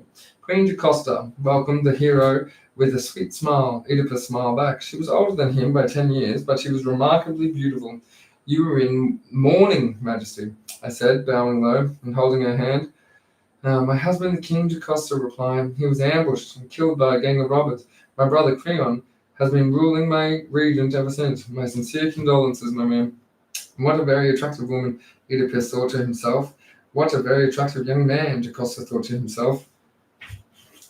Oedipus stayed on in the royal palace of Thebes as an honored guest. He had quickly proved himself invaluable to Creon. His grasp of the intricacies of commerce, taxation, and government astounded the older man Jocasta. Meanwhile, adored his company. They played games together, sang songs, and composed poetry. One afternoon, Oedipus approached Creon and asked if he might have a private word with him. It's your sister, Jocasta, he said. We've fallen in love. I know she is older than me, but my dear fellow, Creon gasped him warmly by the hand. Do you think I am blind? I saw from the first day that there was something between you. Eros shot from his bow the moment you met. I couldn't be happier. And Oedipus, if you are to marry the queen, why, you must be crowned king. Sir, I wouldn't for a moment wish to usurp you. You'll usurp Poppycock. No, sirs. Brother, a young king is just what this city needs. And people love you. You're sent by the gods. Who can doubt it? And so the widespread rejoicing of Oedipus marrying Jocasta was crowned king of Thebes in a grand ceremony on the Cadmea. The Thebians loved Oedipus. Aside from the great victory over the Sphinx, his arrival seemed to have brought the city luck. In the opinion of Creon and the council and the Theban elders, and the new king was strikingly modern. Oedipus rarely conferred with priests. He was negligent on his attendance at the temples on all but the most important of holidays. He was almost blasphemous in his casual approach to prayer and sacrifice, but he was remarkably energetic, efficient, and effective. He drew up mathematical tables and charts, connected everything from taxation to population. He instituted laws on household and place management, on justice and trade. The money from taxation and tariffs rolled in like never before, of which a proportion was expended on schools and gymnasia, on roads. Oedipus' name for the radically new style of government was logarchy, rule by reason. Every Theban agreed that they had been ruled over by no wiser a king since the days of their great founder, Cadmus. King Oedipus, Queen Jocasta, had 4 children, 2 boys, Eteocles and Polynices, and 2 girls, Antigone and Ismene. It was a happy family, with a city continuing to prosper and flourish, so that it became the envy of the Greek world. Onlookers predicted a long and successful reign, and so it might have been, were it not for the outbreak of a terrible epidemic.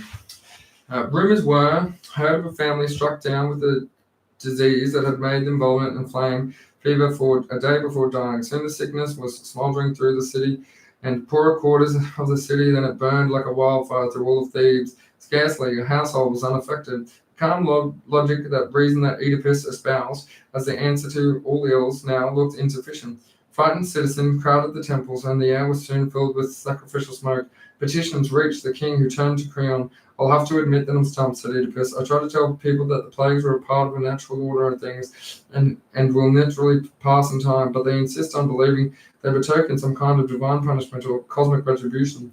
Let me travel to the Delphic oracle and see what it offers, said Creon. What harm can I do? Oedipus was skeptical, but he consented. While Creon was away, Oedipus and Jocasta's own daughter Ismene fell ill and nearly died. She was still recovering when Creon returned in face. Delphi was crowded, he said. I queued up. When I got there, when my turn came, I asked the Pythia one question. Why is Thebes suffering from plague? not how do we get rid of it. It amounts to the same thing, surely, said Creon. Anyway, said the Pythias answers, these will be relieved when the matter of King Louis is named and found. Jocasta gasped. By the absurd, Louis was killed, gang. Oedipus thought hard. If it was a gang, one of them must have dealt a fatal blow. Then truth can be uncovered if you go about it systematically. But let me first say this. Make it known to whomever dares house or protect the killer of Laos will be punished. As for the killer himself, my curse is on him. He will wish he'd never been born. He will identify, hunt it down, and justice served on him without mercy. I'll see to it personally, so let it be proclaimed. Very good, said Creon. And there was always Tiresias. All the way home, I was thinking, why on earth didn't we consult Tiresias? Surely that he still can't be alive. Oedipus had heard the great Theban seer. Everyone had. He must be ancient. He's not young. Certainly he was still at his wits.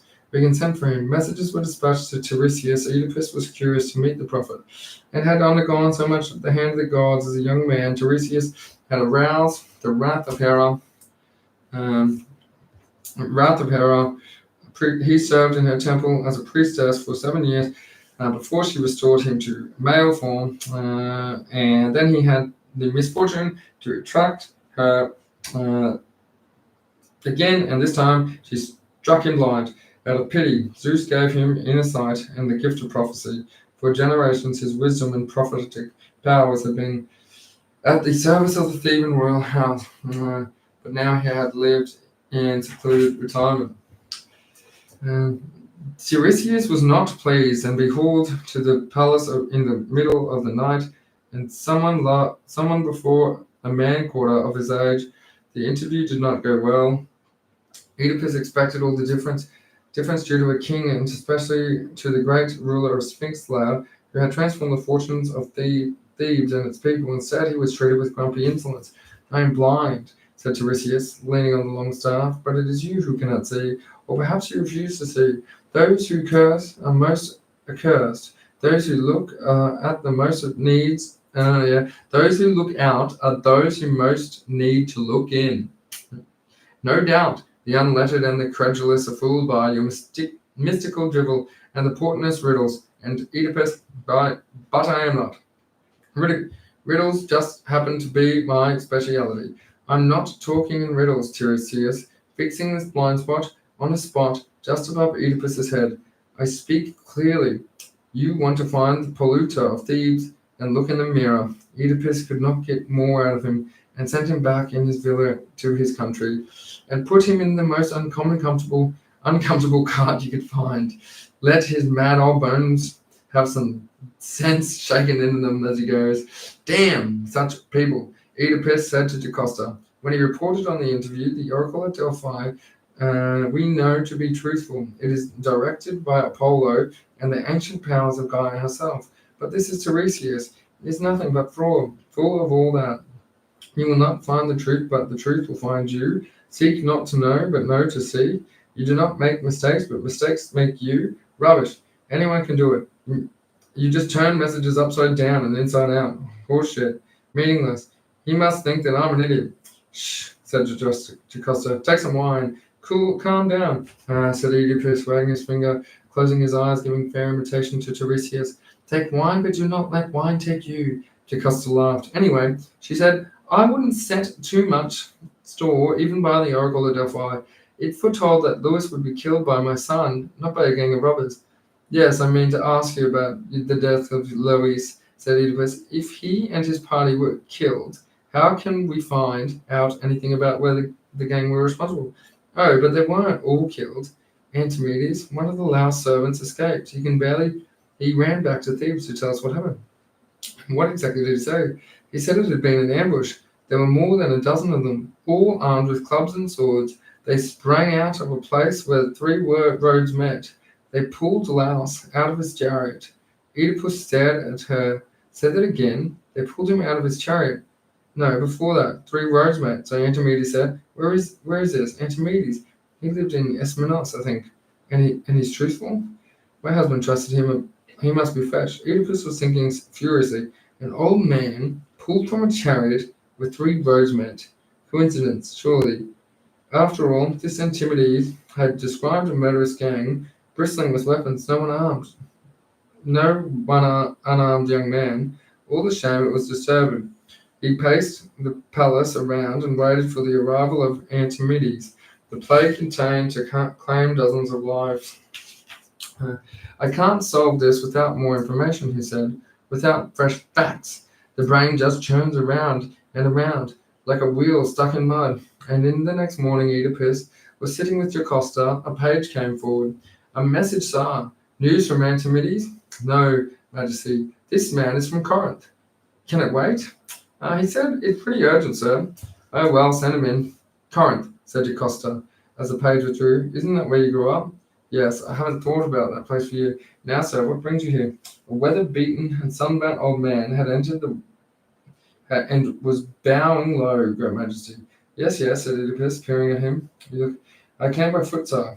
I don't know who you chose as a messenger, but it was unkind to send someone to post past their prime of life. I hope you will stay with us and rest before return. You are considerate and kind, sir. And the messenger, as for the jetty, I myself begged to be the one chosen to come. Oh, I wanted to look you with my own eyes, on the face of the famous King Oedipus. Oedipus never imperviously or flattery smiled. As the Queen will tell you, I'm just an ordinary man.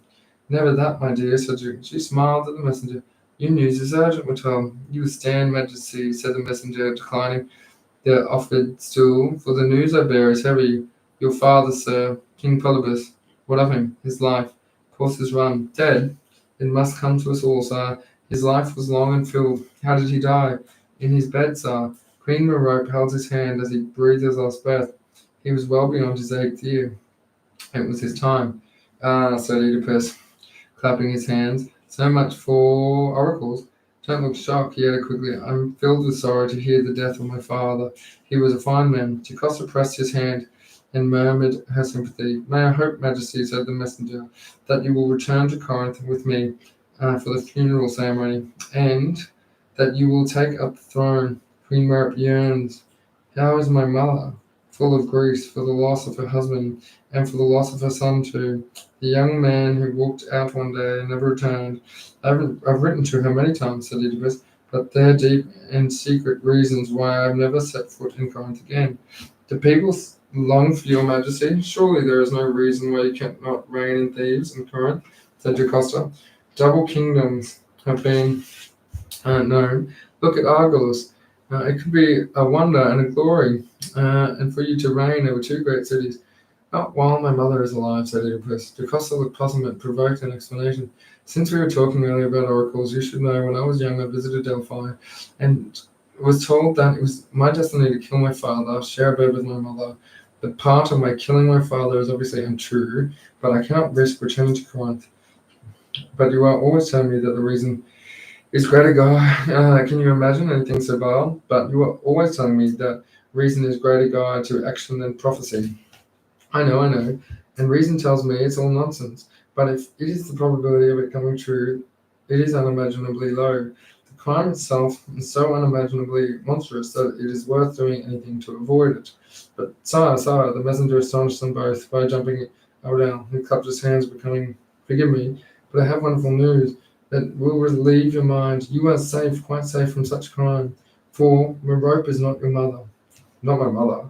Oedipus stared. His mind rushed back. The drunken oath, whose jeers all those years ago had picked him up on the way to Delphi. You're no more royal prince than I am. You were adopted, man. No, sir, said the messenger. I came, explained who better. There's a good reason why I wanted to be on the one to bring you news, King Polybus. Why I wanted to look upon your future features. You see, I was the one who found you. You found me, he explained. My name is Stratton, sire, and in early times I was the herdsman. Many years ago, I was visiting Forbes, a shepherd. I knew who tended flocks in Mount Cytherean, on the border with Attica. One afternoon, Forbes opened up a terrible sight. A baby left on the mountainside to die. Jocasta gave a moan. Hey, Majesty, well, you might cry, but this poor child had been staked at the hillside, shackled with pierced to the ankles. Jocasta clutched her husband. Don't listen to this, Oedipus. Don't listen. Go away, sir. Leave us. This story is nothing. How dare you tell us such disgusting lies? Oedipus pushed Jocasta away. Are you mad? It's what I've waited all my life to know. Jocasta, with a wild cry, ran from the room. Oedipus paid no attention, but grabbed Stratton by his tunic. This baby, what happened to it? Phoebus gave him to me to look after. When it was time for me to return to Corinth, they took him to the king Polybus, and Queen Merope heard about it and asked that they might have him. I gladly gave him you. Me? That baby was me. No other sire. The gods put you into my hands and guided you to Corinth. The wounds on your ankles healed, and you were proud to be a fine boy, a noble prince. I was always proud of you, very proud of you, sir. But who were my real parents? Oedipus's hands twisted, straightened his tunic. Until the old man, I never knew, sir. No one knew. They cannot have been good people, for they staked you to the mountainside. What about this friend of yours? Could he have been my father's fault? No, sir. I know. He's a good man. Whoever had you shackled and left to die was unworthy to be called your parent. Deserved better. And the gods made sure. They led Phoebus to you, and Phoebus to me. Now come back to my Corinth with me, the boy in rules. Oedipus let go. It was true that he could now safely return to Corinth. He need never have left, but he had to know who he was. Who had left him to die, to call such a death? Why had he been unwanted? Oedipus clapped his hand and summoned his page. Take this fine gentleman through the kitchens and feed him well. Find him a chamber, and so that he can rest. He turned back to Straton. I will send for you again when I have thought about this. The page bowed, and I was to tell you, sire, that Antimedes of Ismenos has arrived and awaits your pleasure. Damn. Oedipus wasn't sure he wanted to see Antimedes now. He was far more concerned with getting to the truth of his birth and the abandonment of Mount Cytherean. Still, Antimedes might have information that would bring them all closer to discovering who killed Dahl. With the plough still ravaging thieves, he could not in all decency ignore the opportunity. Besides, he was Oedipus. He could follow 10 complex cases, lines of conversation, and investigations at once. Send him in. Why had Jocasta ran off and moaning like this? The image of a baby having his ankles pierced with iron staples must have upset her. Women felt things like that. This must be Antimedes now. Oedipus said to himself, shifty-looking individual, won't meet his eyes. He's afraid of something. Stand before me, Antimedes. And tell me the truth of what happened the day Louise was killed. I've told it 100 times before. There will be a report in the archives. Any more of that sulky manner and I'll have you flogged, all for your white hairs. I want to hear the story. Look at me in the eye and tell me what happened. If you lie, I shall know, and the death of 100 Thebans will be upon your conscience. The oracle has told us that the disease scourged the people that had been sent to the gods because of the killer of Laos, lived amongst and pollutes our kingdom. Well, that is indeed the truth of the matter, said Antimedes, gazing steadily at Oedipus. The killer is here in Thebes. He is. Oedipus' eyes shone with excitement. The killer of Laos is in this very room. Oedipus became very grave. It is as well that you are honest. Tell me all truthfully, and it may be your only punishment will be exile, and then how did you come to kill your king? Antimedes gave a thin smile. I'll tell you exactly what happened, my lord, he said. And something in the way he said the last 3 words struck Oedipus. We were traveling. King Laos, his 3 bodyguards, and me, near Dallas. We came to a place where 3 words met. There was some clot of vagrants standing there, right in our way. But you were ambushed by a gang. Oedipus' heart felt as if it had been seized by an icy hand, and his whole body began to tremble. You wanted the truth, I'm telling you now. A lone traveller was a young man. He looked as though he'd been on the road many months. Laos ordered him out of the way. The man snatched at his whip, pulled him out of the chariot. Like a fisherman landed a fish. The bodyguards, they sprang out. Why am I telling you this? You already know. In his agony of his soul, Oedipus wanted to hear it all. You wrenched me out of the sword. You wrenched the sword out of the hand of one of them and killed all 3. And then you ran away. Antimedes bowed his head, and I ran away. But what business did you have to kill the king after this? For that. I didn't. That is, he was dead when he hit the ground. His neck broke. I never meant for him to die. He struck first with his whip. If you say so, said Antimedes. Well, I made my way to Thebes. And yes, I did tell them it was a gang set upon us. Maybe I was ashamed to have run away, ashamed that we could have all been set up upon by one-armed man.